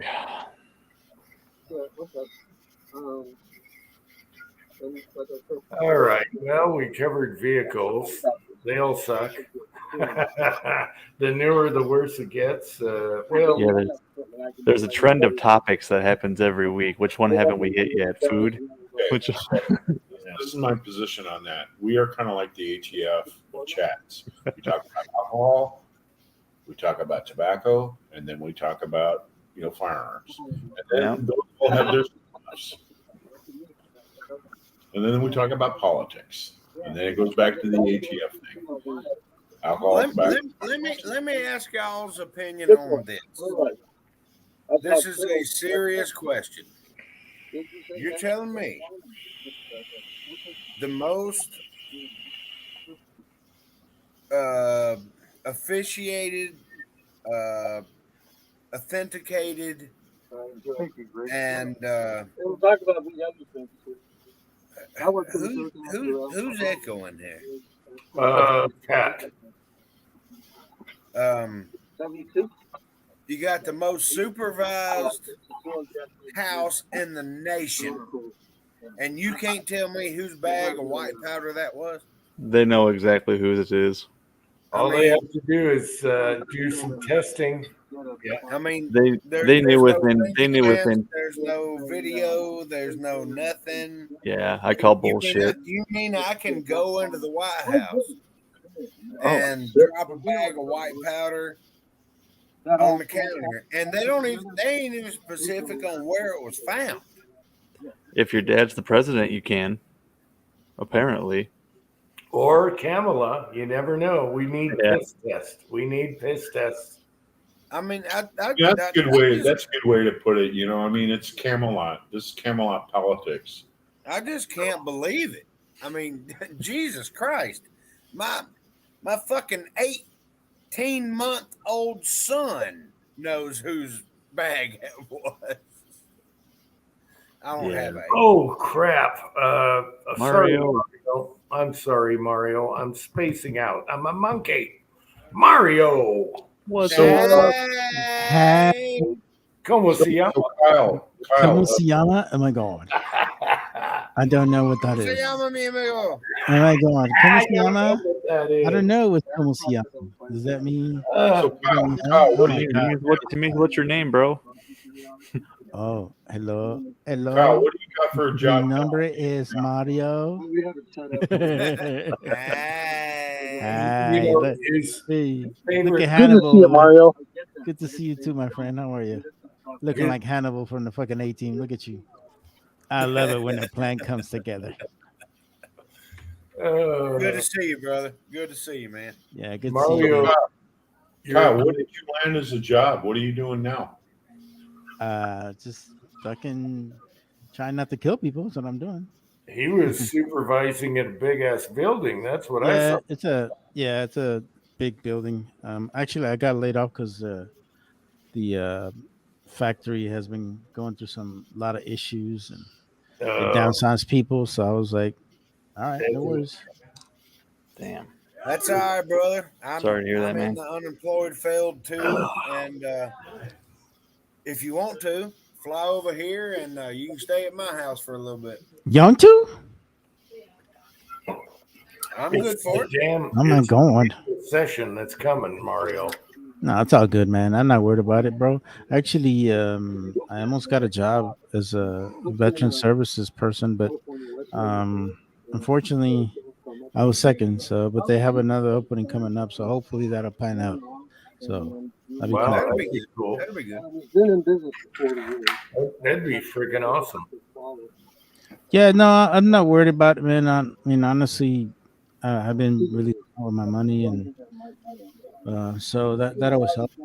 So yeah, I'm doing good. It's always taking care of your money that you already got put back.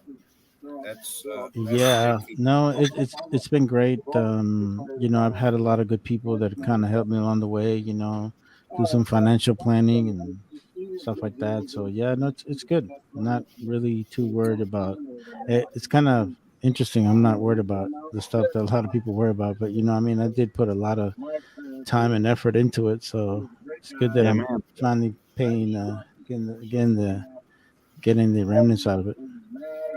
Hell yeah. well, it's good to hear from you, West Coast weirdo. Hey. It's good to see Mario on the chats again. Yeah, man. No, I've been busy, man. I got the family over.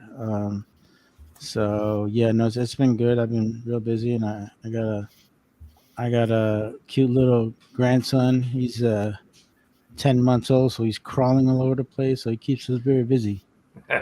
You Yeah. gotta lock up the lower cabinets. Oh, I do. I got a child temperament kit already because I'm like, I got so many. You guys see my kitchen? I have so many cabinets, and I can just see him crawling over there. And Yep. Do you know how you childproof the kitchen? you buy a kit. You leave everything where it is and drop the floor 10 feet. Hey, childproofing is not like how it was when we were kids, right? You put a finger in the electrical socket, and like, ain't gonna do that shit again, are you? Yeah, exactly. Yeah. Yeah. You know what happened to the stupid people? They didn't make it. Yeah, that's true. Good point. Yeah, but you gotta understand, we come a different generation, different thinking, brother. Mario, I gotta dig up a picture when my son found the flour in the lower cabinets, and he's got flour everywhere, and he's got the happiest look on his face, just throwing flour everywhere. And that's before we put the little locks on the bottom cabinets. He was so happy. I got to find that picture. It's hilarious. See, the only thing we have in our lower cabinets are pots, pans. There's a toaster in there which isn't plugged in. So I mean, whatever. Let the kids get in. Who cares? Yeah, but she So can throw what that you through the have window. is percussion instruments. Yeah, musical instruments. Yep. Some of them are glass too. That's really interesting. They still say she could hook that through the window. Yeah. As long as she picks the right window. How's the dog doing, Mario? You still got the dog? Oh yeah, Bruno's over there because Bruno. he's busy because he's got that little baby. So he's kind of very protective of the baby. So he's always kind of like Nice. keeping an eye on him and seeing what's going on. That's why you hear him out the really freaking noise right now. That's him out playing with the baby. Hey, that's awesome. He's protecting too. That's great. Awesome. All right, really good, Bruno. Yeah, yeah. Oh, it's a pug. Just like Willie's dog. Yeah, it's a pug, bro.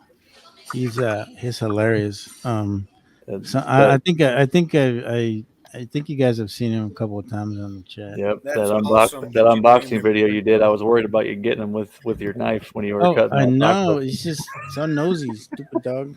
But he's a good dog, man. He really. I'll be honest with you. I had no idea how much dogs really help you, man. But they do. They're good companions, and yeah, they keep you sane. That's why I look at it.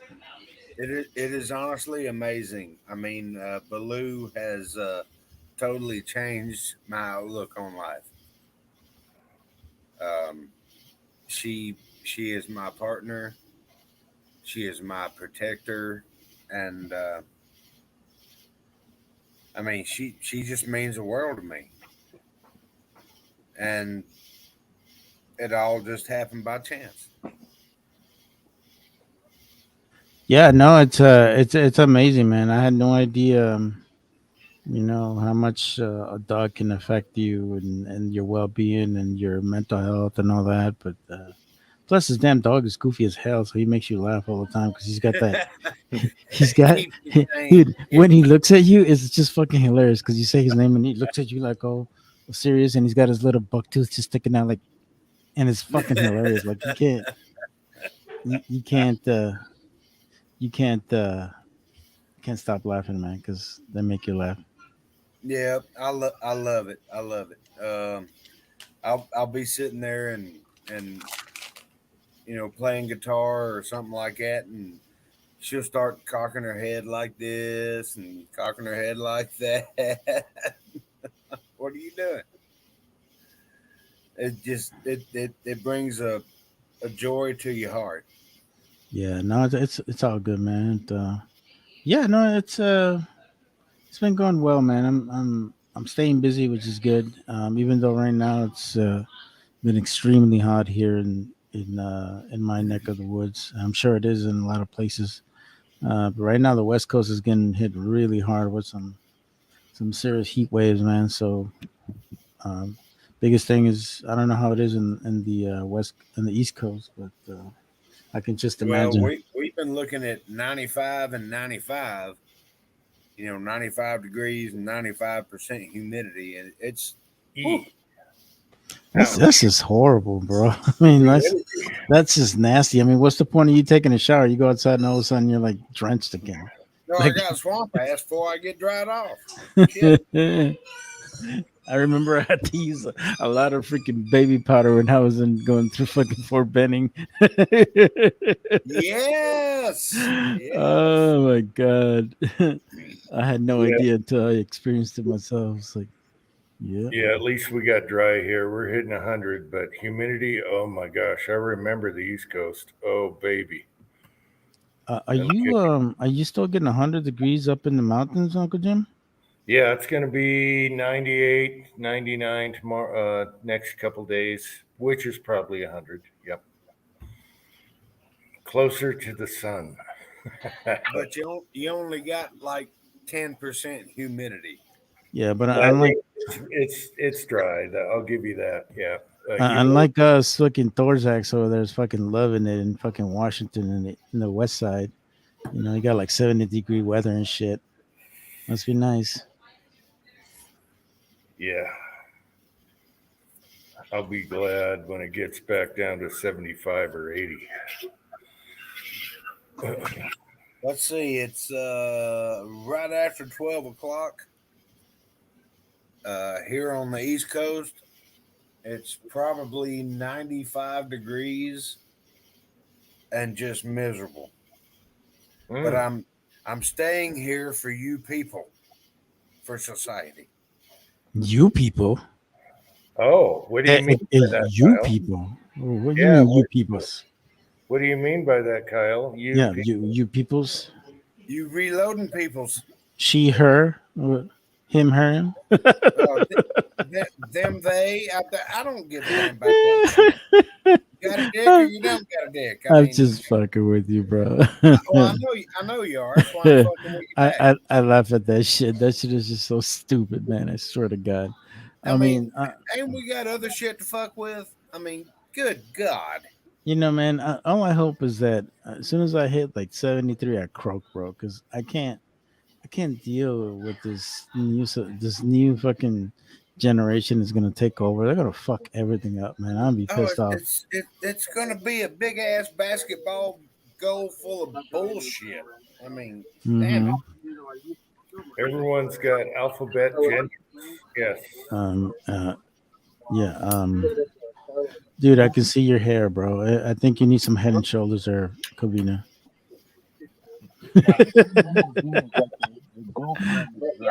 Kavina, you might need some Head and Shoulders, buddy. Just saying. I'm feeling like my German Shepherd right now. I don't know what I'm looking at. Freaking Pat, man. Pat, what are you doing, buddy? So what you got to do is like the old man around here. You got to hit 90 and have some bitch like think, oh, he's gonna die soon. I'll take him for everything. And you marry him, and then like live to 103. That's the way you do it. Got Yeah. 3 years of good fucking living there, man.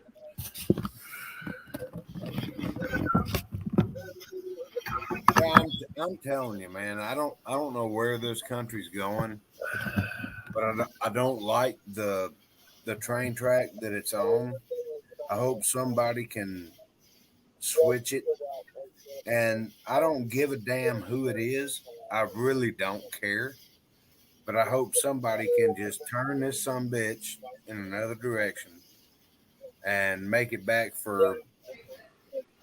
I honestly think that the only way that we can unite again is if somehow there's another terrorist attack, and I see that coming because the border's wide the fuck open, and we just see that shit. I'm just seeing it, bro. And I hate to get political, I understand where you're coming from, but I pray to God that you're wrong. How about that? I agree, but I agree to disagree. I haven't seen this country ever unite on anything that's not where people are dying or people are freaking getting screwed over, bro. Man, the week after 9/11, I've never been more proud to be an American because everybody was holding hands and everybody was brother and sister across the country. And I see what you're saying. I really do. Yeah, but I also think that the way things were back then are a lot different, bro. Like now it's you ain't wrong. I just don't see that anymore. I mean, I guess the only thing I am proud of about a lot of people right now is the fact that this whole fucking boycott we got going on with Bud Light and Target, it's fucking amazing. I don't give a damn about that shit. I don't drink Bud Light. It's not the point of that. It's just that you got to make a change, bro. And if you make a change on a brand like that, fuck it. Hey, it's their brand. They can do what they want to with it. It don't affect me one way or the other. It really don't.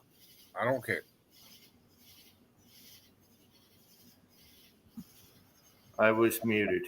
Kyle is drinking out of a sombrero right now. So, Kyle, No, no, I'm not. It's still a sealed bottle. It's sealed. Yes. I was gonna have a drink of a tequila with your sombrero to my sombrero. Well, hang on. I can crack it open, I guess. Mario, you got any tequila? Our guy? No tikiki. Sorry. It was a birthday present. So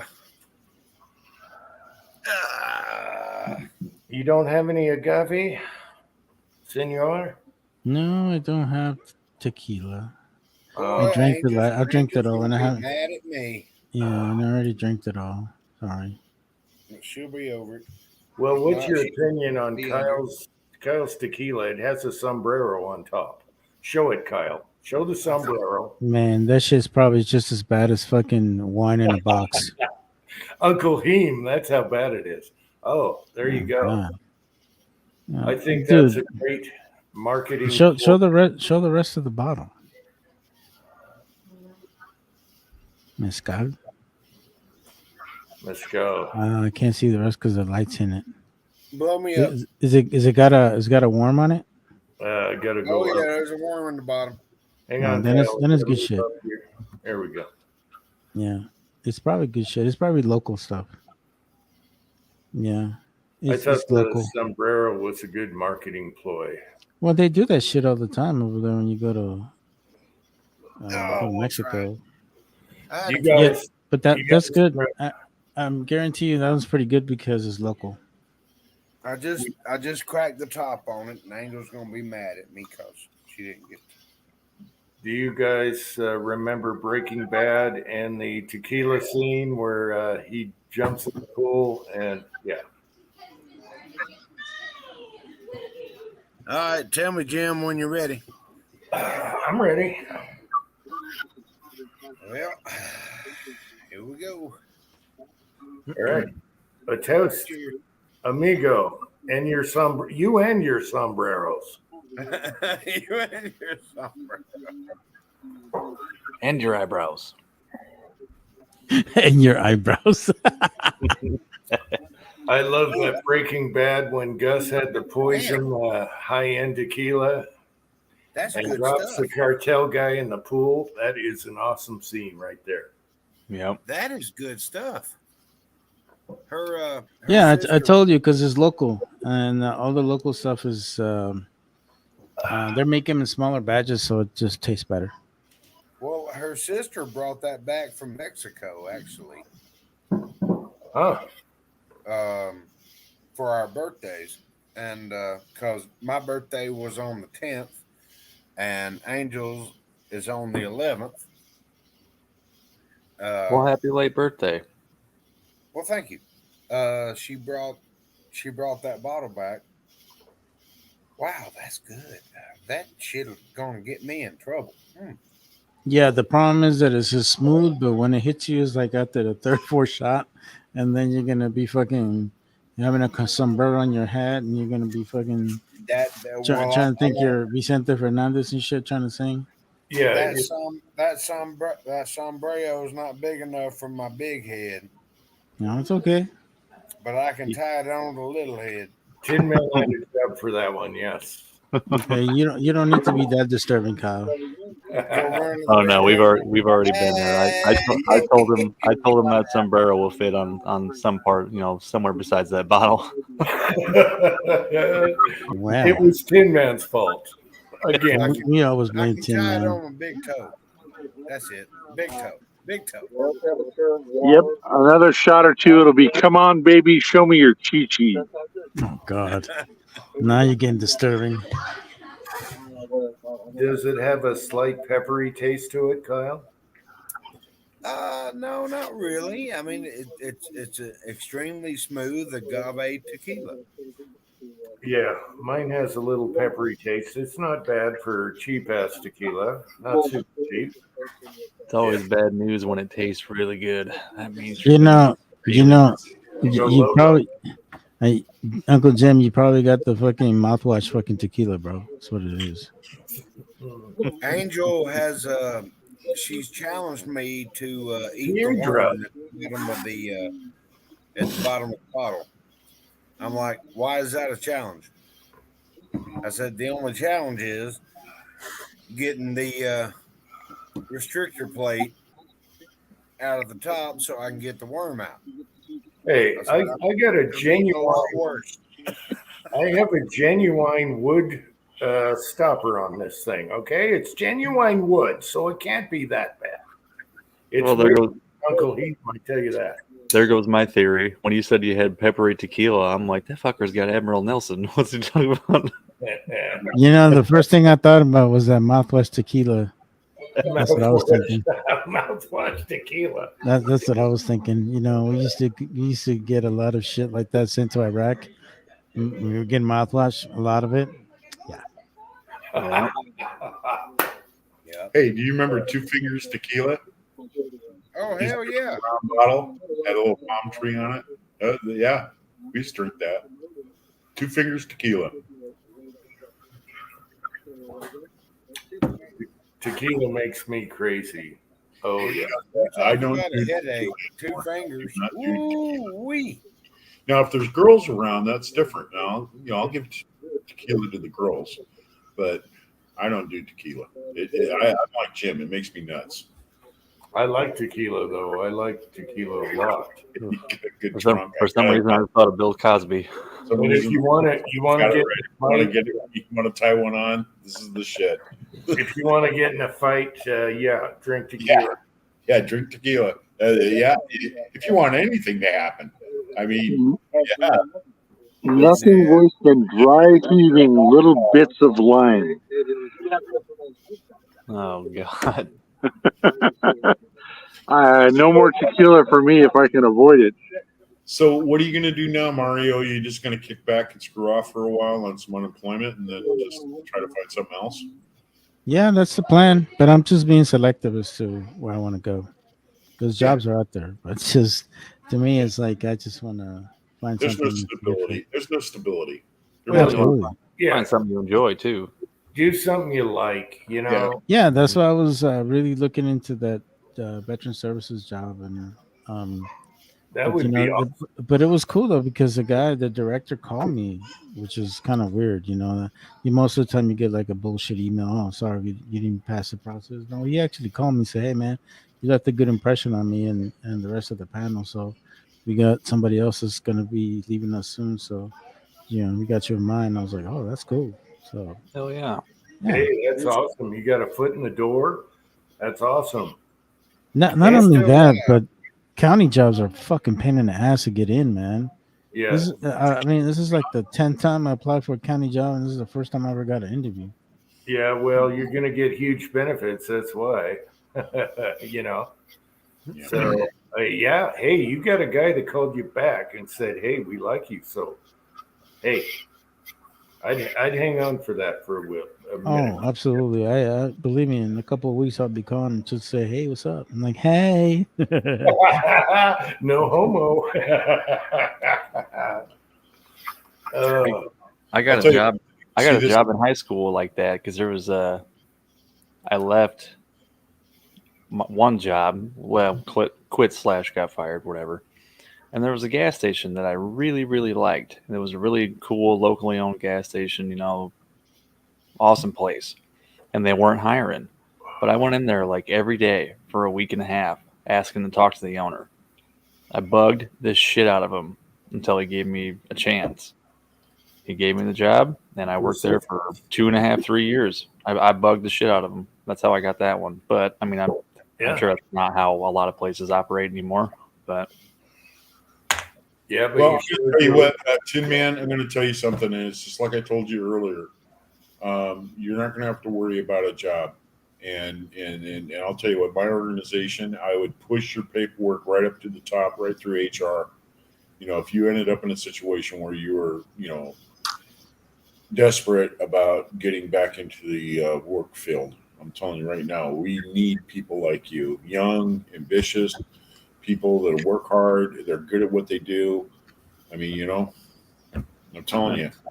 Oh, don't get his head all fucking big now and shit. No, it's not. Don't worry. Well, I can see it. No, I can see his work. I I could see his work. I could see his work ethic, and just the simple freaking thing about his reloading bench. He's got a stainless steel freaking tabletop, or aluminum tabletop that he made himself, and man, it's really professional. That is the shit, buddy. That's nice. Look, man, he sent me a Chingas in 2 days. All right, so if anybody can create a Chingas and send it to me. My 3D printer made that. I didn't do shit. I just hit a button. Still though, bro, you still have to take it to the fucking post office. Right. Yeah. I think he sticks to his work. He's a good, honest guy. He's not afraid to go to the boss and say, "Look, I fucked up. I mean, I made a mistake or whatever." Hey, that's what we need. We need honest, good, hardworking people that do a good job. They do a quality job. That's it. That's all we ask. I think sometimes I'm too honest because I don't have a filter, and if something's in my head and I want to say it, I'm gonna say it. So actually, I like that. I prefer that. And yeah, but sometimes it gets me in trouble. So. Okay, so let me tell you about horrible honesty. Okay, so I get along real good with my physical therapist. She's 35 and she's kind of hot. She stays in shape and all that. That's the reason why he goes. That's the only reason why he goes. No, they like me. No, really, they do. I go there. They play the stripper music the whole bit. Everything's cool. I do my exercises, my stretches, and everything. I get along with them real good. And we talk about music and all kinds of other crap. Anyway, so I've been going there for probably a good 5 months or so. And anyway, so I get done with all my stretches. I lay down on the table, and she comes over, and she's got this salve stuff that she works out, the tightness in my shoulder. So she gets in there and she does this deep massage thing, and she's got the stripper music playing. I don't get a boner, bro. It's just that's not the real story. She had this stuff smells like chocolate. She puts her hair in a ponytail and just goes. I'm gonna tell you what. That's not the real story. Yeah, so I'm telling the guys at work. I said, "Hey, man, she had the stripper music going, and she let me drink the chocolate, dude. This is awesome." It's not the real story. She had this salve, and then she had this thing in her hand. So anyway, let me move on. So the other day I was Mario. She did the same thing. Mario bad. We get along, okay. So she's starting to feel this kind of like popping in my shoulder. So I'm like, okay. So she says, "Look, move your shoulder out this way, okay? Now hold on to the side of the table." I said, "All right." She gets up on the table and she's got her knee in my crotch, okay, and she's straddling my other part of my leg, and she's on top of me, like right here, like looking down at me. And she's using her palms of her hand to push into my shoulder. And have you ever got that awkward, like, whoa, wait? You felt like a victim. Man, I was like, oh my gosh. You felt like a hot chick for 5 minutes. No.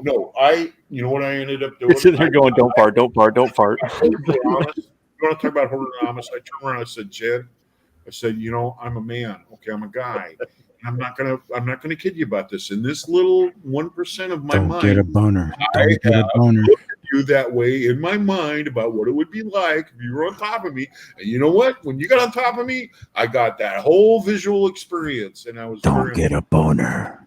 Grandma playing baseball. You know what? Playing baseball. She laughed. She turned around and she put her arm on me, and she was like, "Dave, that's what I love about you. You're so horribly honest. There was no secrets between us." I would have said it hurts more. Can you fucking do it again? She said, "Dave, that's No, what I love I about think that's you. gonna happen Your again, erectile dysfunction." Yeah. Shit, don't tempt me with a good time. Hey, that used to happen to me all the time, Dave, when I was younger. Look at that What stomach. the fuck is that, bro?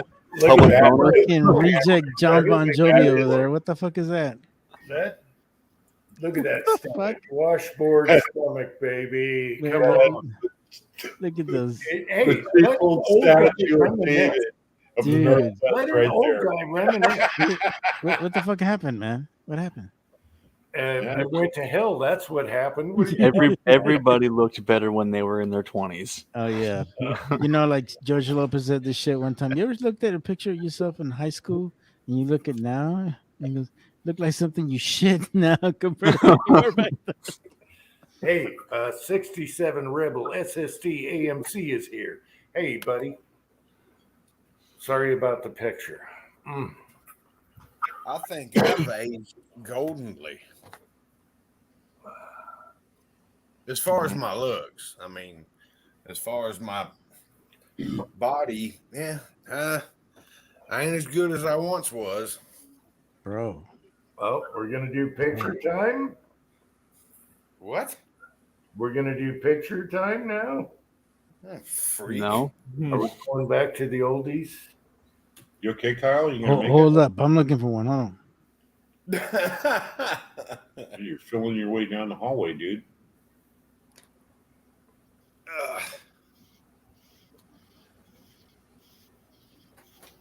Where are you going? Buddy, it's humid outside. Jesus. Yes, it is.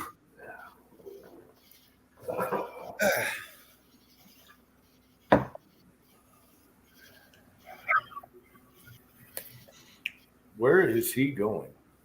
There you are. Where's who? It's time for another sombrero, amigo. No, geez. Oh, Jesus. Amigo. Please hold.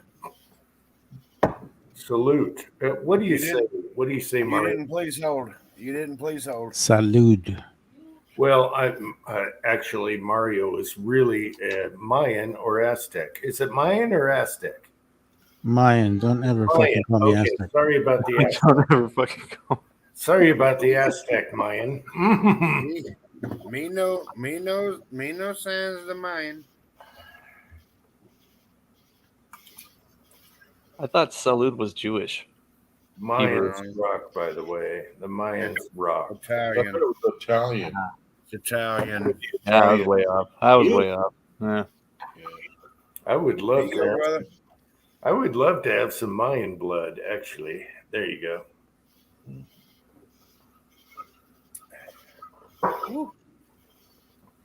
Oha.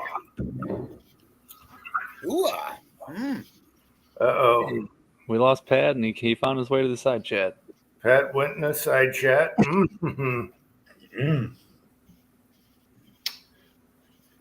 Jim, I'm not going to do this all night with you. What? I have to get up tomorrow, and I have to drive a motorhome back from the campground. A motorhome? Yes. And probably pull a camper back and some jet skis and a couple of boats. Oh, that's going to be fun. So I can't be just annihilated. Can you believe I drove a school bus once, the long one, not the short bus. That thing was a trip around corners. Oh my gosh. Swinger wide. Yeah, big old Oh. 40 passenger bus. You're like this and you're looking in the rearview mirror and you're like, damn. Oh no, it wasn't like this. It was like this.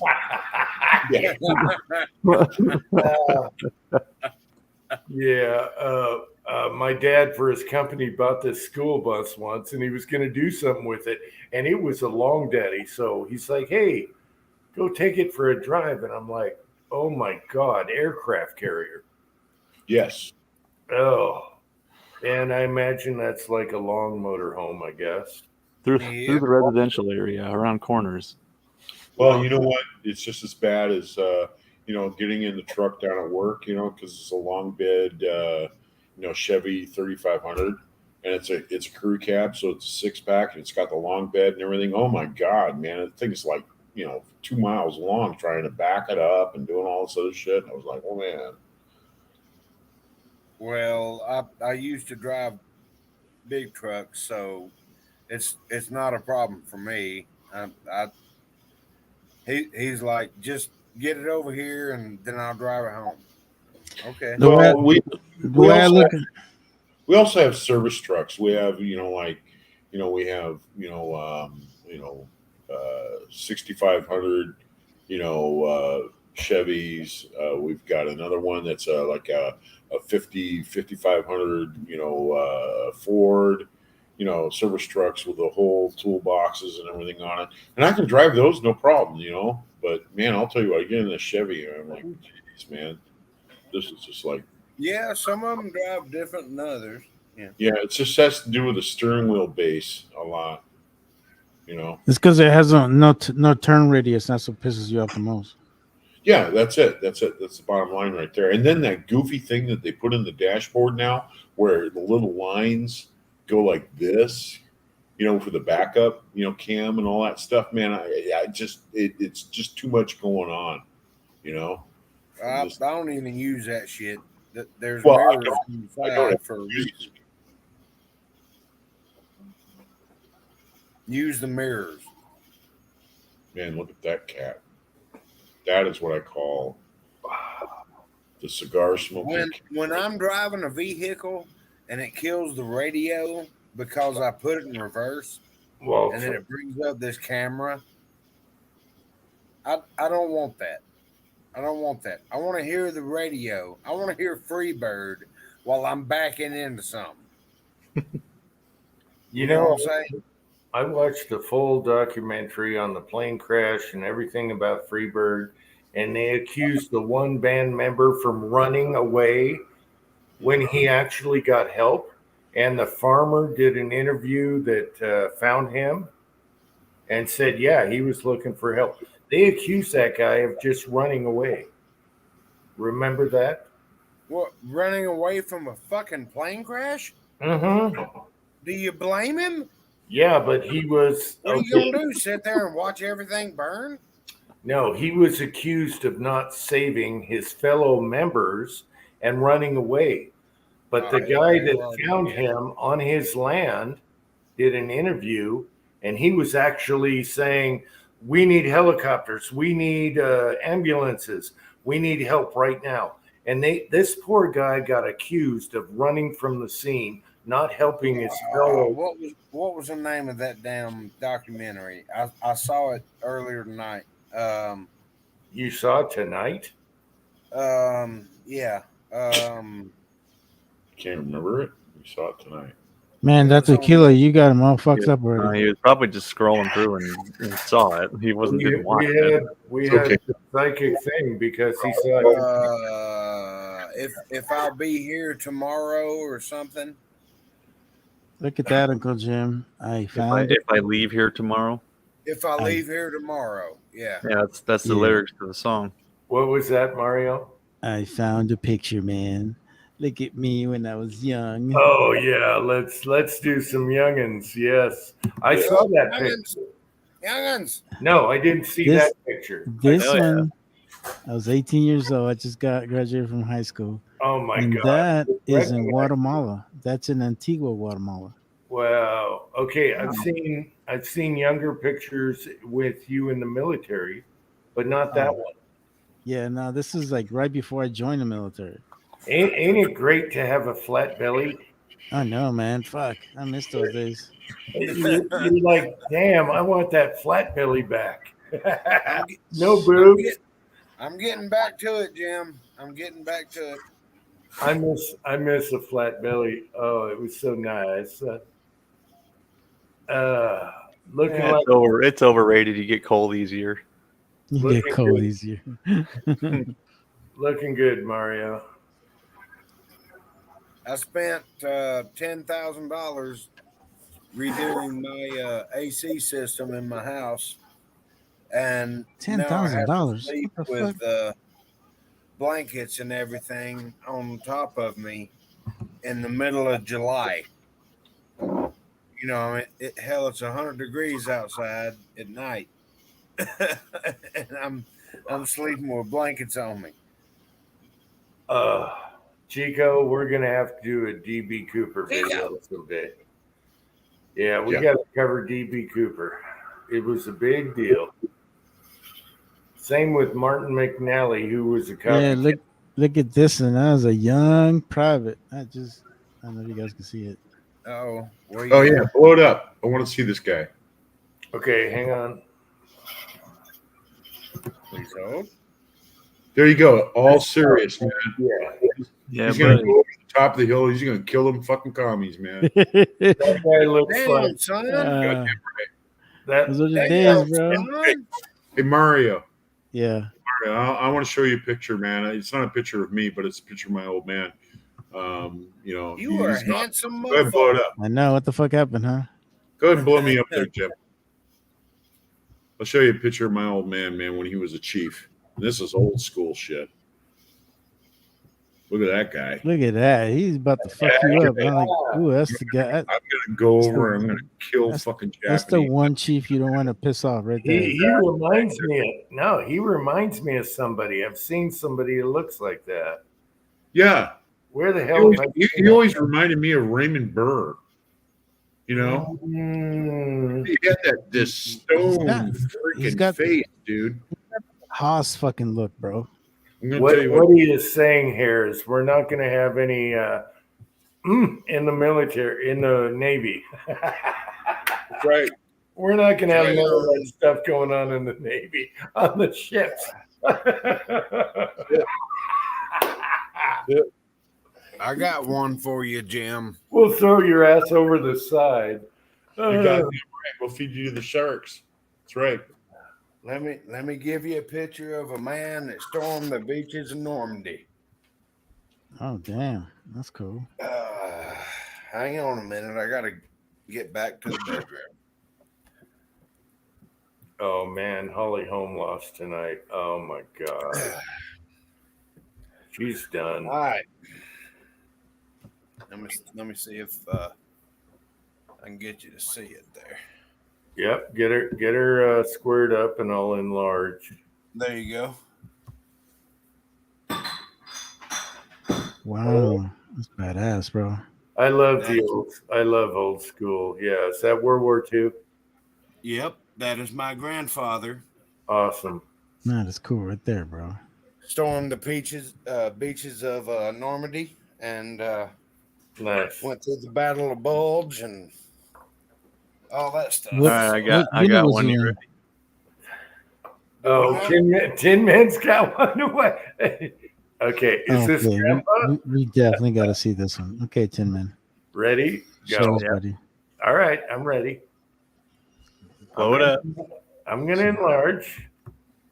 Oh, you want suspense? Okay, get oh, get the hell off of there! Get the hell off of there, you bastard! You cocksucker! Sorry about the language. Oh my god!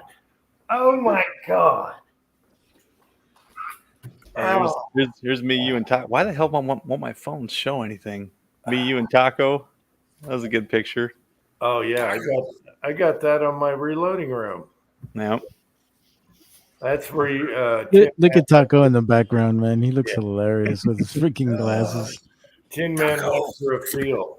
That's in my reloading room on the wall. That's a great picture, man. I love that picture. Yeah. If I could hang pictures on these walls, it'd be up there. Well, people see my videos and they're probably like, what the hell is going on there? No homo. Like if you don't know, we can't explain it. Everybody thinks what the hell is going on over there. Oh, They're yeah. like, Uncle Jim needs an intervention. I actually let me pull up. I got me and Willie. When Willie brought that T-shirt over, he threw it at me when we were like digging through the safes and stuff. And I look over and I'm like, oh fuck, Willie. Oh. But evidently Willie had a shirt. Where is it? I got a picture somewhere. I remember that video when Willie made that shirt with that picture on it. Oh, it was so. And he's like, all right, shh, everyone watch this because I'm not paying attention. And he looks over and he has a grin on his face and he leans on the safe door. And I look over at him and I'm like, oh my God, Willie. Oh, it was hilarious. I hope he only made one shirt. I don't think I have any pictures of me when I was a teenager. Oh, here we go. Uh-oh.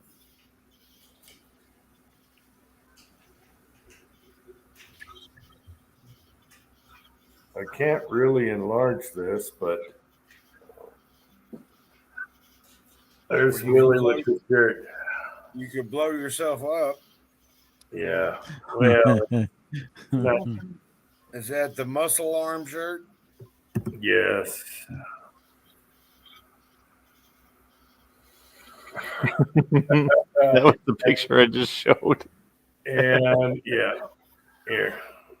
Let me enlarge this one. Yeah, there's the other one. Oh, that was funny.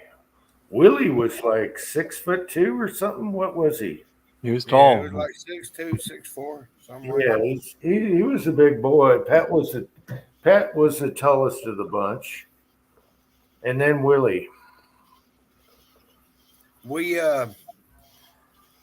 were putting the stretch canopy over the pool at the house, and we were on the last one, and that's always the hardest one.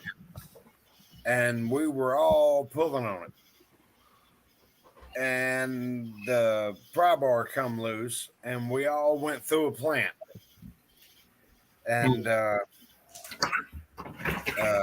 hang on, I ain't got my phone, but there's a plant that we all fell onto. Me, Scotsman, Willie, a couple of other people. We all fell onto this plant, and we've been doing everything we could do to revive this plant. And now I think it's going to bloom this year. And Angel called it Willie. She named it Willie. Nice. So I thought that was pretty cool. I'll show y'all some blooms of it when it blooms. I can't believe it's been 3.5 years since we went to Utah. Yeah, I thought it was longer than that, actually. Yeah, it's been 3.5 years. I didn't think it was that long, to be honest. Yeah, I thought it was longer. I was traumatized. I didn't know how to handle all these people and make everyone happy, and that I was just a nightmare. You drank tequila then.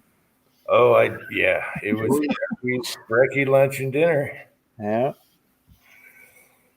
Just be yourself is the only thing that I can say, and everybody else will. No, I wasn't worried about that. Everyone that came over, I already knew them from YouTube. They were the same, right? Tin Man, everyone was cranky. Everyone was exactly how I knew them, so that was easy. I was just trying to make sure no one had any issues, or I was just worried about everything. No, you were dealing with anxiety. Yes, because in the I wanted everyone to be happy. way. But I just wanted everyone to be happy. I wanted them to be happy and have a good time, and that's what I was worried about. Next time, it'll be a lot easier. It's like, hey, screw it, we're just yeah, dude. You're not supposed to drink when you have anxiety. You're supposed to smoke weed. So. It's all about big titties and smoking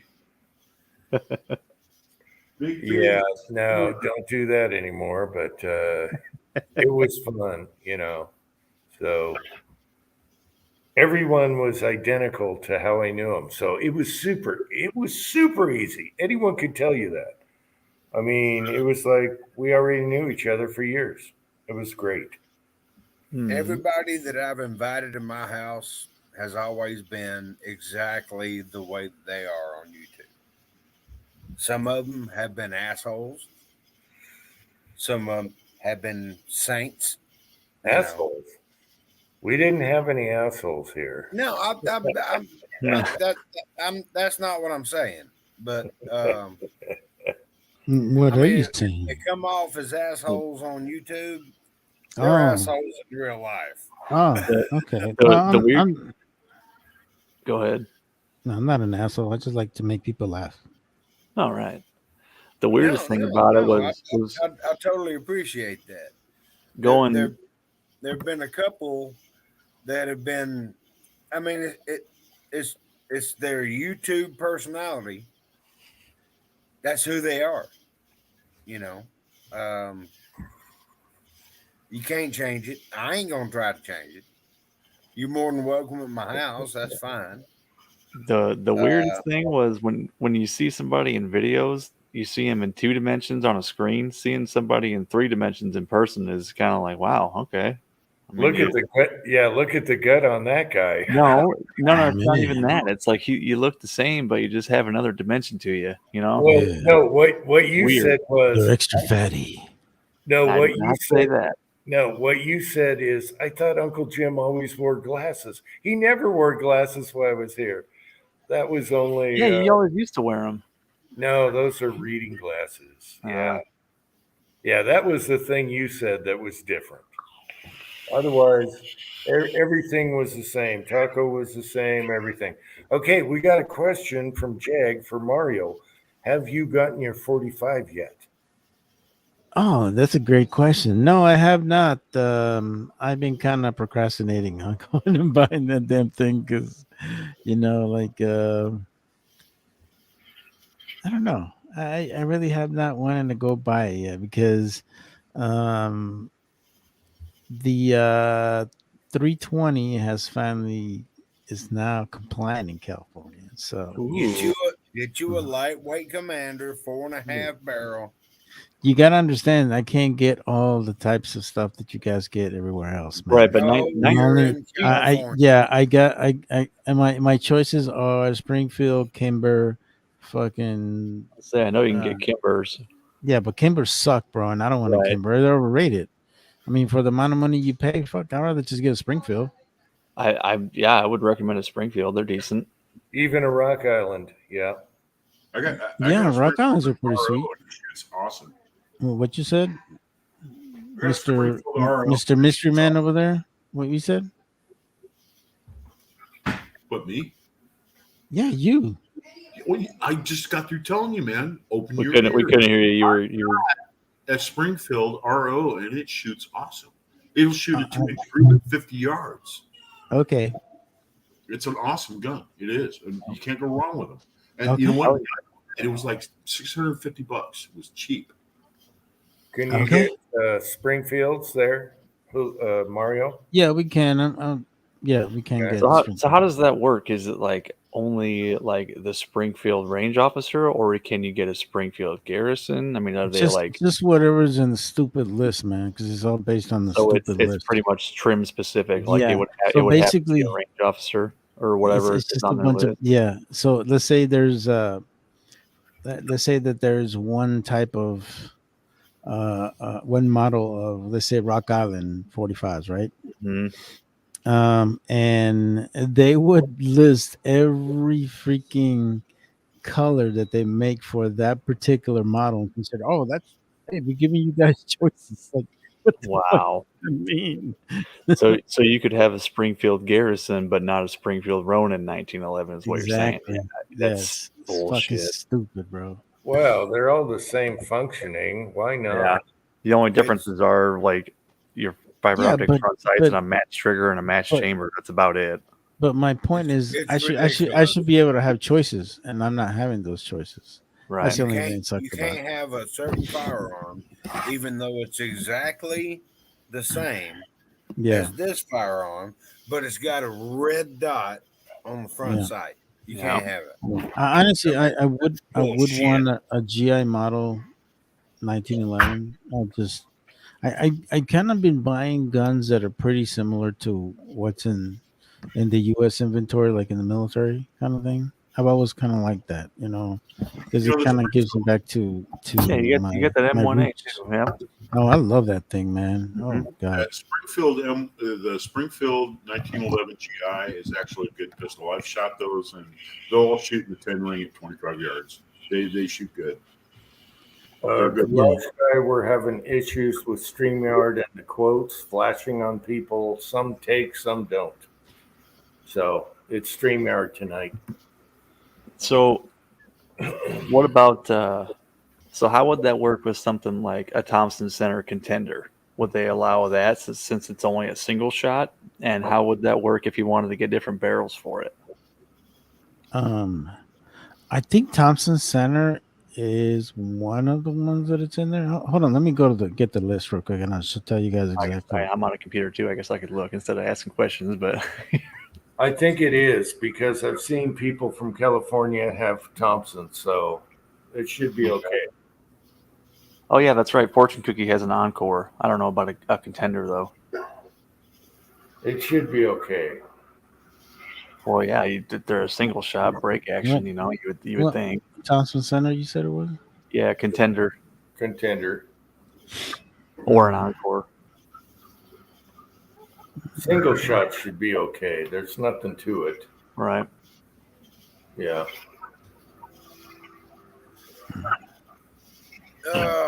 Gentlemen, I've been summoned to the bedroom. Oh man, let's get it on. Come on. Don't forget the sombrero. Bring the sombrero. Yeah. Don't forget your sombrero. Can we tie it up and send you a picture of it, Jim? God, don't do that, man. This is a family show. Put it on a string. Have a little puppet. No, he walks in. He walks in with the music and he pulls the string on the sombrero. She'll be like, what the hell? He walks in with a regular size sombrero, and then he takes that one off, and there's a little sombrero under it. Oh God, that's a story. Let's get it on. Just get go to bed, bro. Just Y'all go are to bed. giving me a bunch of options for a video. Oh shit! Yeah. Yeah, you know what? Surprisingly, Thompson Center is not on the stupid list. I could go down to a thimble. It's not. I thought it was. Doesn't Fortune Cookie live in California? He's got an Encore, unless it was grandfathered Yeah, in. but Fortune Cookie's been making videos since the fucking 80s, bro. I mean, like, Yeah. Y'all have a good night. All I'll right, see y'all on the next one. All Take care, Kyle. Thanks for coming on. shit, Good Fortune luck Cookie. tomorrow, buddy. Thank you. Yeah, Fortune Cookie's he's been very active in the gun community and reloading community for a long time. And I think a lot of the guns that he's got that are beautiful as hell, they're just he's had them for a long time. He just takes care of them. Right. And yeah, I don't know if they were like, maybe he lived somewhere else and then he moved to California and brought him with him. I don't know. Yeah, I mean, I don't, you can. No, I know Steve, and I'm going to tell you what, he accumulated a lot of his, really fine pistols that he has back in the day when they didn't have all these rules and regulations. He went to Bob Chow's gun shop in San Francisco, and he bought guns. And Bob Chow did not sell any junk. And so, his PPC guns and things like that, he bought those, back in the day when California wasn't such a liberal state, where you got this whole thing where we've got the states telling in California, this is the way I look at it. In California, they say, okay, if you're a police officer, you can have all this stuff, but if you're a civilian, oh no, you can't have that sort of advantage. You see what I'm saying? It's almost like, okay, so what's the separation there? You got a civil servant, okay, he's employed, okay, and yet he can own all this stuff because he's trusted, but yet you're being held in contempt because you're just Joe. And no disrespect here with I know there's a lot of law enforcement out there or whatever, but most of the motherfuckers can't shoot for shit, bro. I'm being straight out with you. Well, police officers, I know that for a fact. There's times where I see them and they're like at our range and they're doing their annual fucking certification. Half of the motherfuckers Q2, Q3. I'm like, and you're supposed to be protecting us? Like, what the fuck? Yeah, we used to have the cops qualified at our range, and I would say it's 50-50. You had the guys that love guns and everything, the cops, and they always shot good. Then you had guys that just shot because they had to qualify, and they were good. Yeah. So it was like 50-50 qualifying at our range, and that's what they used the range to qualify all the time. And the instructor there, he was awesome. He was awesome. That brings to mind that scene from the scene from Super Troopers when they're holding up the target, and he says, "That little guy, don't worry about that little guy right there." One shot that's way low. No, there are some cops that love guns and they're Yep, shooting. and they shoot really good. Yeah, But then you got guys that there's the job and have it's to, a tool. it's the guys that have to do their job and I got to go qualify. They're the ones that don't shoot so good. There was So, an I officer. wanna ask you, Mario, can you get an M9 down there? Now, granted, an M9 is not your packable, concealable 9 Well, not a. It's a quality firearm and it is very accurate. No, I own an M9. You're able to get them here. Well, that goes along with where you came from too. The M9 was your sidearm. So, Yeah, it was. Mhm. Yeah. I have one sitting right on the bench next to me. It's a 92. It's not an M9, but same difference. It's 92, and It's the a same shit, it's a really. great gun. Those are fantastic guns. They shoot awesome. They do, man. And yeah, Really, no, really good single action trigger on them too. Oh yeah. So there I was. I pulled up the main gate, got my badge out. They were going to go ahead and scan it and everything. And then they had SyncPack Fleet MPs up there, and so it was like double verification day. So they had the guy with the MP with the uniform, military guy. He'd come up and he say, "Sir, can I go ahead and I can look at your badge? I have to physically look at your badge." And I said, "Cool," because you got this whole secondary thing going on. So anyway, they looked at my badge and everything, and I was looking at his sidearm, and it was the 320. I'm sorry, man. When I looked at that thing, I was like, "What a piece of crap." I mean, it's lightweight and it's everything else, but you know what? The M9 filled this role just fine. I mean, in a belted holster, a duty type holster. Yeah. I could see where. Yeah, but you know what? Granted, the 320 is lightweight, and I get it. I get it. It's easier to pack around and stuff. And you're not trying to make match shooters out of security personnel. I understand what you're saying. Yeah, But the only I think the downside to the M9 and the reason why it got pretty much terminated is that we really wore the crap out of these M9s, bro. I mean, I had a lot of them with a lot of cracked frames on the side. The frame. It's the military gun made in Baltimore on contract. Yeah, they weren't made by the Italians. They well, were made. But the problem is that the biggest issue that we had is that we had a lot of them deadline or not being able to be operated because we couldn't get the parts, and that was the biggest issue. I think if parts would have been available and we would have been able to get our handguns back up to where we need to be, then it wouldn't have not been an issue. But then we started seeing an issue with supply as far as getting parts and stuff like that, and that was kind of like the demise of the gun. And another thing is that a lot of guns were never really recycled. Like they were not to a certain point. They should have been refurbished or taken out of system and replaced with another one, and that was never the case. You had some pistols that were over 20 years old, Yeah, and that's the issue. That's the thing I see with the Navy. The Navy at the time was using M9s, and these M9s had the finish completely. The finish was practically completely worn off, but they've barely been shot. They were just sidearms issued out to because they're holstered and they're kept for for long periods of time, and they don't really take care of them. I mean, and when it comes down to a military sort of situation like that, if you have your M4 and it goes down, well, your M9's your backup to keep their heads down. So it's an evade sort of thing. It's somewhere you can get somewhere so you can get the protection you need in order to figure out what's wrong with your M4 and then exchange fire with the enemy. And exactly what you just said is exactly what I did on many occasions because we were having an issue with our M4s because CLP was actually not working for us over there.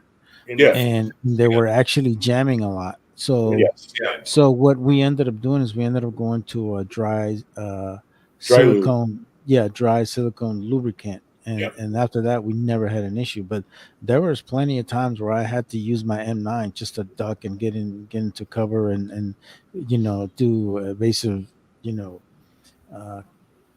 basic stuff on getting my rifle up to Evac, where it needs evade. to be. That's it. You want to evac, you want to evade, you want to get behind cover, and you want to be with your group of people for your support, and you want to support them. That's it. Okay, Mario, like 5 videos back, maybe you did some SIGs from the military, and you really wanted one. You showed the boxes, the new. Yeah, the M17. Yeah, Yeah, what caliber was those? 9. those are all 9mm. I mean the government has always used 9mm, one because they have bought so much of it, and you know It's NATO. they kept it. Yeah, they kept it. It's NATO. It's NATO, like the high power. Yeah. Yeah. Air Just magazine capacity, and the 9mm logistically makes sense because you can get a lot of people qualified with a 9mm. You can't always get a lot of people qualified with. And it's 40. cheaper. And it's cheaper. Yeah. And you know what? I'm sorry, but the Germans figured it out with that tapered case. It feeds. It you have less problems with the way that it operates, and you know that's it. And it's just more of a reliable round. And for what it's used for a pistol, evac, evade weapon, it works. It works fine. That's all you need. And like I said, you can get a 5'2" YN yeoman female, put an M9 in her hand or a 9mm in her hand. She's going to go ahead and qualify, and that's what the command is all about. The command wants to make sure that there are people getting qualified. Same thing with the M16. You know, you don't issue out an M14 to a 5'2" YN2 yeoman. You're going to have a hard time getting her to go ahead and qualify. That's too big of a gun for her. But the M16 or the M4 works just fine, and she can qualify. Everybody's qualified. Everybody's happy, and that's it. It's about outfitting an army with a round and a gun that fits everybody. Yeah. Plus, you had more capacity and lighter ammo, just like There you go. before. Same thing. Logistically, cost wise, everything starts making sense. There's a lot of different other reasons. Now, there are people that are real standby about the 45 and the 308. But it takes an awful lot of practice, and it takes a lot of training to shoot those proficiently, and you have a lot of ease of all that other factor of recoil sensitive people that haven't shot before, and that sort of thing. You can eliminate all that crap just by giving them a lighter, shooting round, but it's still within the lethal parameters of what it's being used for. Hey, I got no problem with 9. The problem is the military has to use both. Okay. Yeah. So you can't use the benefit of hollow point 9s today. Mhm. Very good. I wish I had hollow I wouldn't points. want to get shot with one. I'll tell you that. I wish I would have had hollow points when I was in Iraq, because Yeah. a lot of these guys, when we went to Fallujah, a lot of these guys were on some shit. I don't know what it was, but a fucking 9mm ball round would not bring that motherfucker down. Yeah. And it fucking Yeah. pissed me off. Yeah, it goes right through them, and they don't even know, their adrenaline, and drugs, or whatever they're on. Yeah. Yeah, and I wish that we would have had hollow rounds in Fallujah. That's for sure. Oh yeah. But you got to stop and think about it. Hollow rounds are stupid expensive, even for us just to buy. Personal. making sure that The military could get a contract with somebody that made a killer hollow point. Yeah. It would have been good, but it's NATO. You got NATO again, okay? Screw NATO. Just use the best you can. Well, they don't. Yeah. You gonna say something, Thor? No, I just was something in the back of my mind, like the Japanese suicide guys that would rush, the fronts of, over in Okinawa against the Marines and stuff. And, they would go in there with, TNT strapped to their back. And what they had is they had a collar that they had around their neck, and it had a cord that went around their testicles. And when they straightened up, it would work, and they would run, and they would not think about their suicide. You see what I'm saying? They would run towards the enemy, and you couldn't bring that guy down because I mean, his freaking balls were being freaking tugged on. And Talk about a ball buster, huh? well, it was definitely an incentive to get there and get it over with. There's nothing like a good testicle cuff. Oh yeah, Yeah, that's what they did. Yeah. That was a very determined, hardened combat soldier. Nothing says less motivate you by strapping some shit on your nuts. Lovely. like a boulder. Yeah, are we at that mark yet where we're talking about ropes around your testicles? Yes, we are. 5 hours. Yes. Yeah, but I'm just saying is that's what Mario is talking about. We're talking about people that are determined to kill us, no matter what the cost. That's They right. don't care. They give their life for it. They don't care. They They don't hate care. us. We are the blame for the reason why their families are starving. Their economy sucks. They're never going to be anybody because whatever nationality they are, and they are dedicated no matter what to do their cause. You know what I'm saying? And that's what our American serviceman is up against. I mean, here you are. You go to high school, you got your girlfriend and everything like that. You think about joining the Navy, you go down to the recruiter, you get talked into it, and everything. You sign up down the line, and the next thing you know, you're fighting these people that they're suicidal about their cause. Total freaking shock, to what you thought societies were all about. You know what I mean? And here you are having to deal with that. Wow. Yeah. Yeah, man. Believe me, looking at the hatred of people's eyes towards Americans, bro. I wish other people would see that. I wish people would know that in other fucking countries, 9-year-olds are learning how to fucking shoot a handgun or learning how to fucking create an IED or some shit, because let's stop and think about it. To them, education is a waste. They'd rather educate them on being effective killers than and get them to the point that they hate everything about what we are as a society and create these fucking But no, little crazy we're to blame. terrorists. We're to blame about who they are. That's even worse than that. It's so personal that because you're from the United States, that's the reason why I am having such a hard time is because the way your society puts. Yeah, but it's also because they don't educate them, so they listen to this religious cleric that somehow is a wise guy that fucking tells them everything of why they are to blame as to why they're miserable and shit. Yeah, and that's Kind of like the the Democrats. Well, that's the reason why we have Marines and helicopters and people jump out of those things and they break things and they kill people. Because sometimes violence in that situation is the only answer to make them understand. Oh, I totally agree. I totally agree. They get it out. I think diplomacy goes out the door once certain things happen. Yeah, and once you get in country, whoever said that violence isn't the answer, just go back to smoking your crack. Violence is always the answer. Yeah, it's always the answer. And it's always been part of our society's answer. It's a language. No matter what language you speak, violence, they'll understand that. And my thing is that once you get in country, man, all that political bullshit goes out the door. It has nothing to do with that. It's nothing you to do fucking with surviving this motherfucker. Color doesn't have anything to do with race or anything like that. That's right.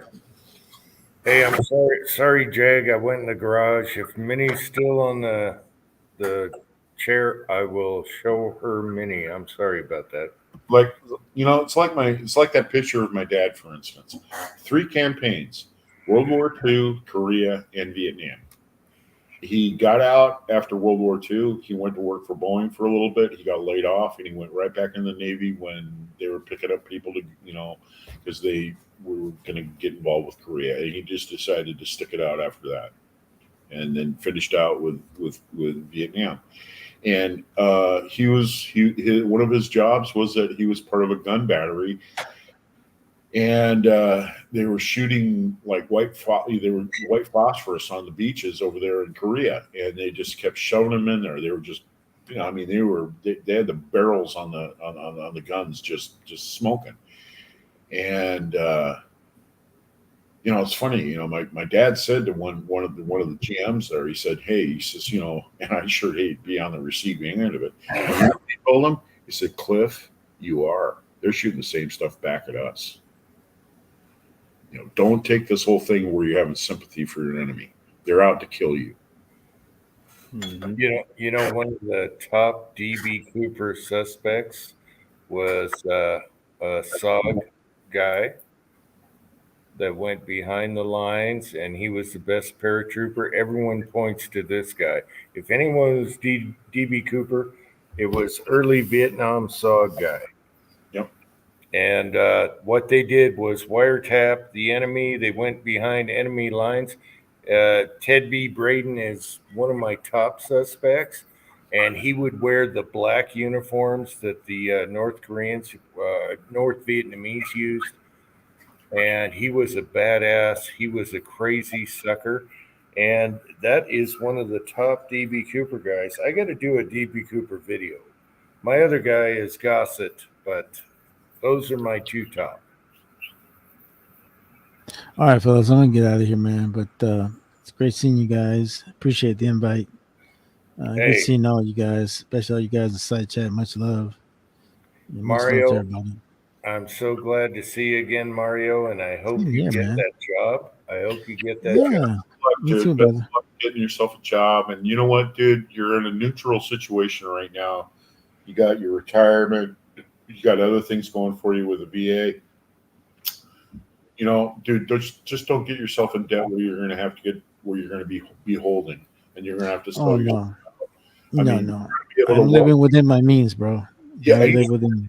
Yeah, dude, you can look at that 35-year-old punk that thinks he's all powerful supervisor giving you a hard time. You say, no, you know what? Friday, I'm going to come down and pick up my last check. You can shove it up your ass. Bye. I Yeah. think Mario has still Right got there. I think Mario's still got those guys cutting his lawn, so he's good, right? Yeah, we do. I sure do. I'm like, hey, you missed the spot, fucker. Have a good race. Oh, I love you, Mario. Thanks for coming on tonight. Mario, so you earned it, man. You earned that right to turn around and turn your back on them and say, you know what, I'm going to beat you to the punchline. I ain't putting up with this shit. See you later. Yeah. Yep, I that's hear awesome. you. All All right, right, good guys. luck. Much I love, love man. you. You guys take care. Mario. Good seeing you, Good man. night. Good seeing you Love guys. you, buddy. Love you too. Always love Mario. Mario is awesome. I was over taking a piss when he was trying to cut out. I was like, hurry up. I'm really glad. Get that sombrero off of your. Yeah. I'm really glad to see Tin Man, man. He's one of my favorite guys. Really is. I'm just a jackass, man. I know. That's why I love you, dude. It's You know, a good chat. it's We had funny. a lot of good people on, a lot of good side chat, and we're like 5.5 hours almost. You know what, Jim? You know, you were talking earlier about having all the guys over at your place and everything, and you were trying to, you know, make sure there didn't any drama. There was some sort of issues going on or whatever. And dude, I can tell you what it is. What it is that you're not, you know, you've been living isolated, right? So you're not used to this whole thing about male companionship, and it all comes tumbling down to you once.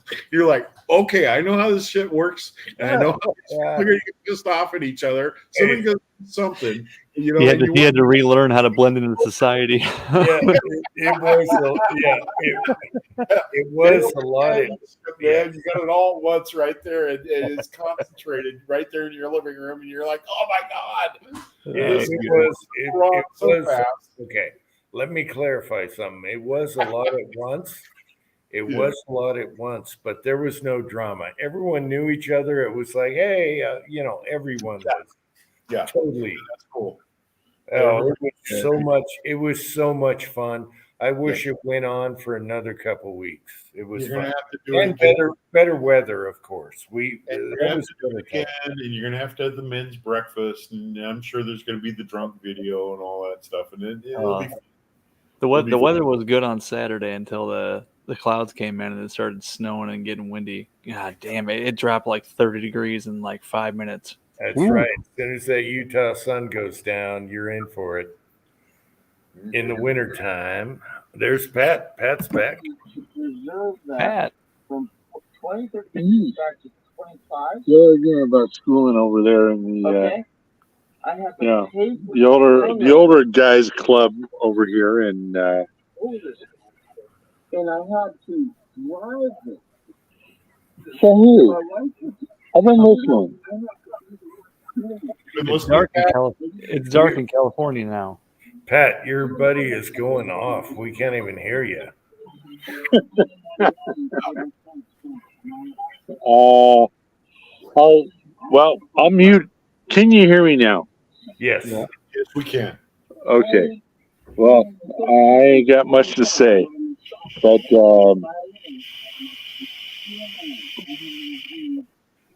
James Polar just posted the best quote ever. Those toilets better be frickin' clean.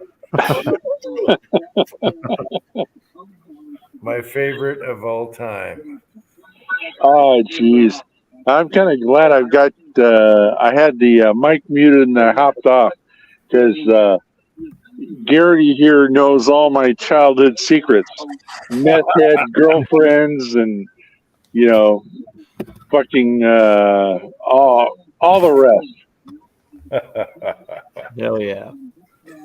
So tequila came up and spitting lime.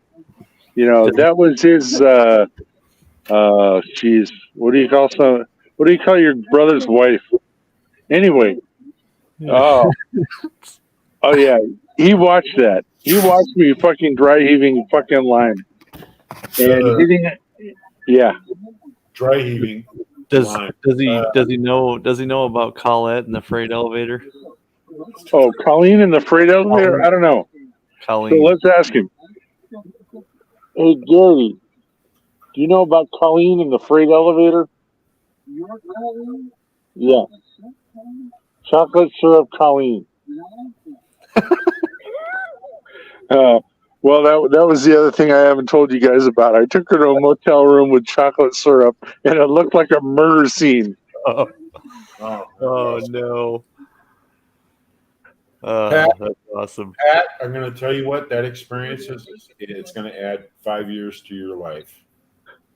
Driving naked, covered in chocolate, will add 5 years to your life. Yes. That's it. Just going for it and saying, you know what? I'm not going to regret this. Chocolate syrup, Colleen.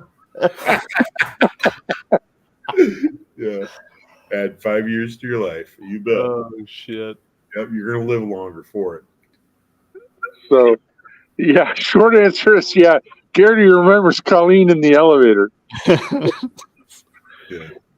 I had a sheriff buddy loan me some fucking leg irons too. That was Colleen too. Oh God. Yeah. Tell me you like it. Bark like a dog.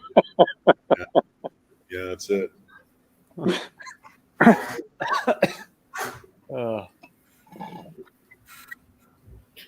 Yeah, man. So you guys were saying the M9s are made here in the States. Are the 92s made over in Italy? Yes. Okay. If you look at your M9, you look on the side of the slide, it'll say made in Italy. Okay. The Italian ones are made with more precision. See, they're not a military contract gun. The military contract guns that are made under Beretta contract, license, are made in Baltimore, and they're made looser. They're made to a looser tolerance because they're military guns, and the military does that so that a lot of different slides and a lot of different barrels and a lot of different stuff fit all different. Good to see you. So Italian is fitted. It is a precision-made gun. mine says Pietro Beretta, made in Italy, and then underneath that it says Beretta USA Corp, ACKK MD, which I'm assuming means Maryland. I know. I'm fucking with. Okay. It says made in Italy, then it says Beretta USA Corp. Okay, so it's made in Italy. It's made in Italy, dude. Right. Yeah, just interesting. Yeah, I wouldn't worry about it. I wouldn't. They're probably what they're doing is they're covering their ass by saying that they have a license. We're States. Right. Yeah, I'm really glad I bought this 92. And I tell you what, I got it a steal. I got think I paid. Go ahead. I think I paid $380 for that gun, brand new. Yes, I got mine for less than $400, and it was used. It was used when I bought it. I had to do a little touch-up bluing on it, but man, that thing would shoot right in the exit. Yep. Yeah, mine was brand new. And I paid like $380 for it. I was on my way home from the Quad Cities, and I heard an advertisement on the radio saying that Dick's Sporting Goods was blowing everything out 25% off. And I called them. I said, "Does that include firearms?" They said, "Yeah." So I turned that car right back around and went back to the Quad Cities and went to Dick's and bought that for, I think it was like $380 or $390 or something like that. Brand Does it new. have a replaceable front sight? Can you replace the front sight on it? No. Or is it built into the slide? Yeah, see, mine's built into the slide too. Yeah. Mine shoots a little bit low, so I have to actually hold in the black in order to get it into the X and 10. So here, I'll show you. I'll take the slide off of it. Yeah. If you can see that, I do have a fiber optic insert. Okay. Oh, wow. All right. Mine does. That was done. This was actually done by Wilson Combat. I mailed them my slide, and they did that for me for like $40. Oh, fucking A. SD champion. It's dope. And that'll really bring down my SDs, right, Pat? Yep. Well, all you got to do is look at that red dot, man. Just see the blur out there, and then put that red dot. Just keep it in real good focus as you're squeezing, and it'll go right into the black every time. Keep it lined up in the rear sight. You can't miss. Oh boy, I screwed something up. Hang on. Oh man, Minnie is shedding like a mother. Minnie, you're shedding. It is a big pistol, and it for a 9mm. But I'm going to tell you what, the Beretta is precision made, and it's a very accurate gun. And man, I'll tell you what, you work that slide back and forth, it's like butter. I mean, it's just like butter. Oh man, that chunk when it goes into battery, that's just Italian quality. That's the Maserati of 9mm. Like, the Fiat of firearms. What did that volcanoes? I remember playing all the old video games. Like the Max Payne was one video game, and that was one of his main weapons was the Beretta M9.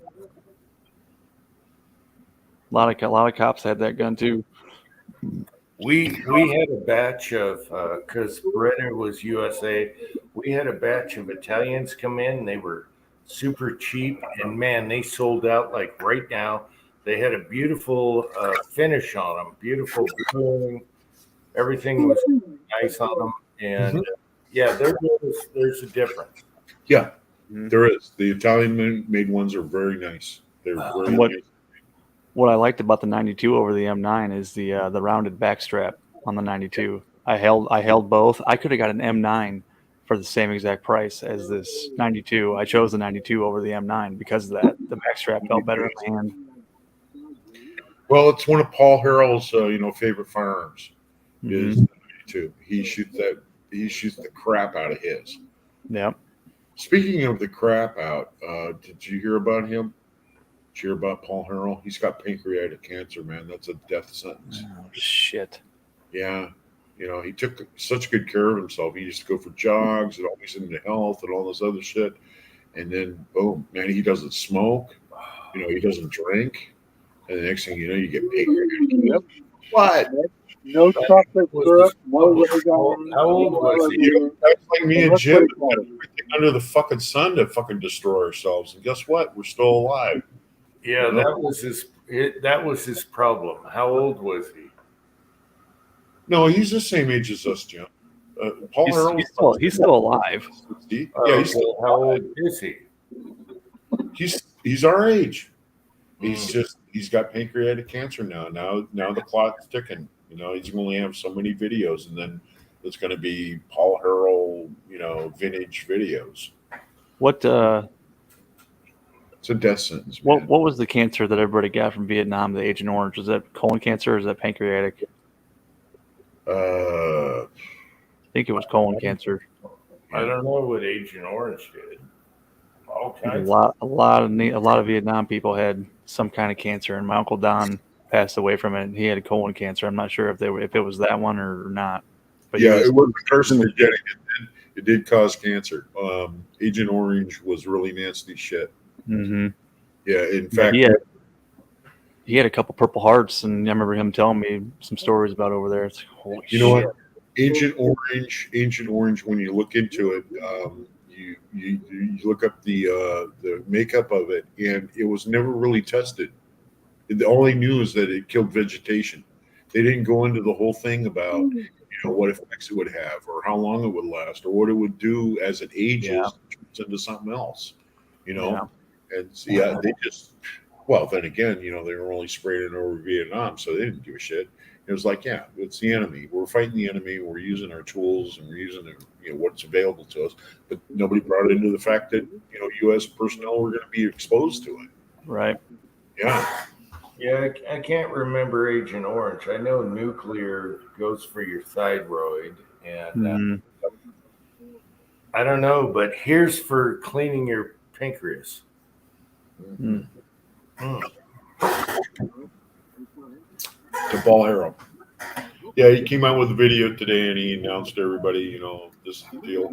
I guess he had some psycho bitch that he was like, related to like 30 years ago. And she's been stalking him and doing all this weird shit. Well, she has a job with the state. She was able to get into all these files and stuff about his personal information, and she started posting all this stuff that he has this or he has that or he has this. And so that's illegal. You know what? He finally came clear. He came out in the open and just said, "Okay, I got pancreatic cancer." She should be in jail and she should be removed from that position for doing that. That's a HIPAA violation. Locked up. She should be locked up as a crazy person. Well, that's also a HIPAA violation. What she did. No. I mean, like she gets off work and there's a bunch of guys out front and they throw a net over her and they put her in a van and away she goes. Right. Because only a nut does that to somebody who's crazy. I hope. Hey, Tin Man, I hope HIPAA isn't in the side chat tonight when you said that. I think it's spelled differently. His is HIPPA. HIPAA, the law is HIPAA. It could be. I don't know. All right. Just a stupid joke. All right. I James know. Bullard is still here. William is still here. Jag is still here. Mac. Minnie is shitting like crazy. That was disgusting. I got hair all over my face. Max says don't drink aspartame. That's right. We want real sugar. Yeah. Well, I know a lot. I knew a lot of Vietnam vets. A lot of them survived, but they later had issues when they got older. Yep. Yeah, look at all the Vietnam vets now that you see now that have dementia or they have Alzheimer's. No other. The amount of guys that were Vietnam vets and you take them into and what they've been diagnosed with the dementia and their Alzheimer's is staggering. Last guy knew was on oxygen. It had something to do with, I don't know what it was, but he was totally white and he was on oxygen. He was a really good guy. He showed me some ugly ass pictures from Vietnam. They stacked them just like Clint Eastwood said, 8 high. He had rows. It looked like a wall of enemy stacked. And it was ugly pictures, but that's what he says diseases associated with Agent Orange. A rare disease causing the abnormal protein enters tissues, bladder cancer. Yeah, I think there was something tied to it. Well, it's kind of like using Roundup now. You get killed. So yeah.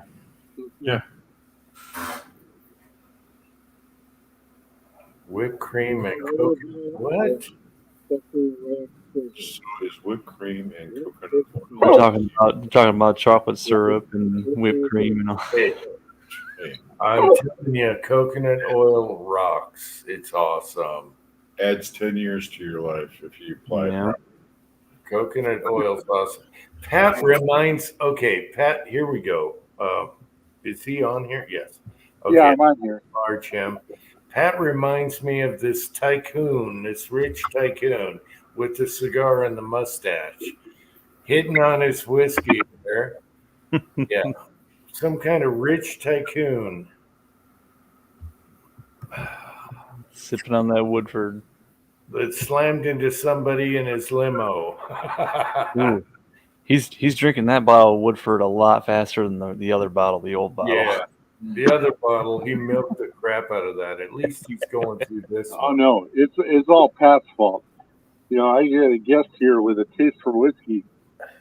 So rather than it going slow, it's going quick. And the other thing is, like, I haven't been drinking, but we've gone through a case and a half so far today. You had to have the neighbor doing it. Yeah, a case and a half of Corona so far, and that's in addition to what we said. Okay, this quote was what I was looking for. It says he looks like Mark Twain. Yes, exactly. Perfect. That's perfect, Jag. That's exactly right, Jag. You nailed it.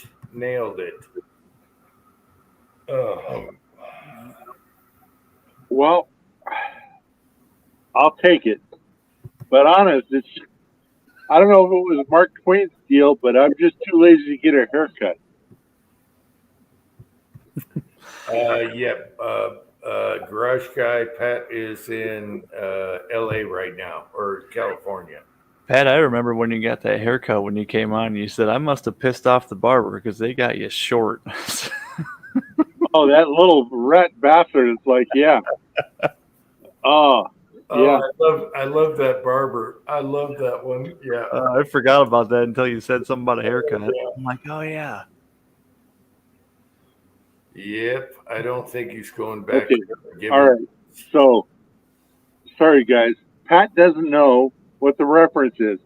So I went to a barber. I went to a black barber shop because the Supercuts had you don't have an appointment bullshit going on. So it's like, fuck you, you little bastards. And there was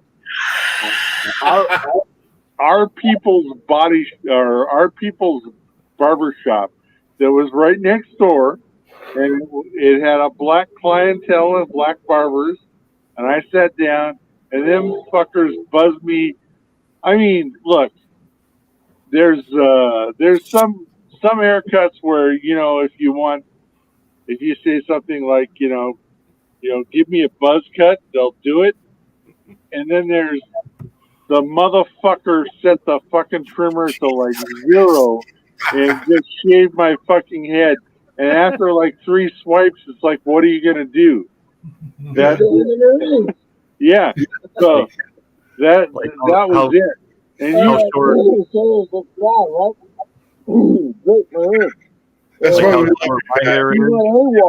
about the whole situation. Finally fucking caught it. And it's just, dude, why did you go AWOL? This was Pat's haircut. And the guy right said, here. well, the first day, they gave me a toothbrush. What happened and there? They fucking knocked my teeth out. The next day, they gave me a comb and cut all my hair off. And the next day, they gave me a jock strap. I wasn't going to fucking stick around to see what happened.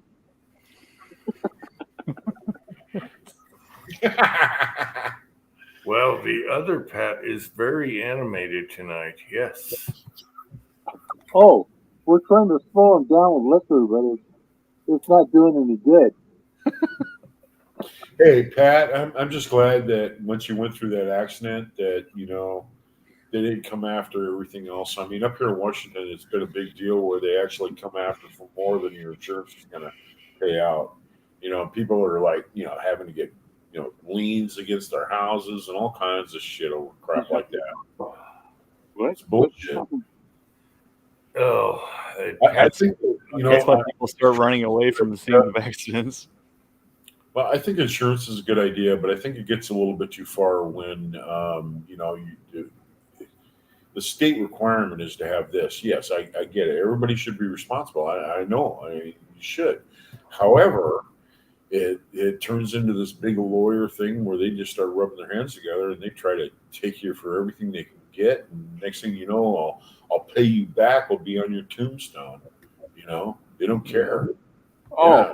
sorry guys, I'm new here, but does everybody see the polls that Trump's like doing really good? Yeah. Does everyone what? What did he say? See the polls where Trump's doing well. Well, I don't go by polls, but I know Trump is the man on the right. So Right, and they're going to do whatever they can to discredit it, and they're going to do whatever they can to cheat. They're going to do everything they can do in their communistic freaking mind. they Thank will you so much. That's my point. What the fuck are we gonna do? We gotta do a pre-vote or some fucking thing. We can't have this stolen again. Hey, It's just like they always come up with something. Pat, let's not get spun up about it. There's nothing we can do about it right now. they will try and drag him through the coals, the media, the left, but guess what? It just makes him stronger. Every time he comes I out get it. strong, I'm with you, okay? But that's us. every Right? time And maybe he we comes, got the percentage on the vote, but they always do something. it doesn't matter It'll what they take do. more. Every time he comes out strong, and every time it shows he was right. Things he said 4 years ago is totally right. The border, everything. He is Yep. right about everything. Yes. Oh, we get it, but there's got to have something. Again, I mean, it was the same thing. I sat up till 3 o'clock in the morning. Everything looked bitchin'. Okay. And then what happened? We got to do something more. I don't give a My buddy Pat crap about. Okay, I don't give has a to crap. understand I don't that give a Trump will lose in California, I get that. and all of his electoral votes are going to go to Biden or whoever the fuck else it is. And, we've got to eat it and smile and be happy. And This I'm not is worried the about way it is. California. I'm worried about Arizona. I'm worried about Nevada. I'm worried about Wisconsin Same way up here in and what they're Washington going to State. do. We ended up eating it on the deal because the Dems got Washington State, and all that crap and electoral votes go towards the incumbent. I really don't give a crap about polls. They were wrong last time when he won. They were surprised. I don't give a crap about polls. We know Trump is the leading. He's going to be the guy on the right, and he's not a politician, and that's what we want. We But want. are you guys We thinking about want they're the going to take it away from him again? Trump's great. He's done all the homework. He's invested in news channels and all that. And granted, we got some senators shifted and some people that we like and all that, but it's still subject to their bullshit. They got a scam. We got to get ahead of it. okay, just so you guys know, my buddy here, Mr. Garrity, who is bitching about taking it away and everything else, I did my duty and I gave him a Glock 17. Attaboy. However, he didn't take me out to the range when I asked him to. It was 5:30 and 120 degrees. Tomorrow. Tomorrow I can take him out to the range, but today it was fuck that. All right. So if I go to the range, maybe I'll feel a little better. But still, I've been to too many rodeos, guys. I've seen it. Okay. So I keep trying to describe to my buddy here, Mr. Garrity, that there's a bell curve. And what's important is the very fringe of that bell curve will take things into their own hand and make shit happen. And it doesn't have to be us. It doesn't have to be him. It doesn't have to be me. There's somebody fucking crazier than us that will take things into their own hands. You can't just All we need is a fair election, and it's a it's a no contest with a fair election. What's Didn't happen. What's scary is when the fringe on the bell curve are actually the CIA, like they were in 1963 with Kennedy. Let me tell you how refuted all of this thing about voting is. Okay, so I went into the package store on base, and I walked in there, and you know what? They were absolutely sold out on Coors. They were sold out on everything, but there was a whole stock of Budweiser products. Nobody's buying. The best thing about that is they put a sign on the Bud Light products that say, "We'll give you a $15. We'll give you a $15 rebate if you buy our shit beer." Yeah, They can't give it sale away. right now at the PX. You go into the PX, it's on sale. Dude, I talked to the distributor. The distributor guy was there, and he said, "You know what? The PX has ordered 11 cases. They used to. It was like 35 cases of Budweiser product. I'm only delivering 11 cases, just enough to keep up with what's dropping out of date right now. That's it. Yep. They're not stocking up on Budweiser product. It's So, cheaper. you know what? It's cheaper for them to pay people to take that shit than it is for them to take it back and get rid of it. Right, exactly. And well, see, the thing is, though, is we have to look at that the way we have to figure out that way in a way of our voting. We have to send us positive message back that we're not taking this shit.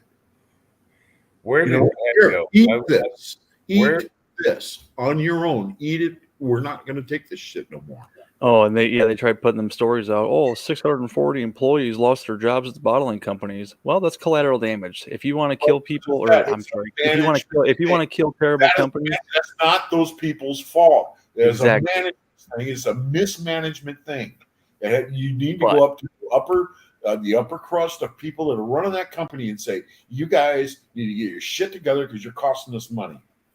but those 640 people, you can't tell me they didn't see this shit coming when nobody was buying it. They had 4 months to look for an out. I mean, it sucks. So I don't want to see anybody lose their job, but that's the price we have to pay. Well, I'm going to tell you what. If it doesn't your heart any good, U.S. military installation went into the package store. I went in there, and sure enough, they were fully stocked on Budweiser products. It was on sale, and you know what? That's where I got my, that's where I got my Coors Light. And there was like 3 12-packs left of bottles. All the cans were sold out. Everything was sold out except for the bottles because it's the most expensive. And you know what? They're saying, you know what? The hell with you. Actually, I went for some Coors Light, but it was skunky, so I went to Pabst Blue Ribbon. Now, speaking of Pat, You gotta watch out. Pabst Blue Ribbon out of freaking ice is good. Pat, come back here. It's good. Pabst Blue Ribbon from the bottom of a cooler of ice is really good. I gotta admit that it is good. Can I talk to Pat? I just want to talk to Pat without his buddy. Oh, I've had taps. I want to talk to Pat about a rear end story when my wife rear ended somebody, and I want Pat back without his buddy talking, just Pat. So Okay, Pat, let me shut the fuck up with the game. story for you. He hears you. Okay, hold on. I'm trying to put the lawn chair in. Okay, meanwhile, while they're arguing, Garage Guy said, okay, Trump, here we go. If Trump 2024, that all depends on election. Pat, I got to talk to you in a minute, but I want to cover this. If Pat wins, if Trump wins, that's great, but who's going to be next? It's going to be DeSantis next. He's the backup pitcher, okay? You're not going to have any big boys in the lineup. We're talking baseball here. It's DeSantis after Trump, okay? If I'm gonna root for an underdog, it's gonna be Vivek Ramaswamy. That's not even negotiable. It's gonna be. I know, but I'm saying it'd be nice because that dude is brilliant. Okay, so Pat, can you put a muzzle on your buddy for a minute? I got a story. Okay, I got a muzzle on my buddy. All right. My wife rear-ended. My apologies, my friend. I'm sorry about the muzzle. That's all right. We just can't hear over the bickering, okay? All right. My wife once rear-ended a car and they slammed the brakes. They went through the light turned green, and then they slammed the brakes and my wife hit the back of the bumper. All right? Yep. So we got a call from them and their lawyer, and the guy smashed the windshield. They were illegal immigrants. They were not Americans, okay? And the guy smashed the windshield to make it look better because my wife hit her in the back of the car. So I get a call from this deadbeat online lawyer, whatever, telling me, oh, you got to pay all this money. Your wife rear-ended the family. They got whiplash and they broke the back windshield and everything. This is like a 2 mile an hour accident. All right. 2 to 5 miles an hour. My wife, we talked to our insurance company. They investigated and they said, these people are full of shit. All the glass is on the inside. They smashed the window and they're screwed. There's nothing. There's nothing. So we got off nothing. So you're saying those people called Saul Goodman? Yes. Oh, no. Yes. But Saul would have been better. I talked to this guy on the phone and I'm like, screw you, fuck off. And I hung up on him. Saul would have at least made it realistic. Okay. Right. Saul's the best lawyer in the world. You know that. Okay. Anyway, Pat, my wife did rear end somebody and our insurance company just stuck it to them. They said, no way. There's no way that this happened like you said it happened. And they went through a green light and just slammed the brakes. And my wife, here in California, on a freeway on ramp, a Honda slammed on their fucking brakes on the freeway on ramp, and Sylvia hit him into the spare tire that was mounted on the back of this little SUV goodie, and it didn't even bend the spare tire. And I'm telling you, those people came out with their hands on their neck, and it was 5 years of fuck these motherfuckers. They don't deserve a penny. And then 5 years later, after all this shit, Sylvia's saying, like, I'll testify. These people are full of shit.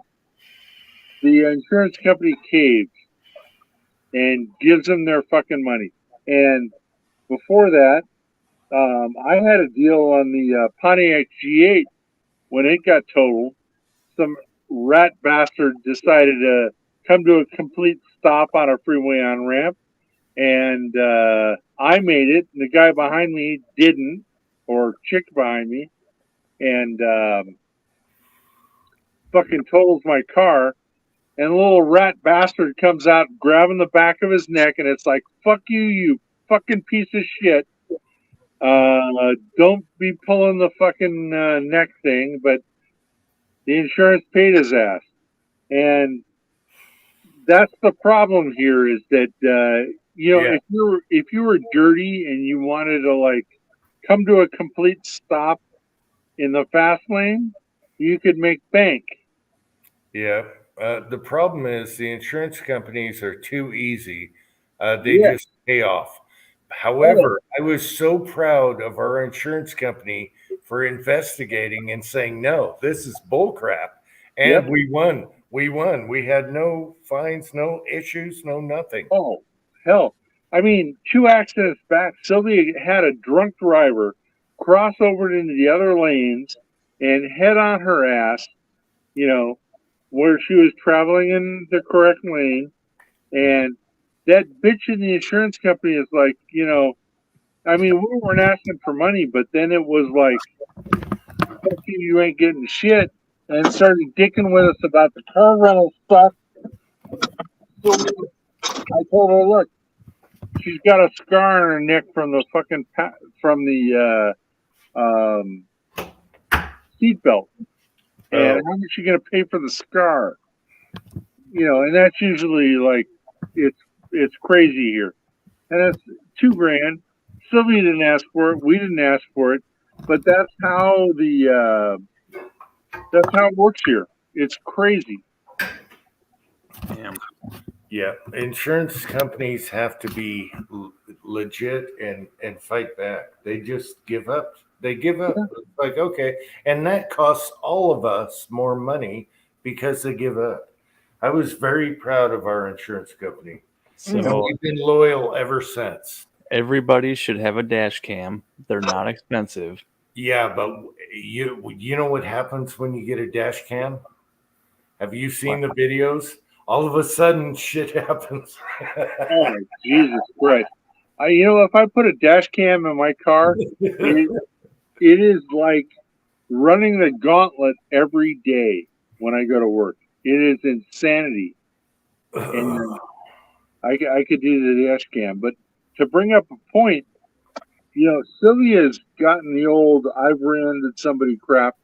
But for me, up until this point, up until my little wreck with a Pontiac a while back, it's always been, well, even with the Pontiac, my only accidents have been at a complete stop. I've only been hit when I'm at a complete stop, or I'm not even in the goddamn car. So I lost my Camaro because some drunkie pulled around the corner and then did like a 5-car chain reaction bullshit. And okay, he had a 10 grand limit on his goddamn insurance policy, and I was like number 3, which meant 0 for you, motherfucker. Suck it up. Sorry. Yeah. And man, it's just like anything else. We want justice, we want truth, and insurance companies need to buck up for this because they're too easy. And then we pay the premiums for everyone because of that. And trucks are like cost the price of a house now. So if you rear end a truck, or you know how expensive stuff is right now. Yeah. Well, trucks got more expensive, but houses did too. I know, but my first house is way less than a truck today. So, right. Yeah. Well, it's just, we have here in LA, there are a bunch of weenies that will come to a complete stop on the on ramp or stop in the fast lane to see what will happen, and hopefully get rear-ended, and then grab the back of their neck and claim medical. And they're a bunch of bastards, and they do that here. So you don't tailgate like you should. So I've been driving like 70, 80 miles a day to my current job. Wait. Okay. What I thought was bitching, the most beautiful thing about it is you'll get a pack of about 200 cars doing, 80 or 85 miles an hour in a pack, bumper to bumper. And everybody is zenned out, and it's just fucking beautiful that you can have like 200 cars that are on the same page, and everything is just fucking wonderful, and nobody fucks up. And then you get one fucking dickhead to spoil a thing for everybody by deciding to do 55 in the fast lane. And you just want to pull over and shoot the motherfucker. Excuse my French. It's kind of like Salt Lake City. They drive crazy out there. Now, I got to address something. Gunswatter just called Chico Wise Hicko Wise. Heck-o-wise. What the hell is that? Yeah, come on, man. What is with the Hicko Wise? Chico Wise is cool. Chico Wise is cool, man. No, I think he's just joking around. But Gunswatter, explain yourself. You just called Chico Wise Hicko Wise? Are you crazy? Cool dude, man. What's up with that?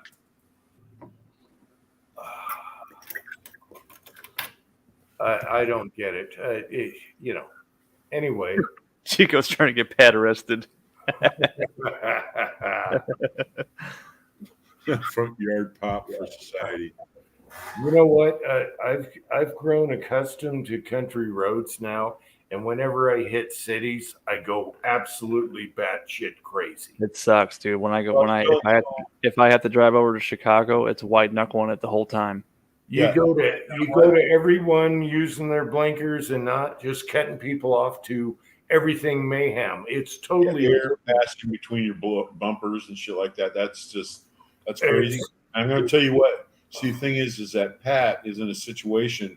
It's almost like he gets into a card game every time that he gets behind the wheel down there where he lives, because you have to play the game a certain way. You know what I mean?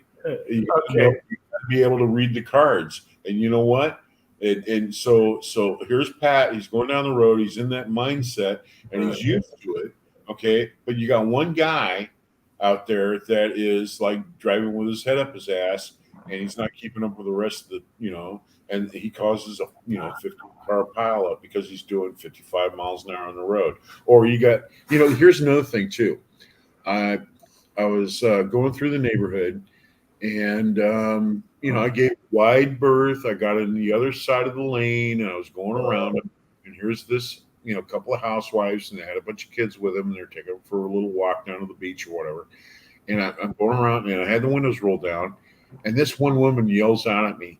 She says, "You can slow down a little bit." Oh, well, you know what? I was only doing like 10 miles an hour. I wasn't even doing that. And so I went around, because there was another street that adjoins back into the street. So I went around and I went back through there. And you know what? With my window rolled down, I turned around. I had it out with that lady. I turned around and said, "You know what? You need to go home and make somebody a sandwich. That's the only thing you're in charge of. You are not in charge of anything in your life.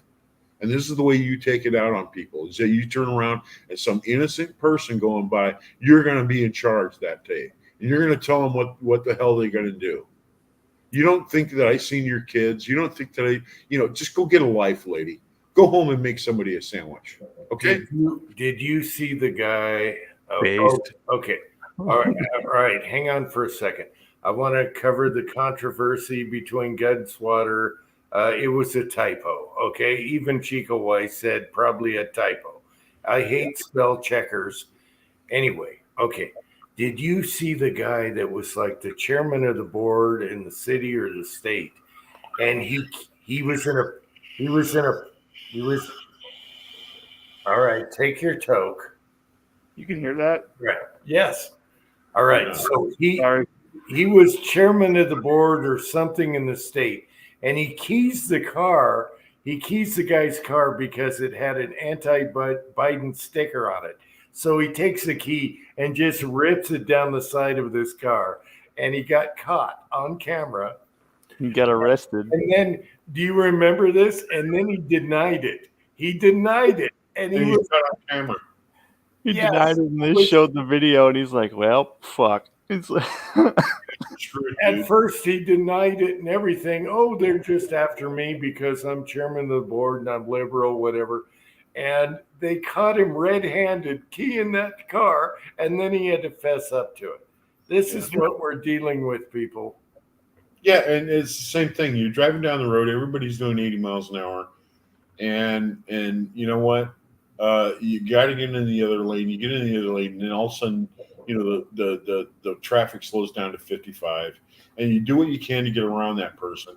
And I hate to say this, man, you get people that are just frustrated about their life, and the only thing they're in charge of, or the only thing they can take charge of, that everybody has to be at their command, is they're going to drive that speed limit in the left-hand lane, and they're getting off on it. That is their sense of power for today.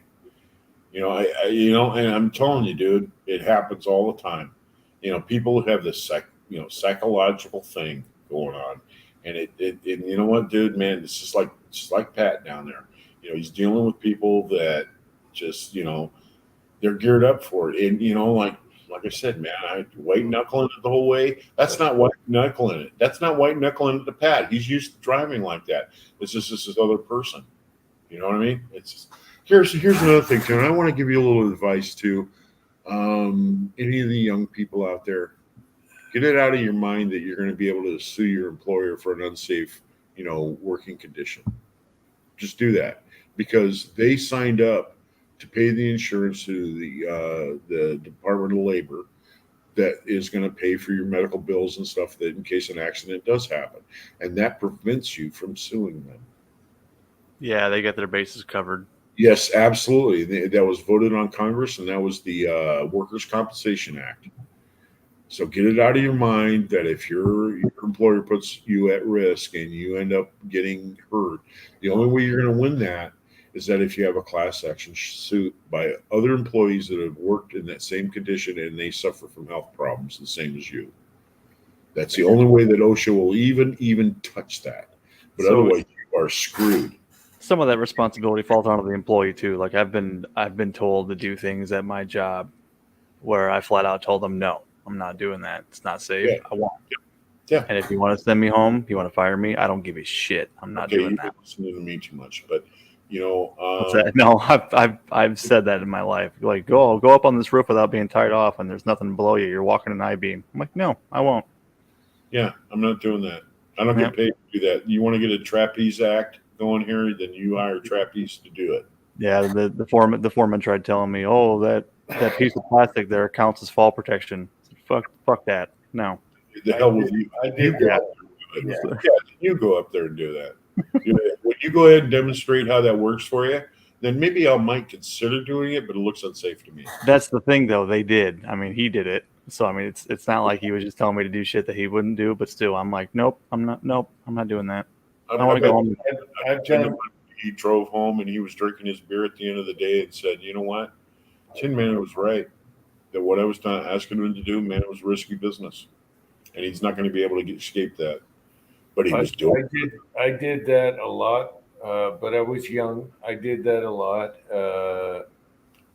Oh, I've done sketchy stuff too. Don't get me wrong, but I know my boundaries. So have I. Yeah. One time in band camp when I was 18, I almost had both my legs broken. A bunch of signs landed on me, and the company was like super scared of what I was going to do. And I let them off the hook. I could have sued the shit out of them. I still have my front shins are like jagged from these signs landing on me, and it was because of a driver that was being stupid and doing roadies and crap. I could have sued the shit out of him, but I didn't. I was young. I didn't know any better. So there's that. Yeah. Well, as soon as they put in that, the Workers' Compensation Act, all your fucking rights as far as getting millions out of that place just flew out the window. All they have to do is pay your medical bills, and then the Department of Labor will go ahead and give you a cash award for your disability if you have established one. That's it. And the cash award is nothing. It's like, like my arm, for instance, I'll be lucky to get maybe 20,000, maybe, maybe. Yeah. And that's nothing. That's chump change. That's nothing. Yep. My only regret is not screwing the bastards. I was in the union. They owe me 10 grand, and I should have sued the shit out of them. I was the only one that didn't collect because they owed me too much. Everyone else that I worked with got the money. I didn't because they said they had some lame excuse, and that was the union that was supposed to protect me, and they didn't. And they had A&I, whatever. They had lame excuse that made me different than the rest, and the union still owes me 10 grand. Yep. I don't know if you remember or not, but Washington State Ferries, remember you used to go on the ferry and then the food service was all shut down. They didn't have coffee. They didn't have hamburgers. They didn't have hot dogs and all that other shit. Remember that? It was in our lifetime. But I it was love the ferries. The ferries were awesome. Well, guess what happened? Some woman was taking the trash and she took the trash out of the galley, right? She took it down the hallway off the cart and she lifted it up and put it in a little trash compactor that goes to the elevator down at the bottom, right? And she put it in there and she fucked her back up. And she turned around, she sued that company that was running the galleys on the Washington State Ferries, and they filed bankruptcy. And they had and then the Washington State Ferries couldn't get another contractor because nobody wanted it after that. It was like, oh no, that's risky. Look at them. And that walked away with $1 million. Yeah, I hate I hate bullshit claims because it interferes with real claims that really need to be done. Yes. And when you get all this, you get all this bullshit, and then the people that really got hurt Yeah. suffer from this bullshit. It's just like people. The reason why they brought about that the Workers' Compensation Act is because people after World War II and all the way up until like 1985, they were filing lawsuits against their employers, and they couldn't prove on individually. They could not prove that it was an unsafe work environment, and that's the reason why they should win the lawsuit. And so they would lose all this money on lawyers and all this other crap. And after they lose, they just go ahead and take all their lawyer fees and whatever they lost, and they would just go down and file bankruptcy on it. And the federal government had to pay for that, to absorb that bankruptcy. And so, the federal government got together with the employers and said, let's fix this thing. We can both work together. You won't get sued. We pay a little money out. We make them happy. Everybody, gets a little, everybody gets a rub on the shoulder and a handshake, and we all part as friends. And that's bullshit, because there are certain times when, yes, the employer is at fault for their poor safety department. All I want, just like the government, is things to be legit, and the right people deserve this, and the bullshitters don't. Yep. And that would be ideal, but that's not how it works. So Yeah, it might be too far gone for that. Unfortunately, hate to be a Just be pessimist or a black pillar, but and we keep that attitude, man. Keep that attitude. When they ask you to do something that is unsafe and it's unsafe, just think of your kids and say, you know what? I was looking for a job when I applied for this one. So you guys can just go fuck yourselves. I'm not doing it. Yep. yeah, I can't see myself getting into that situation again where I'm at right now, honestly. But yeah, I will. I'm not a sheep, so No.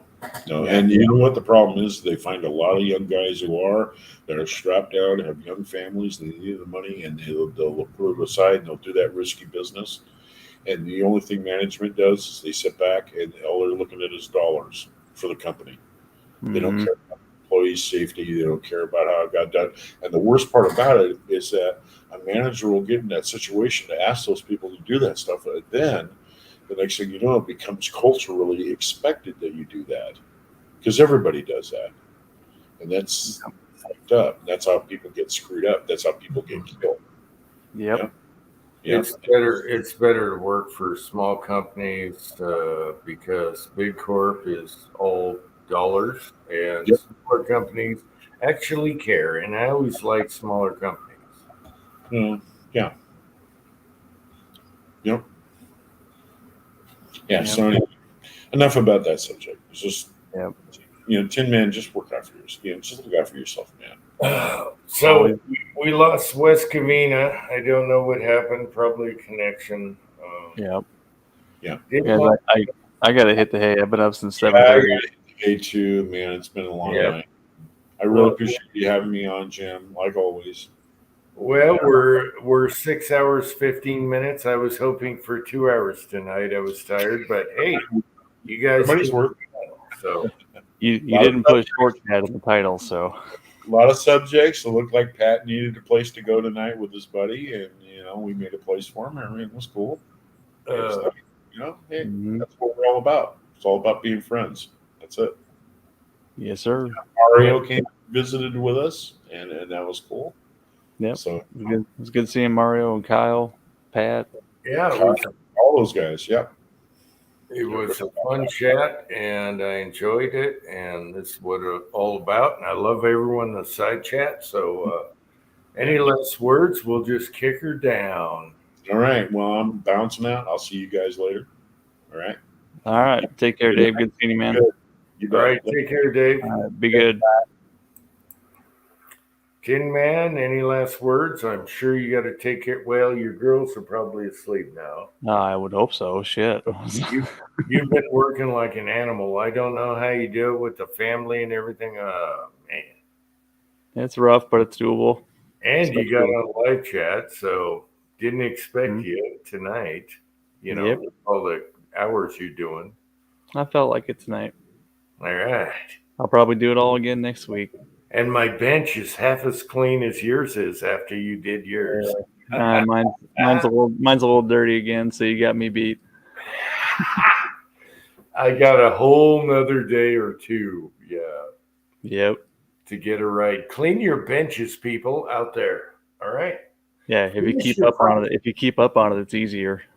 If you finish your project and put everything away and move on, you're good. If you leave it like I did, oh my gosh. Actually, mine's not too bad if I take this rifle off the table, I guess.